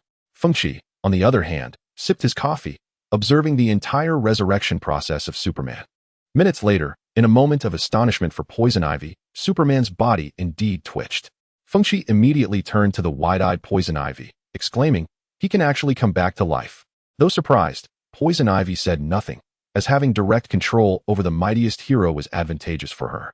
Then, she retrieved the lip balm Feng Qi had given her and carefully applied it to her lips before gently kissing Superman. Seeing this, Hallie nudged Feng Qi, asking, Will she be able to control him like that? Feng Qi replied nonchalantly, theoretically, yes. Under the sun, the robust man slowly opened his eyes, meeting Poison Ivy's gaze with a dazed expression. Do you know what I'm thinking? Feng Qi inquired. No, Hallie shook her head adorably, but I find it quite romantic. Indeed. Feng Qi responded with a cheerful smile. It's as romantic as Sleeping Beauty. Just then, a green light streaked across the sky, landing towards the LexCorp direction. It appeared the enemy had arrived. Feng Qi glanced at Poison Ivy, signaling, it's your turn. Exactly, Poison Ivy whispered into Superman's ear. Did you see that? Go and kill him. Superman silently regarded Poison Ivy before soaring into the sky without a word. Next came the segment for the Green Lantern. The Green Lantern noticed Superman and utilized his powers to shout. It was ineffective. Then Superman's turn arrived. He unleashed his heat vision, producing exceptional results. The Green Lantern suffered 86 points of damage. It was now the Green Lantern's turn again. He attempted to question Superman, but it was in vain. Superman then activated a serious punch, achieving remarkable effectiveness, inflicting 184,042 points of damage upon the Green Lantern. The Green Lantern has been defeated and cannot rise again. When Hal Jordan opened his eyes once more, he found himself, as per usual, bound to the chair of the Eternal Rock, his ring mysteriously absent. What had transpired? He could scarcely fathom why Superman would turn against him. Could it be that Superman was the true mastermind behind it all? Or was he under some form of control? As Hal pondered these thoughts, a melodious female voice reached his ears. Surely, you are not here to rescue Superman as well? Startled, Hal turned to discover two others similarly restrained. Are you in the same predicament? He inquired. Sort of, Barry despondently replied. I am the Flash, and you may refer to her as Wonder Woman. We both sought to save Superman. Indeed, Diana added, beads of cold sweat adorning her brow as she weakly spoke. However, we have failed. The Joker seemed to have anticipated our vulnerabilities. Hal fell silent for a moment. I was defeated by Superman. What? Barry exclaimed in astonishment. How could he possibly assist a criminal? I do not know. Hal shook his head. Yet, his behavior is peculiar, almost as if he is being controlled. That is a possibility, Diana nodded. One of the Joker's henchmen possesses magical abilities, so it would not be unusual for him to have means of manipulating the mind. Yet, dwelling on this is futile. Hal stated somberly. We should consider why the Joker has ensnared us here. A day passed, and yet another hero arrived, destined to fail in the attempt to rescue Superman. This time, it was the Martian Manhunter. To prevent the Martian's telepathic abilities from interfering with Superman's control, Windkeeper had Poison Ivy lead Superman into the Eternal Rock, while he sent Li Yingjie to confront the Martian. The Martian attempted to read Li Yingjie's thoughts, only to be taken aback. What is this? 8 distinct thoughts within one mind. The Martian discovered that, despite the outward appearance of righteousness, Li was engulfed in unimaginable chaos. This manifested as one thought articulating eloquent expressions, while the other 7 were left in a daze, merely repeating, yes, I am sorry, I was wrong. This disarray rendered the Martian incapable of predicting Li Yingjie's actions, and as he was drawn into the LexCorp, the entire building was ignited by an explosive blend of electricity and oil. The Martian could not rise again. In the distance, Windkeeper silently mused, Kryptonians fear kryptonite. Martians fear fire. By this reasoning, Batman, as a human, must be vulnerable to being buried alive. Chapter 35. The First Assembly of the Justice League on the 6th day. Windkeeper, having waited with bated breath to the point of nearly turning to stone, finally beheld his long-anticipated figure, Batman. Simultaneously, he stands as the final member of the Justice League. Aside from Aquaman and Cyborg, whose fates remain shrouded in uncertainty, this Dark Knight's approach markedly diverges from that of his fellow heroes. Rather than recklessly storming into LexCorp, he meticulously surveys his surroundings, even pinpointing a potential retreat route. Yet, unbeknownst to this seemingly invincible yet overly cautious man, every action of his is being observed by a cat infected with Joker venom. However, Wynn's keen awareness of this situation does not lead him to make any noise. Instead, he smiles as he ascends to the summit of a signal tower and places a call to Clock King. Li Yingjie promptly arrives, clutching a bundle of blankets. Your Majesty, be wary of the chill, he cautions. There's no need for concern, Wynn replies with a smile, for I am currently ablaze with fervor. Batman holds particular significance for Wynn. Not only is he an idol from a past life, but he is also the catalyst for Wynn's transformation into the Joker. Thus, Wynn often finds himself inadvertently more attentive to him. If the previous heroes were akin to desserts, Batman, in this moment, is the main course. At this juncture, Batman remains oblivious to the impending danger. After a brief reconnaissance of his surroundings, he intends to relocate his base of operations, planning to fully comprehend the geographical layout and the distribution of the Laughing Legion before proceeding. Abruptly, however, he hears the whir of a helicopter overhead. I've been discovered, he realizes, recalling that there were no aerial vehicles during his arrival. In a city dominated by the Joker, it is unlikely anyone else could traverse freely. Thus, the only conclusion is that his movements have been compromised. Yet, he does not panic. Instead, he maintains his composure, observing the enemy through the glass across the street, and soon spots a heavily armed man wearing a red and black helmet descending from above. This man, Clock King, draws his weapon and unleashes a volley of bullets towards Batman's hiding spot. The bullets ricochet off the ground, and had Batman not reacted swiftly to drop to the floor, he would have sustained grave injuries. That was merely a warning. Clock King slices through the parachute's tether and, in his descent, seizes the edge of a balcony to flip himself up. Now, the situation becomes serious. Batman silently assumes a fighting stance, acutely aware that those still serving the Joker amid Metropolis's turmoil cannot be reasoned with. Clock King, his expression stoic, directs his blade at Batman, and without any forewarning, both combatants unleash their assaults with the ferocity of thunder. This section omits 4,000 words. An hour later, a weary Clock King drags the unconscious Batman before Wind. The mission has been accomplished. Indeed, it has, Wind replies, his gaze lingering on the fallen Batman, whom he refers to as Little Leo. Here, Liang Jie exclaims, promptly arriving with a container. Your Majesty, the military supplies you commanded have been secured. Wind gestures towards Clock King, indicating, take what is yours from there.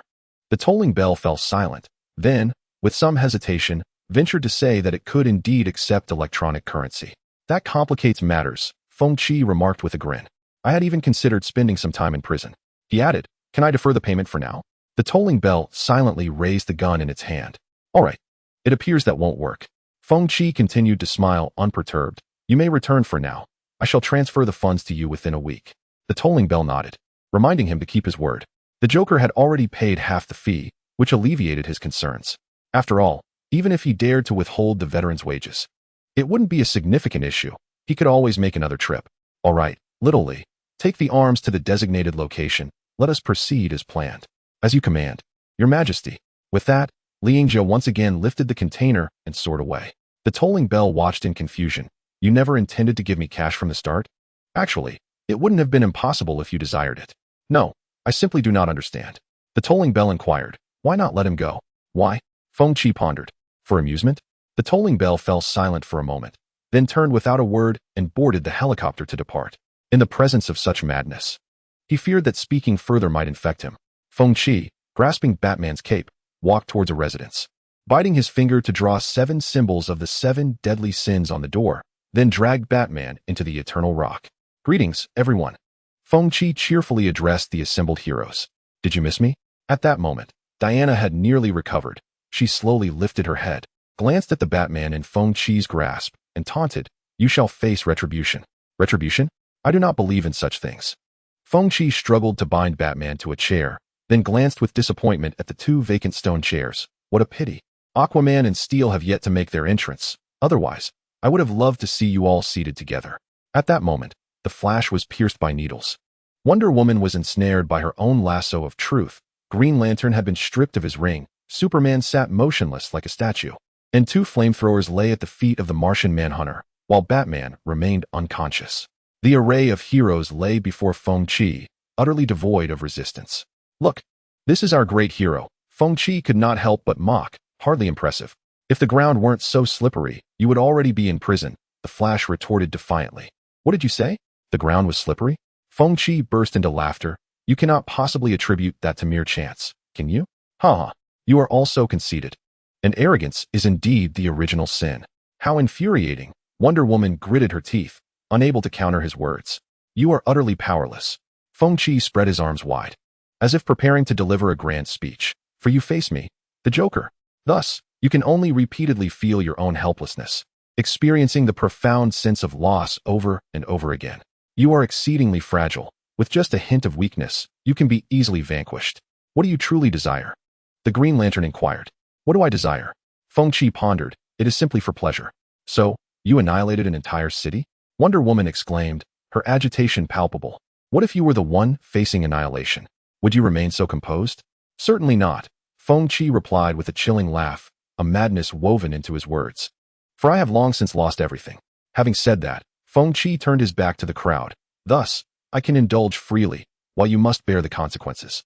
Diana wished to utter more, but her peripheral vision caught Batman slowly opening his eyes, then expelling a coin-like object into his palm.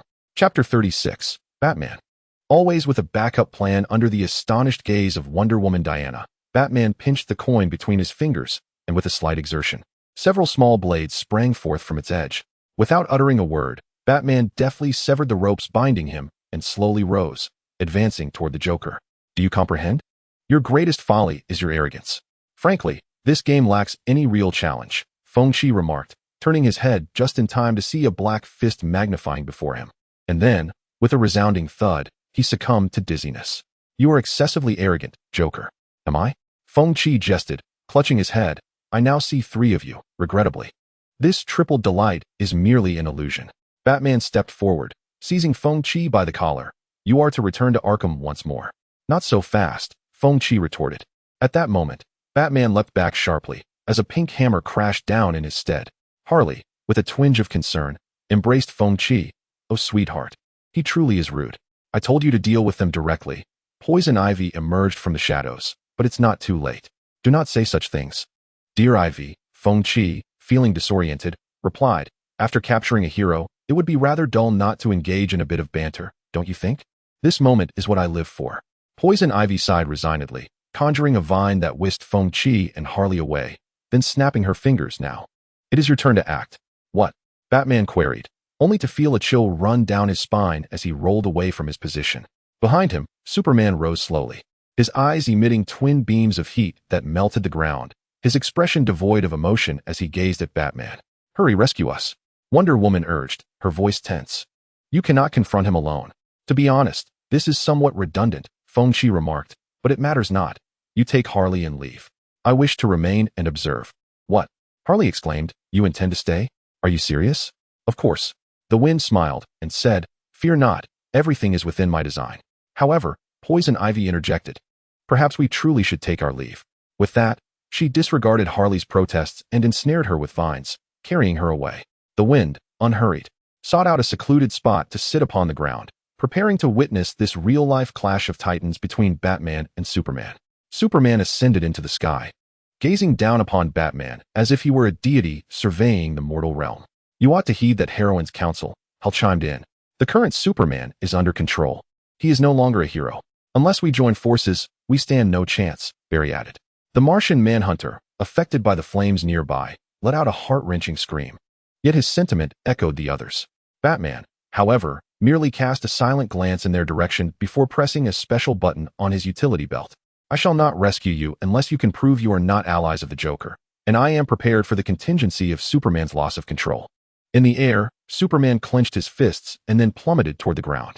Batman swiftly sidestepped and produced two cylindrical objects from his utility belt, tossing them to the ground. In the next instant, a fierce red sun radiation illuminated the cavern. Given the Joker's unpredictability, Batman had anticipated the possibility of being captured and Superman being controlled before arriving in Metropolis, formulating over a dozen distinct plans for various scenarios.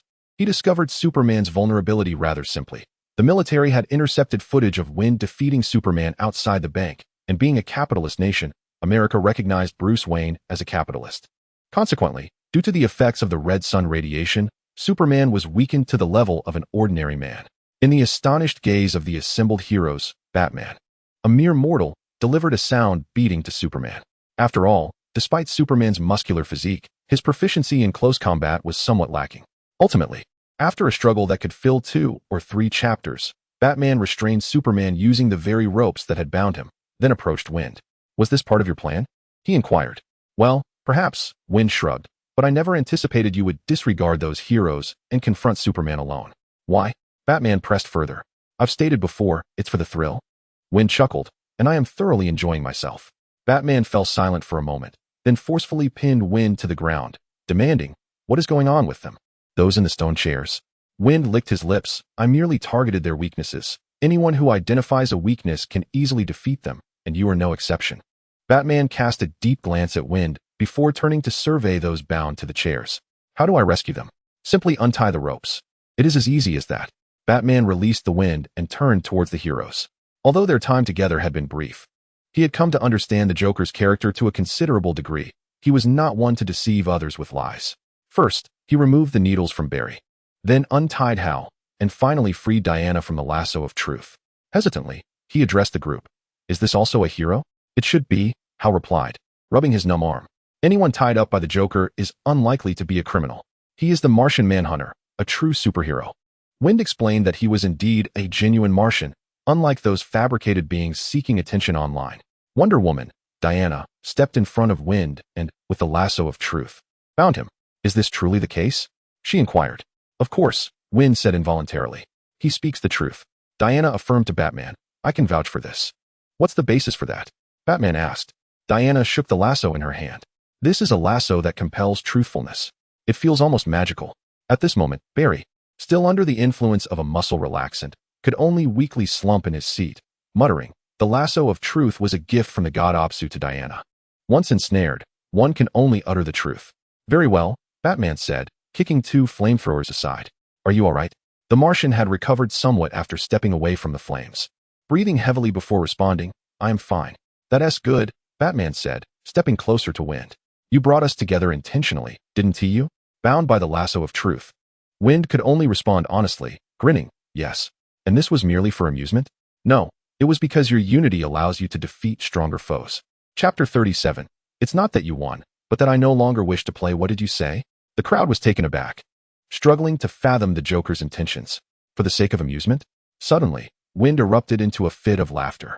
Remember this, heroes, it is not that you have won, but rather that I no longer wish to play. In the face of such a Joker, silence enveloped them. Each was a guardian of their respective city, unyielding against countless nefarious foes. Yet, when confronted with this man, they instinctively felt a chill of fear. He embodied chaos and madness, a harbinger of evil and retribution, prompting them to question whether his very existence was a manifestation of sin. What kind of environment could give rise to such a terrifying criminal? What twisted thoughts could lead one to view the torment of heroes as mere entertainment? Is this truly for amusement? Batman inquired. Wind pondered for a moment. To some extent. Yes. At that moment, Hal approached. Where's my ring? It's in my pocket, Wind replied. Feng Qi pursed his lips towards his clothing, prompting Hal to immediately reach into his pocket, where he soon discovered a glistening green lantern ring. I presume you have all asked your questions? Feng Qi inquired. May I now speak? Not yet, the Martian hunter interjected, advancing forward. How did you ascertain my weaknesses? Feng Qi tilted his head, pondering for a moment before responding. I recall your ability for telepathy. Why not utilize it?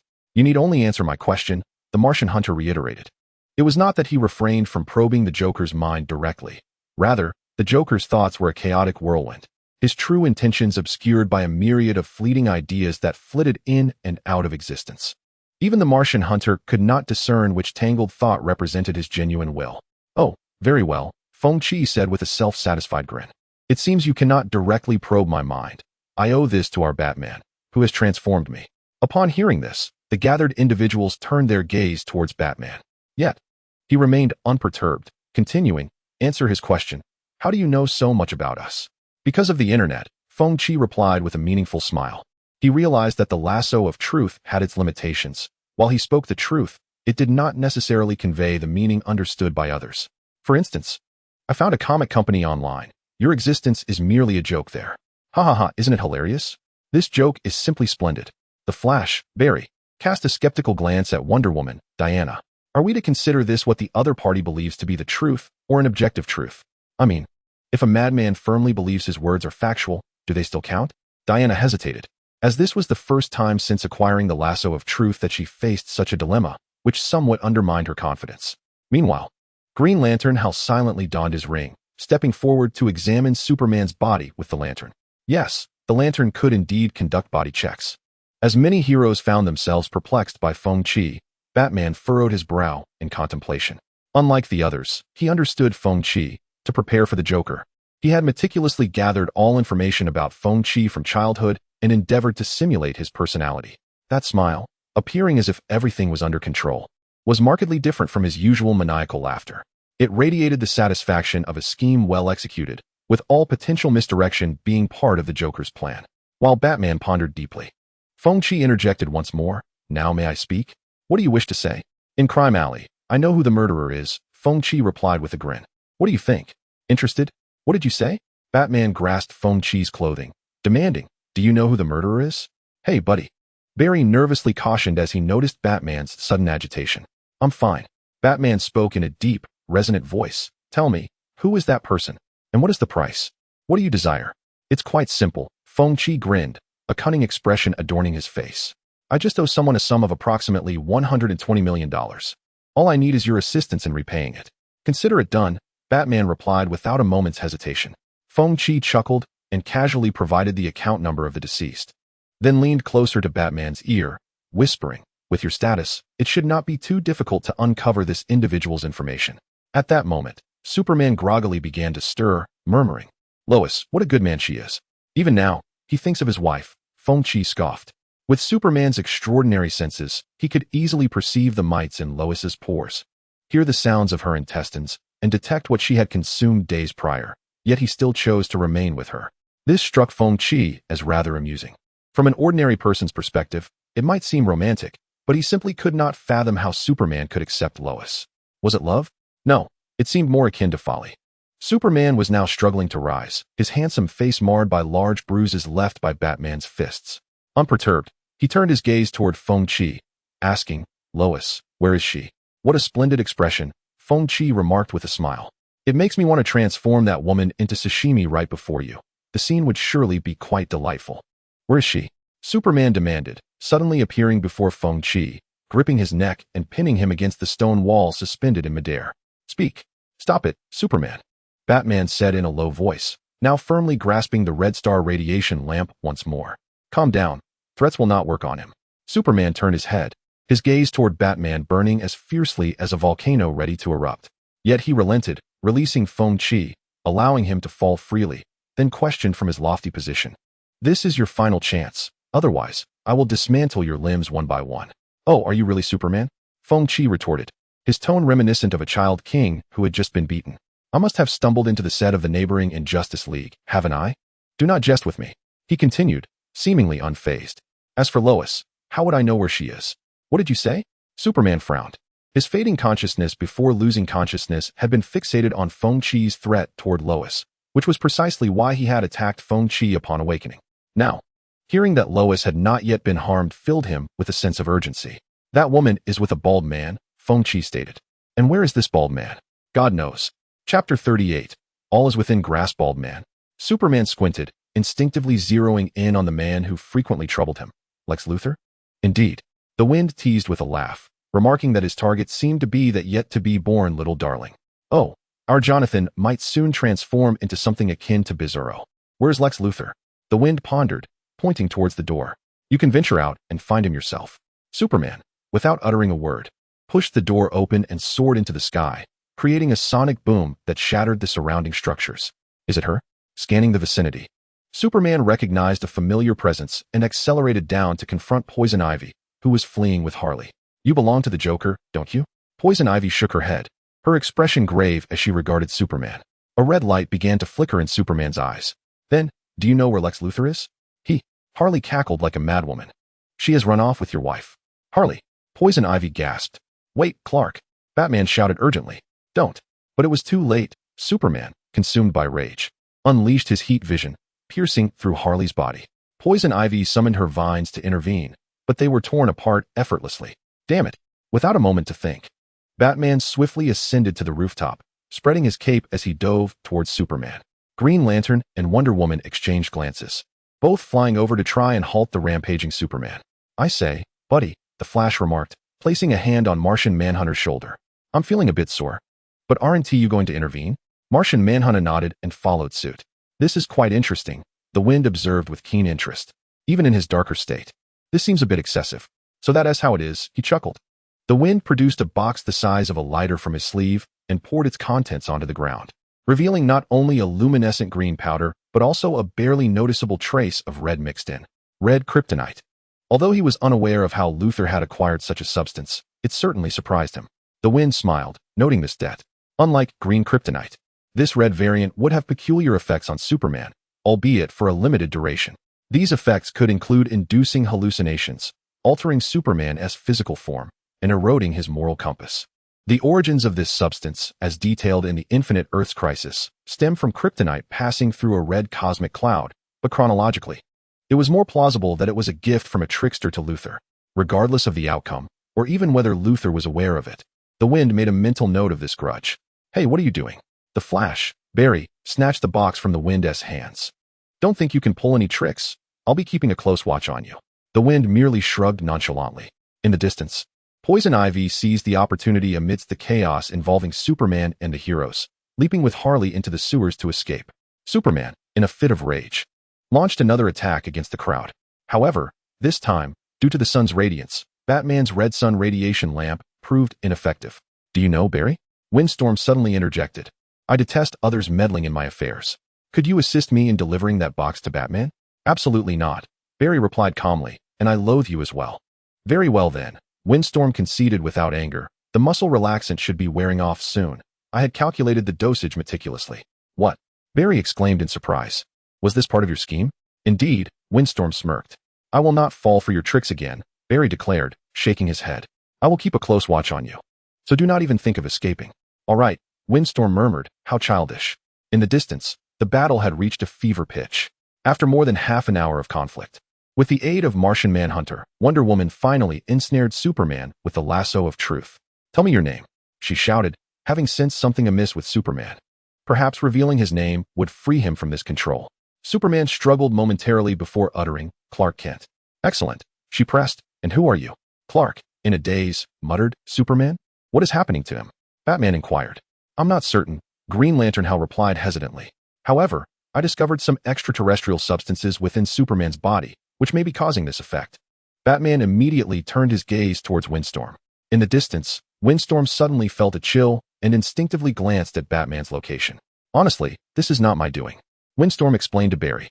"I swear, this is the work of Luthor, though it could also be the handiwork of some troublemaker. Oh, while the unfolding events are quite entertaining, I dislike being used as a pawn. If only that fellow were willing to meet with me alone," Windstorm mused, a smile breaking across his face as he recalled something amusing. Meanwhile, Green Lantern simulated kryptonite radiation to temporarily subdue Superman. But Poison Ivy and Harley Quinn had already made their escape. Windstorm was unperturbed by Harley's safety, as she too possessed the god of wine's essence. Although her injuries appeared severe, they were, in reality, not life-threatening. Amidst the ravaged landscape, the heroes stood in silence, uncertain whether this was an end or a new beginning. Undeniably, the world had irrevocably changed from that moment onward. Batman returned to Windstorm's side, stating, "I will take him to Arkham Asylum, where he will be securely confined." "Of course, no problem," the Flash replied. "By the way, are you all interested in forming a team?" "What do you mean?" Wonder Woman asked, crossing her arms. "I mean a gathering of heroes," Barry exuberantly proclaimed. "For instance, in situations like this, we can aid one another. My weaknesses can complement yours, correct?" "I concur with this notion," Wind suggested, raising his hand. Batman, without hesitation, pressed Wind's hand down, silencing him. "Why?" Wind retorted, displeased. "Surely, what you must confront is not solely me. Are you implying there are others?" Wonder Woman stepped forward, inquiring, "Who is the enemy you wish for us to confront together?" Wind confidently lifted his chin, as if he had awaited this moment. Darkseid. Chapter 39.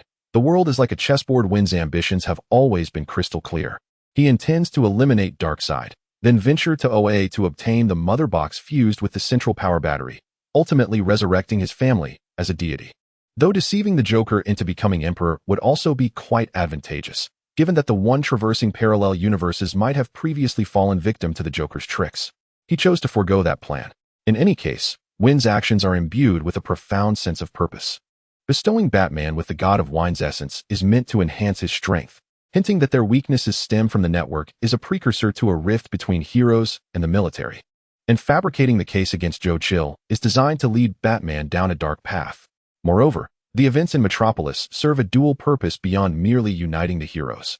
They are intended to instill fear. In the film Justice League, the arrival of Darkseid on Earth was precipitated by humanity's fear following Superman's demise. And now Wind seeks to replicate that process. Likewise, Darkseid is unlikely to best the Justice League. After all, even Superman alone can contend with him. At that time, Wind's past experience of annihilating the Justice League would prove invaluable. He remains indifferent to the aliens' pretense and unconcerned about humanity's or Earth's future. For Wind, His sole concern lies with the 3 small gravestones in Gotham Cemetery. Thus, he is unperturbed by the extinction of the human race, as his humanity and past have long been interred alongside them. Now, he is merely the Joker, and he shall remain so. Consequently, if he desires something, he will pursue it relentlessly. For instance, take the current moment. Wonder Woman's pupils dilated in disbelief as she repeated, "Darkseid?" "Indeed," Wind replied, laughing, "isn't it amusing? The once dominant force that invaded Earth will, unsurprisingly, soon reign once more." His laughter was both joyous and frenzied, for he was one step closer to achieving his objective. "Is there a problem?" Batman inquired. "No, none." Wonder Woman shook her head. "I am still uncertain." Batman did not press further. He summoned the Batmobile to drive itself over and departed with Wind. What about my hero gathering?" Barry persistently questioned. "I need to think it over," Wonder Woman stated before soaring away without a backward glance. "Well, all right then," Barry said undeterred, looking towards Green Lantern. "What about you, beautiful?" "I apologize, but I already have my own small circle." The Green Lantern soared into the sky, inquiring if he should escort you home. "No, I can manage on my own," Barry replied with an awkward smile. Then, this Martian friend. "I'm sorry, Oh, that's all right. You needn't say more, I understand." Barry covered his face and said, "I shall take my leave as well," remarked the Martian Manhunter. "If we have the chance, let us converse again next time." "Oh, indeed. I should hasten back. I can only imagine how anxious they must be." Barry strained to lift Superman, but first, he needed to place him in a secure location. A day later, Bruce received the file on Jor-El from Commissioner Gordon. Upon seeing the case forged by Harvey at Wind's behest, a certain conviction within him crumbled. He could hardly fathom that the father he had always envisioned as noble and grand could be such a person, and his animosity towards the man named Jor-El became clouded. A week later, Superman located Lois at the LexCorp branch in Japan, only to find that her child had already been taken, and Lex Luthor had vanished without a trace. Half a month later, Batman delivered the antidote to Joker Toxin 20, which Superman personally administered in Metropolis. It seemed that everything was gradually improving. Meanwhile, in the sewers of Gotham City, Harley Quinn slowly opened her eyes. "Goodness, that hurts. Superman's heat vision nearly obliterated more than half of your bodily tissue. When I brought you to safety, you were emanating the scent of flesh." Poison Ivy emerged from the shadows, handing a hamburger to Harley. "Honestly, I was ready to bury you right there, but the Joker appears to have done something remarkable to you. In any case, you survived." "Oh, how splendid." Harley chuckled.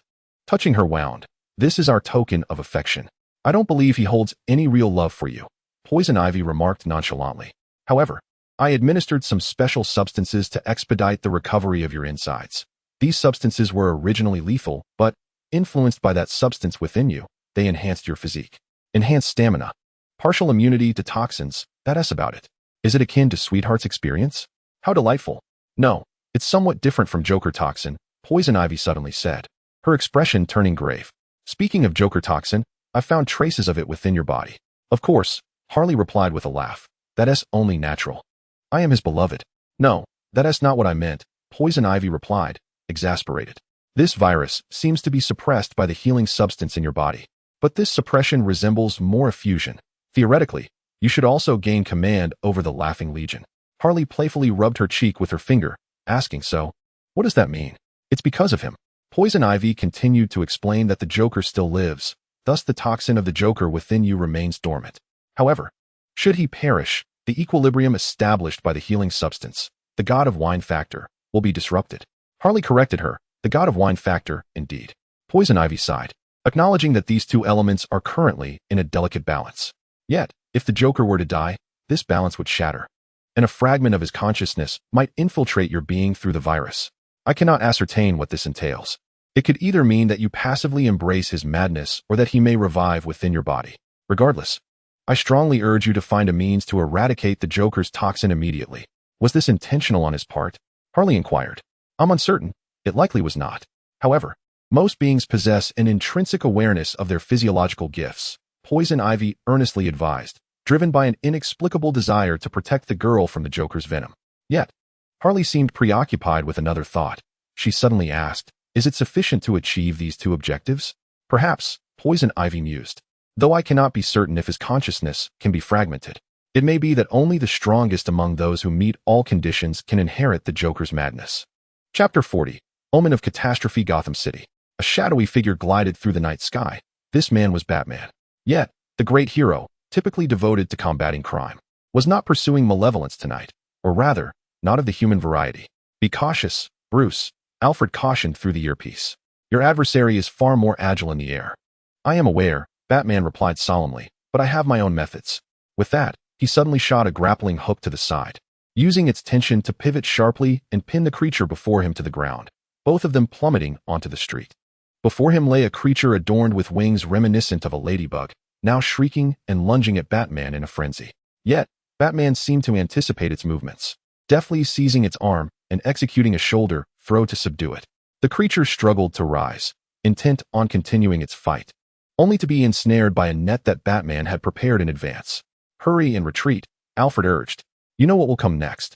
Of course I am aware, Batman responded, smoothly rolling onto his back, his posture revealing that he had repeated this maneuver often of late.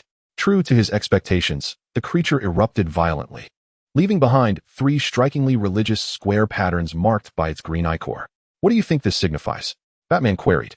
I cannot say for certain, Alfred replied, but it is evident that this entity does not belong to Earth. The materials comprising its body originate from other worlds, much like that fellow, correct?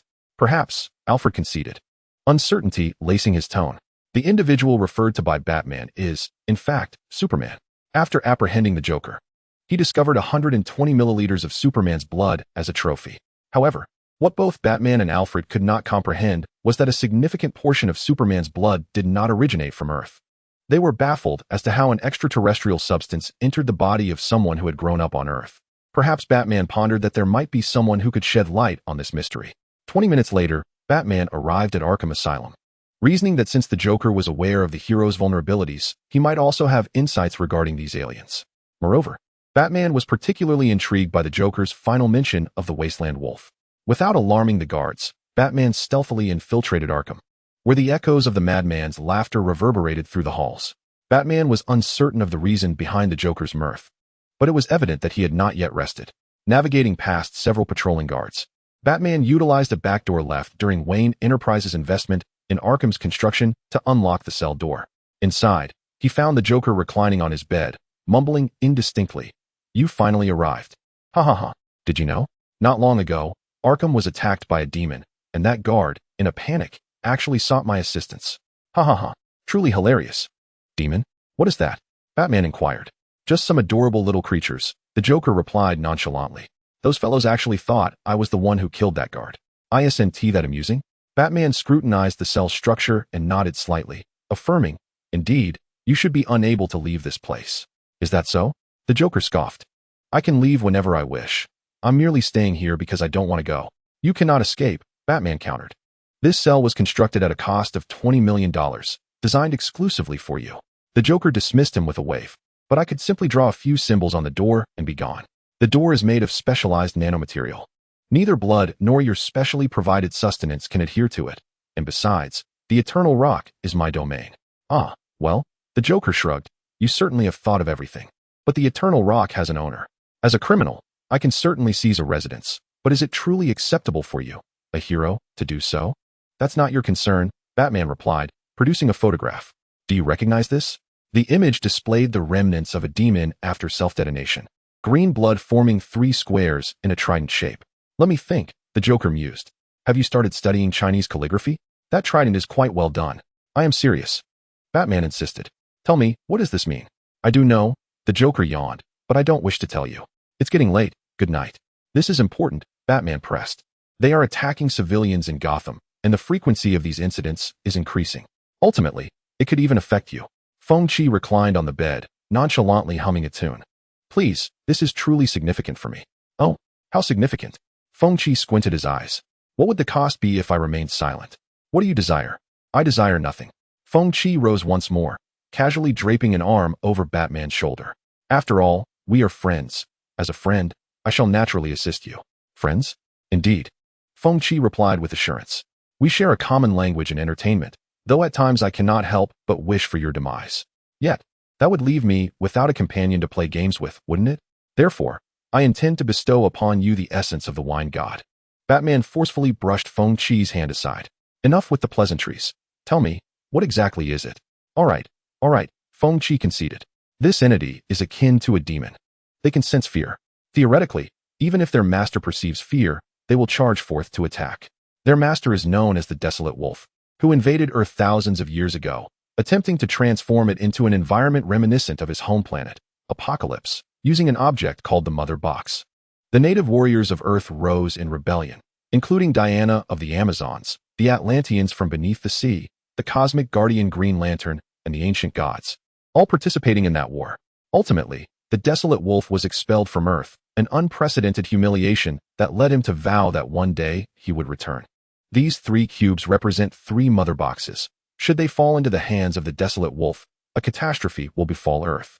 I see, Batman mused, uncertain of the veracity of Feng Qi's words, yet recognizing the truth in the monster's propensity to track fear. One more question, Batman inquired. How did you come by the knowledge that the Desolate Wolf is soon to arrive on Earth? Feng Qi replied enigmatically, shrugging his shoulders. Chapter 41, Chiropractic Manipulation. Seeking Bane at last, Batman departed amidst Feng Qi's half-smiling expression, indifferent to how much Batman believed. However, this time, Feng Qi held no intention of misleading. He accurately conveyed the intelligence. After all, to deliver a social reckoning to the Desolate Wolf, they would need to rely on one another. Meanwhile, in the Penadoro prison of the Republic of San Priscilla in the Caribbean, a man clad in silver robes and golden armor descended slowly from the heavens. His dark hair danced in the thunder, arcs of electricity entwining around him like loyal subjects, while 6 tendrils of black smoke erupted from his form, morphing into 6 vacant-eyed demons that trailed closely behind. He was Li Yingjie, summoned here by Feng Qi's command to seek a man capable of combating Batman.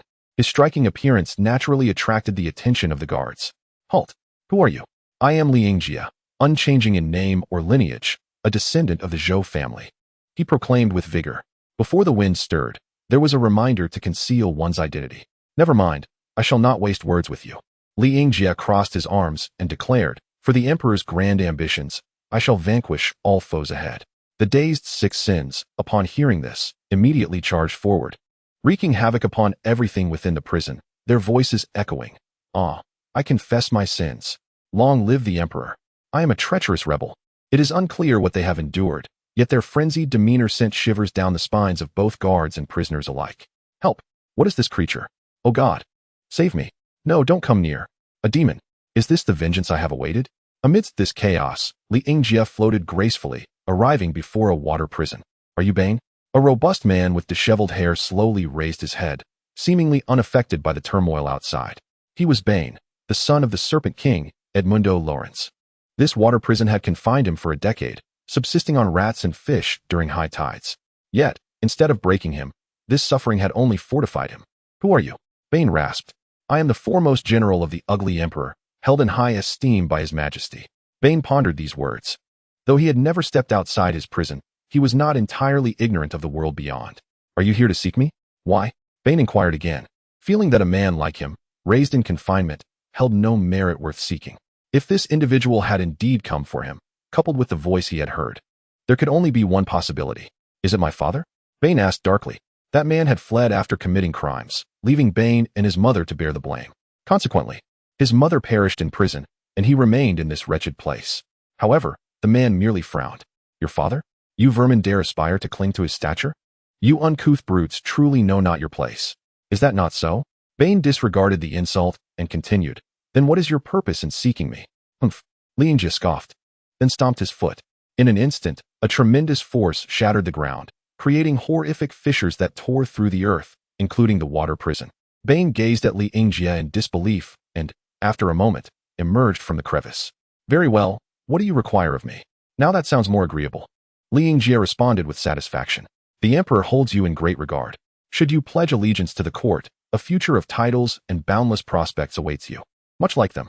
As Li Yingjie spoke, he gestured towards the 6 sins that wreaked havoc among the crowd, previously mere chaotic demons. Lacking in human understanding and the comprehension of the great Tao, they now basked in imperial favor, shielded by the auspices of the king. Was that not sufficient? Upon hearing this, the 6 sins momentarily stiffened, only to descend further into destruction, their grotesque expressions of laughter and weeping becoming even more terrifying than their original forms. Right? Li Yingjie remarked with satisfaction. Bane squinted, diligently analyzing the information embedded within Li Yingjie's words. So, the human fortune is indeed enveloped in imperial grace, I comprehend now. He raised his head and inquired. Your organization is called the Court, and you transformed them through a potion known as Imperial Grace. Is that correct? Li Yingjie pondered briefly, then replied, that's more or less the case. In that event, you must be a relatively high-ranking member of the organization, seeking to recruit me as your confidant? Indeed. Li Yingjie nodded in approval. Of course, I am the foremost general under His Majesty. However, saving you is His Majesty's decision. I cannot unilaterally appoint you as my confidant. Is that so? Bane responded. Very well, I am willing to join your organization, but in return, I too wish to become as powerful as you. That is not feasible. Li Yingjie shook his head. Your achievements are insufficient. His Majesty will not bestow such rewards. What must I do then? Simple, kill someone. Li Yingjie suddenly narrowed his eyes, a fleeting glint catching Bane's attention. Who? Bane asked. I will prove my worth. Batman. Li Yingjie gritted his teeth, then casually handed Bane a vial of the recently acquired steroid substance. This is called Venom. It significantly enhances human physical capabilities. Consider it your initial investment. Bane accepted the venom, watching as Li Yingjie elegantly turned, effortlessly flicking his cloak. The six sins instantly transformed into black smoke. Returning to Li Yingjie's form. With a powerful leap, he soared into the sky, enveloped by thunder, magnificently vanishing into the clouds. Venom, Bane mused, gazing at the automatic injector in his hand. After a moment's hesitation, he swiftly injected it into his own body. An explosive surge of power began to swell within him. This power. Hey, that bastard. The warden cursed. What did that monster say to you? Nothing much, Bane replied nonchalantly, advancing step by step towards the warden. It seems we have many debts to settle, don't we? Wait, what are you doing? Chapter 42, The Heir of Shazam Fawcett City. At this moment, a unique soul soared through the air, enveloped in magical energy. It was the old wizard Shazam. While his physical form had been turned into countless ceramic figurines by a madman, his soul had long since fled his aged body in search of its successor. Finally, as Shazam roamed the skies in his ethereal form, he seemed to sense something, directing his gaze towards a certain boy on the ground below. At this moment, Billy Batson returned to his foster home, his face bruised and battered. Oh dear, what happened to you? His foster mother inquired. I'm fine, Billy coldly replied, disregarding her concern and retreating to his room, brooding in solitude. He had just been involved in a scuffle with the school bully, who had taunted him for not having a mother. That is truly unfortunate, remarked Victor Vasquez. Should I have a word with that child? No need, Rosa Vasquez interjected. Let me handle it. Very well, Victor shrugged, offering encouragement. Both of them were orphans themselves and had adopted numerous children after their marriage, driven by a desire to give back to society. As is often depicted in comics, these children perfectly embodied the notion of parental sacrifice and boundless power. Alas, the foster mother was Rosa, not Martha. In any case, Rosa gently knocked on Billy's door, asking, would you like to talk? Billy remained silent, burying his head in his pillow, simmering with anger. All right, Rosa softly opened the door. I understand that accepting a new family can be challenging, but you must try to confront it. If that is all you want to say, you may leave, Billy retorted. No, child, Rosa replied, modulating her tone to be as gentle as possible. I consider you my own child, and I am willing to love you as a mother would. Billy, unfazed, muttered, you are not my mother. I am trying to be your mother, Rosa said, but perhaps I can help you find your real mother. How does that sound? Having an adult's assistance might ease your burden. Billy paused, lifting his head hesitantly to look at Rosa. Really? Of course, Rosa smiled. Provided you behave like a good child, and at least refrain from isolating yourself in your room. Billy clenched his teeth. Fine. In the deep of night, after tossing and turning, Billy finally fell into a slumber. Unlike before, this time he entered a mysterious realm. He found himself in a dimly lit cavern, where 7 stone chairs loomed like colossal giants at the far end. An elderly man clad in linen sat upon one of the chairs. At last, I have found you. My successor, the old man said wearily. What? Successor? Billy glanced around, astonished. Am I dreaming? This feels so real. This is no dream. Shazam struggled to rise, eagerly approaching Billy. In ancient times, I safeguarded the peace of the human world, but now evil has resurfaced, and I am powerless to fight.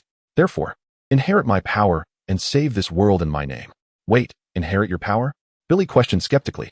I don't fully understand the situation. Hurry, Shazam bellowed. My time is running short. All right. Billy was taken aback by the unexpected turn of events. How does one inherit such power? Shazam forcefully struck his staff upon the ground, grasping Billy tightly, and proclaimed, say my name. What is your name? Shazam. My name is Shazam. Shazam. Indeed, that is correct. Suddenly, Shazam's form erupted in a brilliant golden light. I grant you the wisdom of Solomon, the strength of Hercules, the stamina of Atlas, the power of Zeus, the courage of Achilles, and the speed of Mercury. As the golden radiance enveloped him, Billy opened his eyes to find himself transformed into a muscular man clad in a red bodysuit.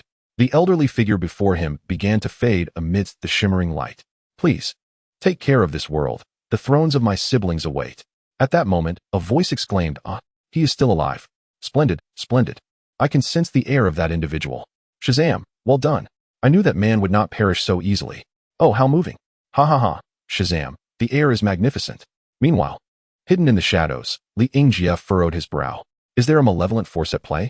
What is happening? No, there is no malevolence. Absolutely none. We are merely overjoyed, too excited. Silence. Li Yingjie bellowed. Instantly, the 7 deadly sins fell silent.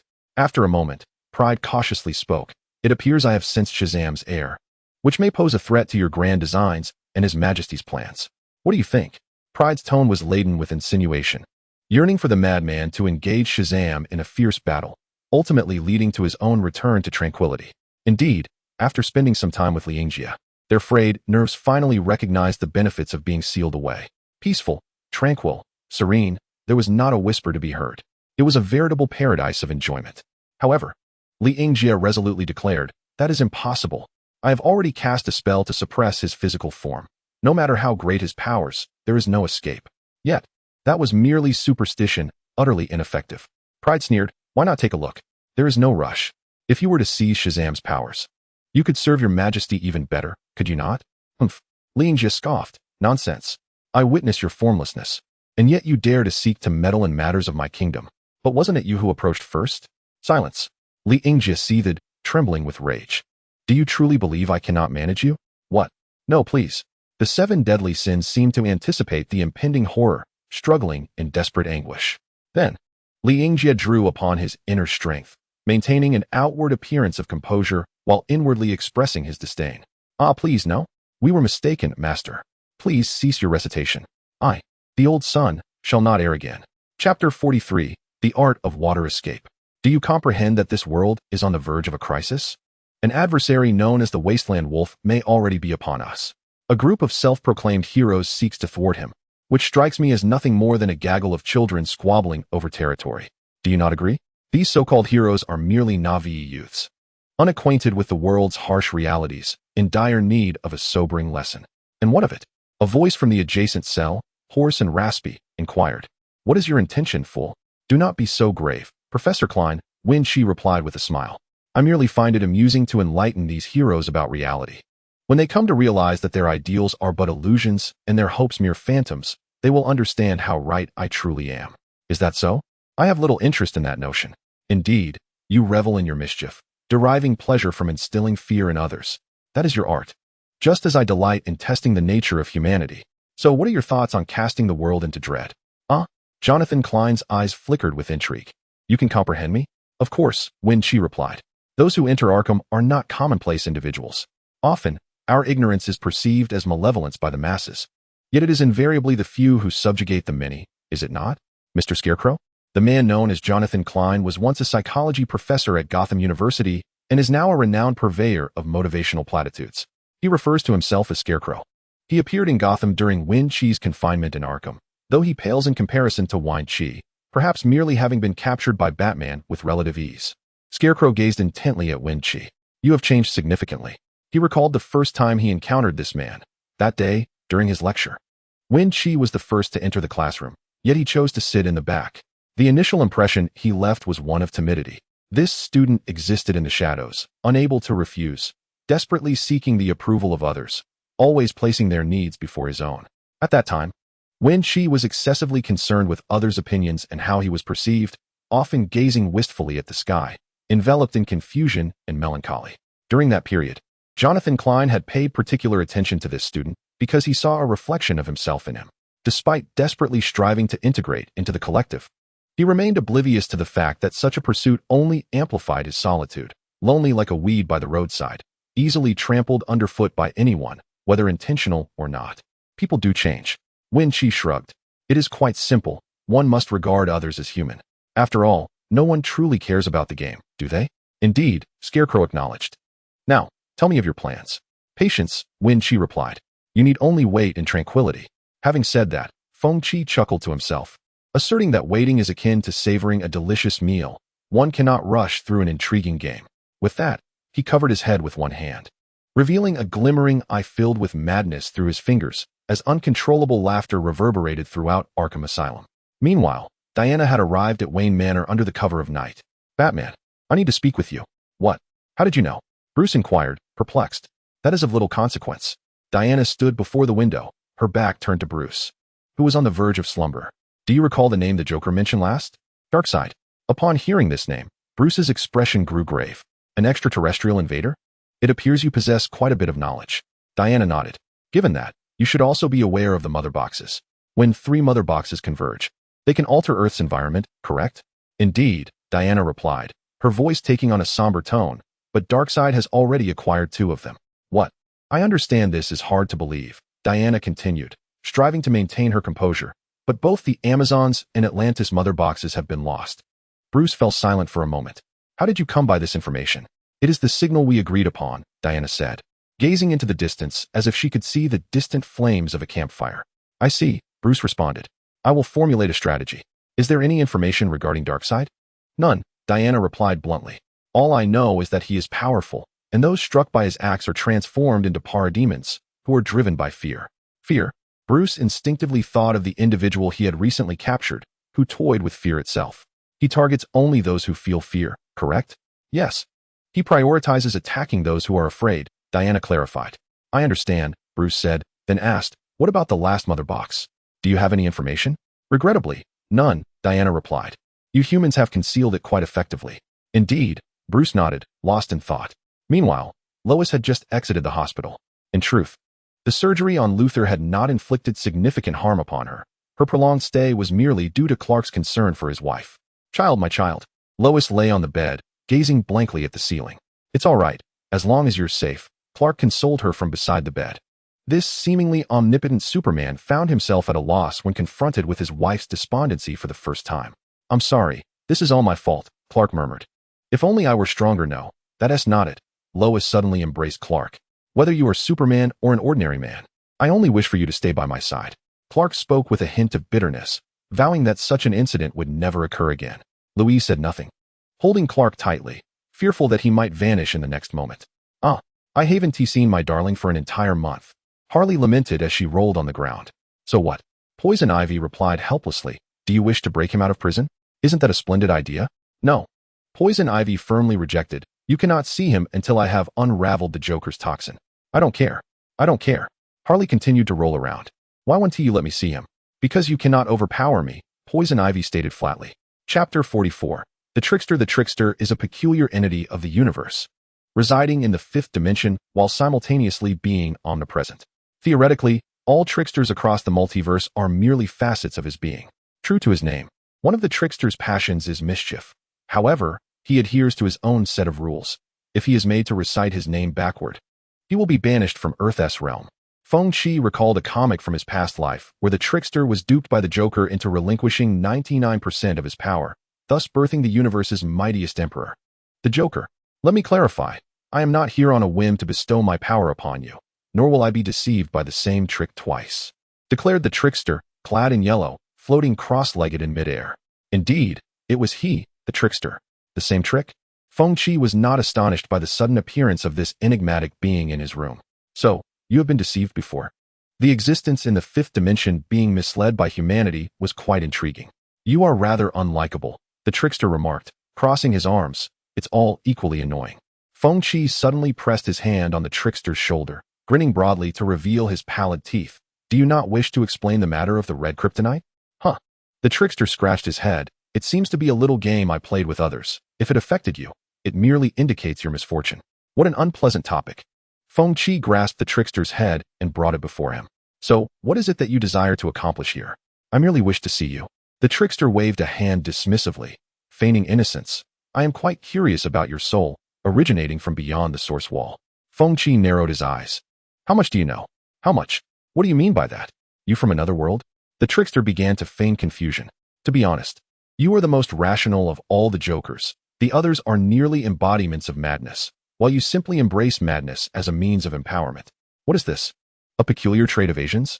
Ah, I see. Feng Qi casually tossed the trickster aside and closed his eyes, reclining back on the bed. Hey, what have you understood? The trickster inquired with curiosity. Feng Qi disregarded him entirely, closing his eyes and humming a soft melody. Hey, don't ignore me. Aren't you even curious? How about collaborating with me to play a game with my good friend?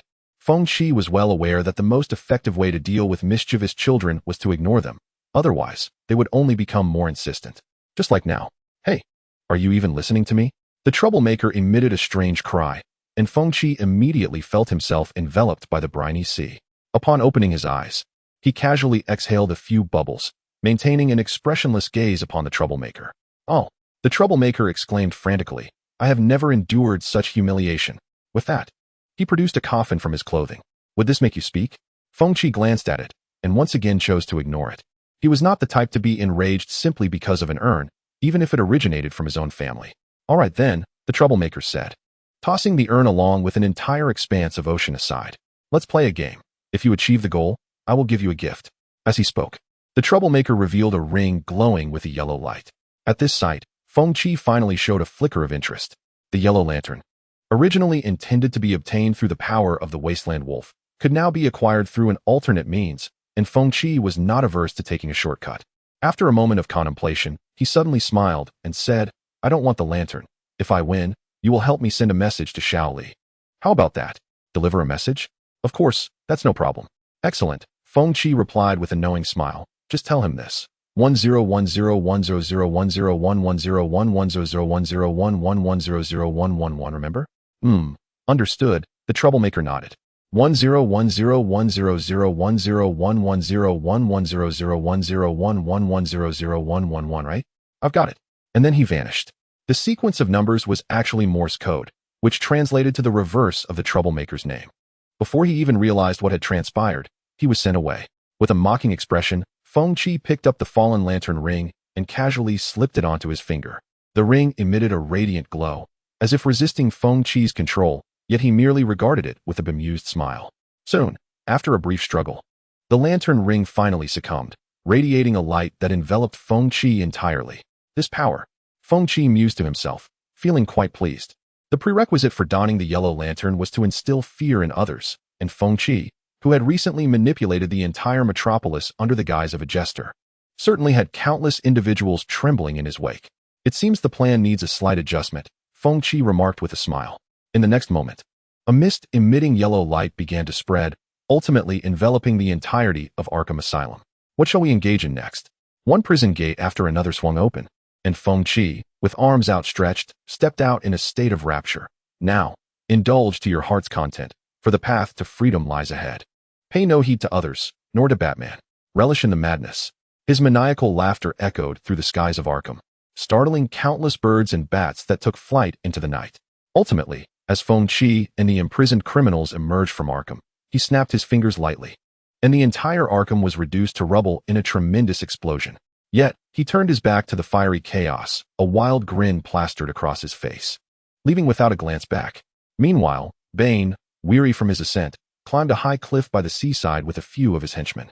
There, clad in silver robes and golden armor, stood Li Yingjia, his back turned to them. The crashing waves below him were split by the cliff, creating a sense of grandeur as he seemed to ride the very winds. Upon closer inspection, one could discern the embodiment of the 7 deadly sins, steadfast at the cliff's edge, preventing its collapse underfoot. Such a man was proof of the formidable strength of their organization. Perhaps, this organization could be of use. Do you seek me for something of import? Li Yingjia inquired. I merely wish to inform you of my impending journey to Gotham City, came the reply. I see. Li Yingjia sighed deeply, gazing at the tumultuous waves, his demeanor ethereal. What concern is that of mine? The enhancement from venom is but temporary, Bane murmured, attempting to project a persona of brute strength. I require more. In that instant, the atmosphere thickened with tension. Li Yingjia turned slightly, appraising Bane for a moment. You require more? Bane met his gaze earnestly. Indeed, it was as if the pressure in the air intensified. Bane's muscles tensed, prepared for the other's wrath. However, unexpectedly, Li Yingjia merely regarded him for a moment before responding nonchalantly. Very well. Really? Bane asked, a hint of surprise in his voice. I never speak falsehoods. With that, Li Yingjie produced a box containing the synthesis formula for venom, along with the Dionysian factor. Notably, the Dionysian factor was laced with Joker venom. Chapter 45. The Arrival of the Wasteland Wolf Metropolis. At that moment, a colossal spacecraft hovered ominously above the city, its numerous creatures emitting insect-like shrieks as they flew recklessly in the skies. This was the army of the Wasteland Wolf, who had recently gathered 3 mother boxes. Yet the reason for their descent upon Metropolis remained a mystery. Is that our adversary? The Flash stammered, overwhelmed by the sight. So many? And they can all fly? This is war, Batman stated calmly, as always. It is only natural for the enemy to arrive with multitudes. Indeed, quite natural, Green Arrow nodded uneasily. And you are? The Flash asked curiously. Call me Green Arrow, he replied, adding casually that he had also been present when the Joker kidnapped Superman. How cool, the Flash remarked once more. But why didn't I see you? Green Arrow, feeling somewhat awkward, confessed that he had arrived after the matter had concluded. The Flash recalled that not long ago, Batman had realized that to confront the Wasteland Wolf, he would need to gather all the warriors of Earth just as before. Consequently, he visited Superman, Wonder Woman, Green Arrow, Cyborg, Shazam, and Martian Manhunter. The Flash joyfully affirmed that his initial thoughts had indeed been correct. Moreover, Batman had been secretly compiling data on the heroes. Should another incident arise where a hero, like Superman, spiraled out of control, it could be said that, aside from the ordinary human gumdrop, Batman had prepared a small box for each hero. In any case, the immediate priority was to neutralize the enemy. Superman, somewhat aloof after the recent events, stated, "Let us first deal with the adversary," and without waiting for a response, he charged ahead alone. The ordeal had taken quite a toll on him. Wonder Woman attempted to mediate, saying, "It's understandable, right?" "Let us hope so," Batman replied coolly, before turning to board his mechanized suit, the Nightwalker. In Gotham City, Feng Qi donned a purple suit and stood before the bat signal. Reflecting in the evening breeze, perhaps it is due to the ignorance of dreams that the lost chase after phantoms, just like the so-called heroes who believe they can save this ridiculous world. Yet the world is starkly realistic, and reality is cruel. I eagerly anticipate witnessing the grand heroes being engulfed by the darkness of society, ultimately succumbing to despair. I fear you may not have that opportunity, came a voice. Oh. Feng Qi turned with a light chuckle, locking eyes with the approaching Commissioner Gordon. This should be our first true meeting, perhaps our last as well. Gordon brandished a firearm, flanked by dozens of officers. Overconfident, Feng Qi remarked with a smile. Do you know what the Joker's aesthetic is? To remain effortlessly graceful at all times. Then deftly crush one's foes, just as I shall now. Fire. At Gordon's command. He knew the Joker possessed a near-immortal constitution and that Arkham held many criminals with extraordinary powers. Thus he unhesitatingly ordered the attack. Yet, it ended there. With a casual snap of his fingers, Feng Qi conjured a yellow glow that radiated into an invisible barrier, trapping the bullets mid-air. How is this possible? They gasped in disbelief. What is impossible? Feng Qi grinned sinisterly. You find yourselves too tedious, hence you shall not survive. The power of the lantern ring rippled through the air, manifesting an array of various weapons. Then, amidst the horrified gazes of Gordon and the officers, the weapons launched forth, instantly piercing through their bodies. Blood splattered as severed limbs convulsed and fell to the ground, yet Feng Qi did not spare a glance. With an air of nonchalance, he activated the bat signal. The yellow light began to emanate its power, transforming the emblem of Batman amidst the clouds into Feng Qi's personal insignia, the symbol of the Joker. The sensation of power is truly intoxicating. Feng Qi ascended slowly, feeling the relentless influx of energy through the lantern ring intensifying. He aimed to deliver a surprise, an extraordinary one, before the bat returned. With that thought, Feng Qi swiftly redirected his course towards Wayne Manor. Although he was not familiar with the exact location of the Batcave, he recalled a detail from the film. Bruce had fallen into the cave as a child while running through his family's estate. Though Wayne Manor is quite expansive, it has diminished in size over the years, and based on the terrain, locating a cavernous exit should not prove overly challenging. Still, it was somewhat cumbersome, so Feng Qi opted for a simpler approach. He first hovered above the gravestones of Bruce's parents, conjuring various weapons with the lantern ring to pierce the earth below. In the plot of Batman v Superman, Bruce had plunged into the Batcave during his parents' funeral. Yet it was improbable for a child to have run 200 meters while being chased by a young Alfred. Thus, after scouring the ground within a 500-meter radius, he finally uncovered the entrance to the Batcave. At that moment, chaos enveloped Gotham. Criminals, having escaped from Arkham Asylum, rampaged through the streets, Two-Face, Scarecrow, Killer Croc, and Clayface, all wreaking havoc under the glow of the Joker's signal. It was an unanticipated act of vengeance aimed at the Batman, who had imprisoned them in Arkham. The city blazed in flames while, within a nearby residence, joyful cheers erupted. "Sweetheart, it's my sweetheart," Harley exclaimed from the window, pointing at the Joker's symbol in the clouds. "What? The Joker?" Poison Ivy, clad in an apron, emerged from the kitchen, frowning at the direction Harley indicated. Oh my heavens! The eerie silhouette loomed like a demon over Gotham, as if the entire world lay beneath that man's feet. "I must find him," Harley declared, leaping through the window, only to be ensnared by a vine that pulled her back. "Wait, do you not recall what I previously stated?" Ivy chided. That dinner should consist of sashimi?" "Not that," Poison Ivy replied, exasperated. "You are not permitted to see him until I fully understand the Joker's toxin. Do you comprehend?" "What?" Harley gasped. "Did I agree to that?" "Certainly." "Oh, very well." Harley pointed towards the kitchen, where it appeared smoke was billowing. "Oh no, is that your dinner?" Poison Ivy hurriedly glanced over, only to find the kitchen unscathed. Turning back, she realized that Harley had vanished without a trace. The venomous Ivy glared at Harley, who had just robbed a taxi, then leaped through the window to follow her. Chapter 46. Alfred in the Dark Cavern. Feng Qi strolled leisurely along a long, profound path, accompanied by numerous bats flitting past. However, he paid no heed to these wild creatures, continuing deeper into the cave. After an indeterminate time, he finally caught a glimpse of light at the end of the tunnel. Upon entering, he discovered an expansive space filled with various formidable machines and the Batmobile, alongside Batman's battlesuit. Additionally, Feng Qi spotted Robin's costume, which he surmised must have been intended for the long-deceased Dick, as Batman was currently without a Robin. At the center of the Batcave, an elderly man donned headphones, engrossed in directing something. As Feng Qi casually entered the Batcave, the cavern was suddenly illuminated with a red glow, and a piercing alarm rang out incessantly. "Who goes there?" Alfred asked nervously, lifting his gaze to see a green-haired man in a purple suit strolling through the Batcave with an air of nonchalance. "The Joker," Alfred exclaimed. "What are you doing here?" Feng Qi, engrossed in inspecting a giant coin, replied without turning around, "Why shouldn't I be here?" With no hesitation, Alfred executed a flying leap and rolled away, only to discover that the Batcave lacked the firearms he sought. "What's wrong? Is it your military past?" Feng Qi adjusted his collar and mocked. "Don't forget, your master never uses guns." Alfred made another swift dash, picking up a grappling gun. "I bet that won't do any good," Feng Qi remarked as the yellow light manifested grotesque creatures with octopus heads, bat wings, hooked claws, and corpulent bodies. Upon their emergence, these monsters roared and charged at Alfred. Meanwhile, Feng Qi nonchalantly settled into the spot previously occupied by Alfred. "Alfred? Alfred!" Batman shouted through the intercom. "What on earth is happening?" The screen displayed a scene of the Wasteland Wolf being attacked by his own minions out of fear, a blue-white beam descending from above to whisk him away. "Don't worry, my friend," Feng Qi chuckled. "I merely wish to invite him as a guest, nothing more." "The Joker? Damn it, what are you doing here?" "Who knows?" Feng Qi shrugged. "Thanks to your self-righteous no-kill principle, I wouldn't have had the chance to continue my game otherwise." "Are you after the Wasteland Wolf? You better hurry back, or else." "Huh?" Feng Qi laughed heartily. "You might never see him again." With that, disregarding Batman's furious shouts, Feng Qi effortlessly used the power of the lantern ring to obliterate the control panel. Next, he turned to the struggling Alfred and said, "Let us set the stage to properly entertain our Batman." Damn it!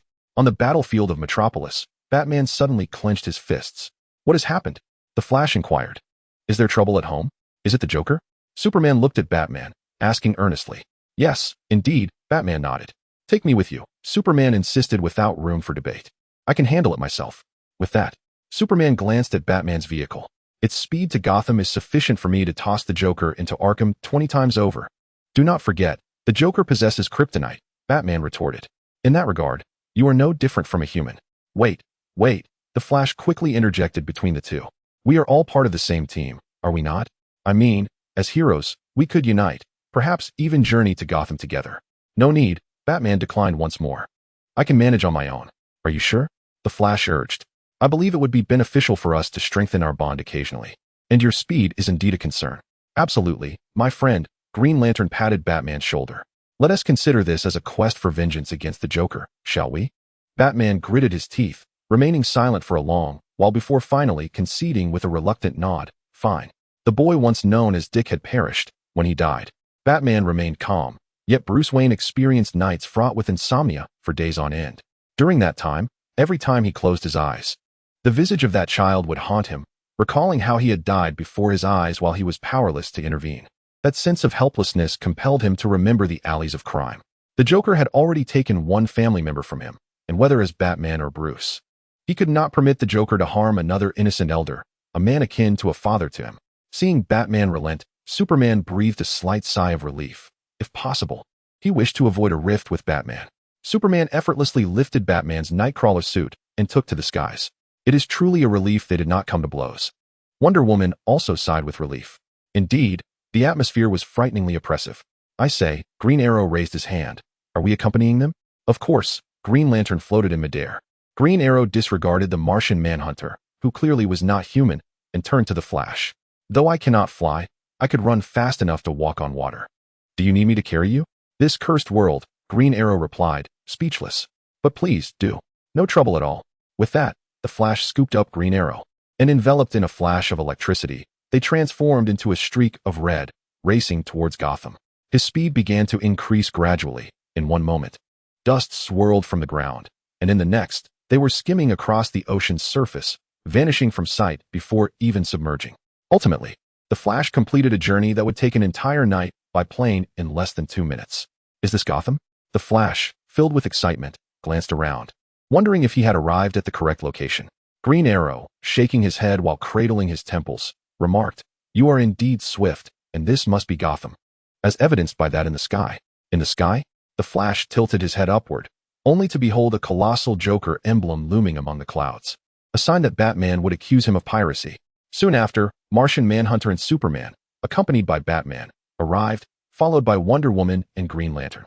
My instincts tell me that a calamity is imminent, Green Lantern stated, gazing at the Joker symbol in the night sky. No, it is already quite dire. Superman replied with gravity as he set down the Batmobile, noting the chaos enveloping the city. Chapter 47. In the night, not only bats take flight at this moment. Feng Qi strolled leisurely on the 14th floor of Wayne Tower, the pristine white walls adorned with elegant owl insignias, while countless foes lay in wait within the shadows. They were the enemies known as the Talon Assassins. Amidst the lurking dangers, Feng Qi casually tucked his hands into his pockets, seemingly oblivious to these urban legends of terror. Beware the Court of Owls, they are always watching your movements, whispered the darkness, observing Gotham City from behind low walls and attics. In their homes, they reside. Even in their beds, they remain. Never mention their name, or the Talons will seek your head. The existence of the Court of Owls in Gotham is akin to a phantom, concealed beneath the veil of night. Once, the young Bruce Wayne had sought clues about the court, but after fruitless inquiries, he dismissed them as non-existent. They convene in darkness, with the owl, a nocturnal predator, as their emblem. The members of this formidable group are the true rulers of Gotham, their nests hidden in plain sight. I intended to let Batman handle you, but it seems he does not trust me at all, Feng Qi lamented, lowering his head. Well, I suppose I shall take matters into my own hands. Assassins clad in black, their faces masked by owl visages, sprang from the shadows with claws extended, converging from all directions. They were the meticulously trained killers of the Court of Owls, each one a fearless warrior. Now, they brandished their weapons, determined to hunt down Feng Qi alone. Blades flew from afar, assassins descended from above, adversaries brandished immense claws, while shadows writhed like venomous serpents behind him, every escape route sealed, leaving only death as an option. However, Feng Qi slowly raised his head, a cruel smile gracing his lips. Are you prepared to embrace death? The yellow light emitted a tremendous repulsive force, sending everything around, be it blades or foes, careening away indiscriminately. The walls shattered under the pressure, smoke billowing forth as several talons emerged from the shadows, only to be instantly pierced by weapons projected by the yellow light. With an air of nonchalance, Feng Qi advanced step by step. The ground beneath his feet stained crimson with blood. The crisp sound of footsteps echoed through the corridor, accompanied by the sight of severed claws and limbs, creating a silent tableau of horror. Finally, amidst the relentless advance of the wind, a woman adorned with a white mask was pushed forward in a wheelchair by several other masked figures. Her tone was laden with suppressed fury. Enough, clown. What do you truly desire? As if concerned that the lady might provoke the wind, a younger masked man interjected, What you seek is merely chaos. And we can assist you with that. Assist me?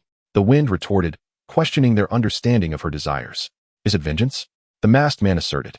You seek retribution against Batman and the Wayne family. But before he could finish his sentence, he was abruptly smashed into the wall by a massive hammer. Incorrect. The Wind replied, maintaining a stoic smile. What I desire is quite simple. Very simple. He ambled towards the woman in the wheelchair. And although several masked individuals attempted to obstruct him, a mere snap of his fingers sent them crashing to the ground. At last, he leaned close to the woman's ear and whispered, Barbados. Her eyes widened in disbelief as she gasped. Are you also one of his knights? Not quite, the Wind said, gently pressing her head with his hands, his voice imbued with an unsettling charm. However, I hold a profound interest in the annihilation of this world. So, do you now comprehend what I seek? You desire metal? At last, she had answered correctly. The Wind nodded in satisfaction. Amber gold, hand it over to me. Her gaze flickered towards another figure. Joseph Powers, the ostensible leader of the Court of Owls. Joseph nodded slightly, and a masked individual promptly turned to leave, returning shortly with a wooden box, reverently unveiling a slender glass vial before the Wind. Amber gold, one of the 5 metals that summoned Barbados, was, in truth, a concoction of inferior godly essence. Yet, the Wind had been unable to produce this mixture himself. He picked up the glass vial, scrutinizing it under the light, and once satisfied, nodded approvingly. Excellent. Now you may take your leave. Rest assured, we shall not meet again. What? Joseph frowned. This is our territory. And since we share a common goal.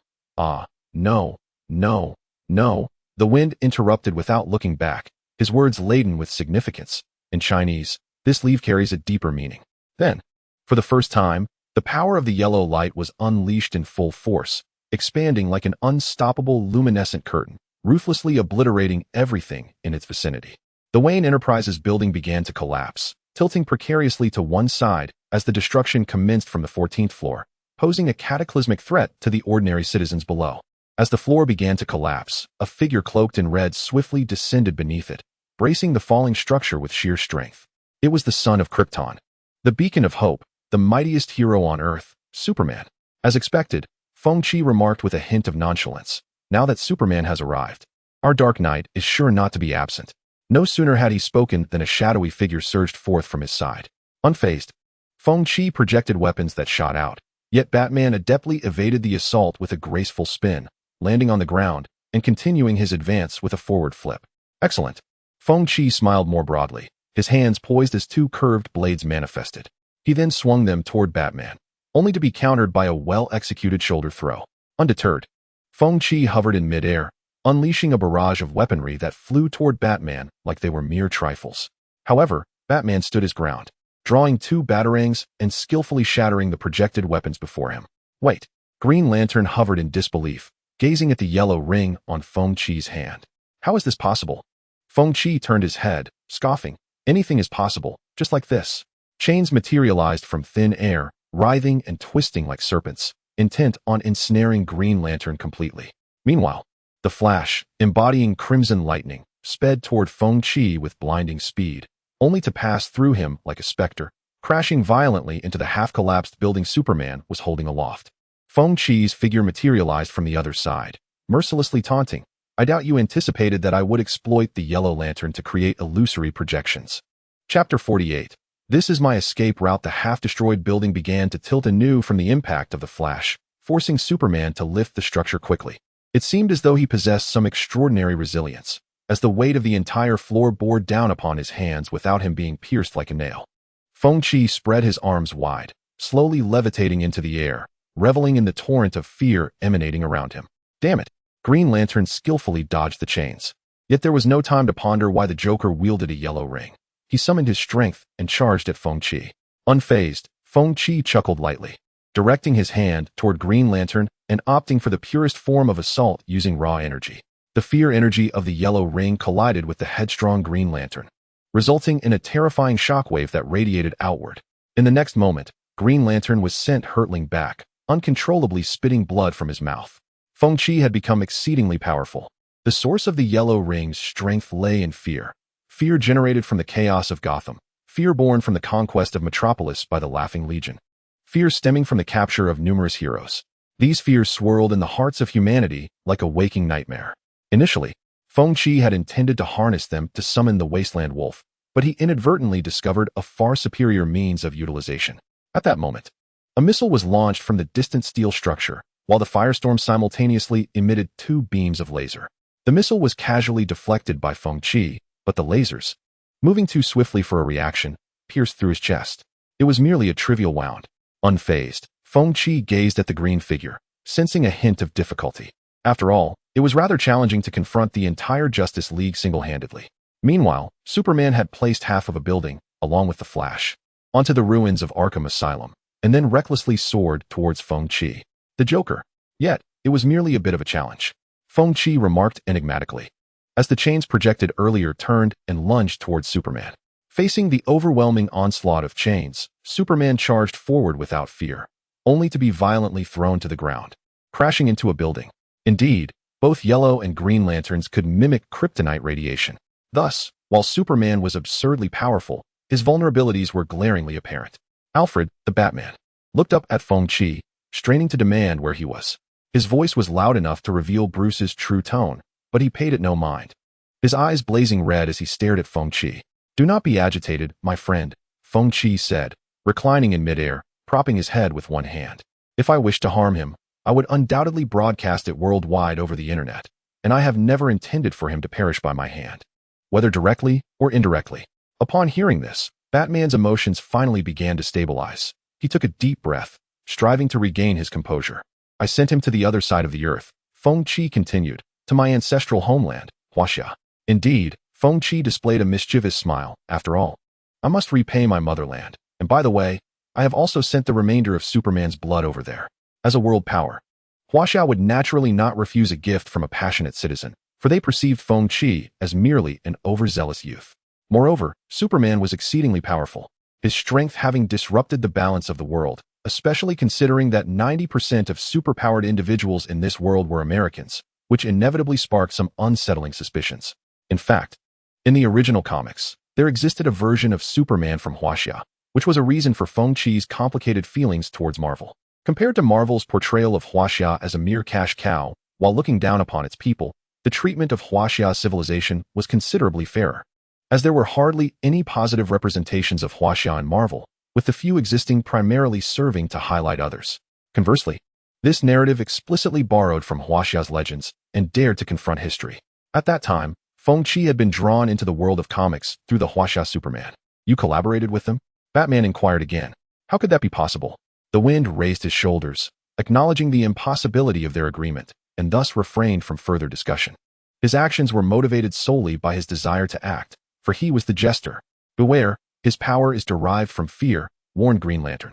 Indeed, Wind did not conceal his intentions. He spread his arms wide and, emulating a line from an anime he had once watched, proclaimed, "Feel pain, contemplate pain, embrace suffering. Comprehend suffering, the world shall feel pain. From this moment forth, let the world endure agony." Once again, power blossomed as the Superman emerged from the depths, lifting his head. Wonder Woman instinctively shielded herself with her hands, while Green Lantern instinctively activated his green light for defense. Green Arrow stood silently on the ground, observing Wind from afar. A yellow sphere began to expand continuously, only to suddenly retract into a mere point. "Let all my strength be unleashed to gauge the magnitude of this fear." In the next instant, that point erupted violently, unleashing a dreadful shockwave that swept across half of Gotham. Glass shattered from the floors, vehicles were upturned by the force, and those unfortunate enough to be caught in the wave met their demise instantaneously. Oh hell! Poison Ivy once again summoned her vines to pull the airborne Harley back into her embrace, gazing sorrowfully at the uprooted vegetation by the roadside.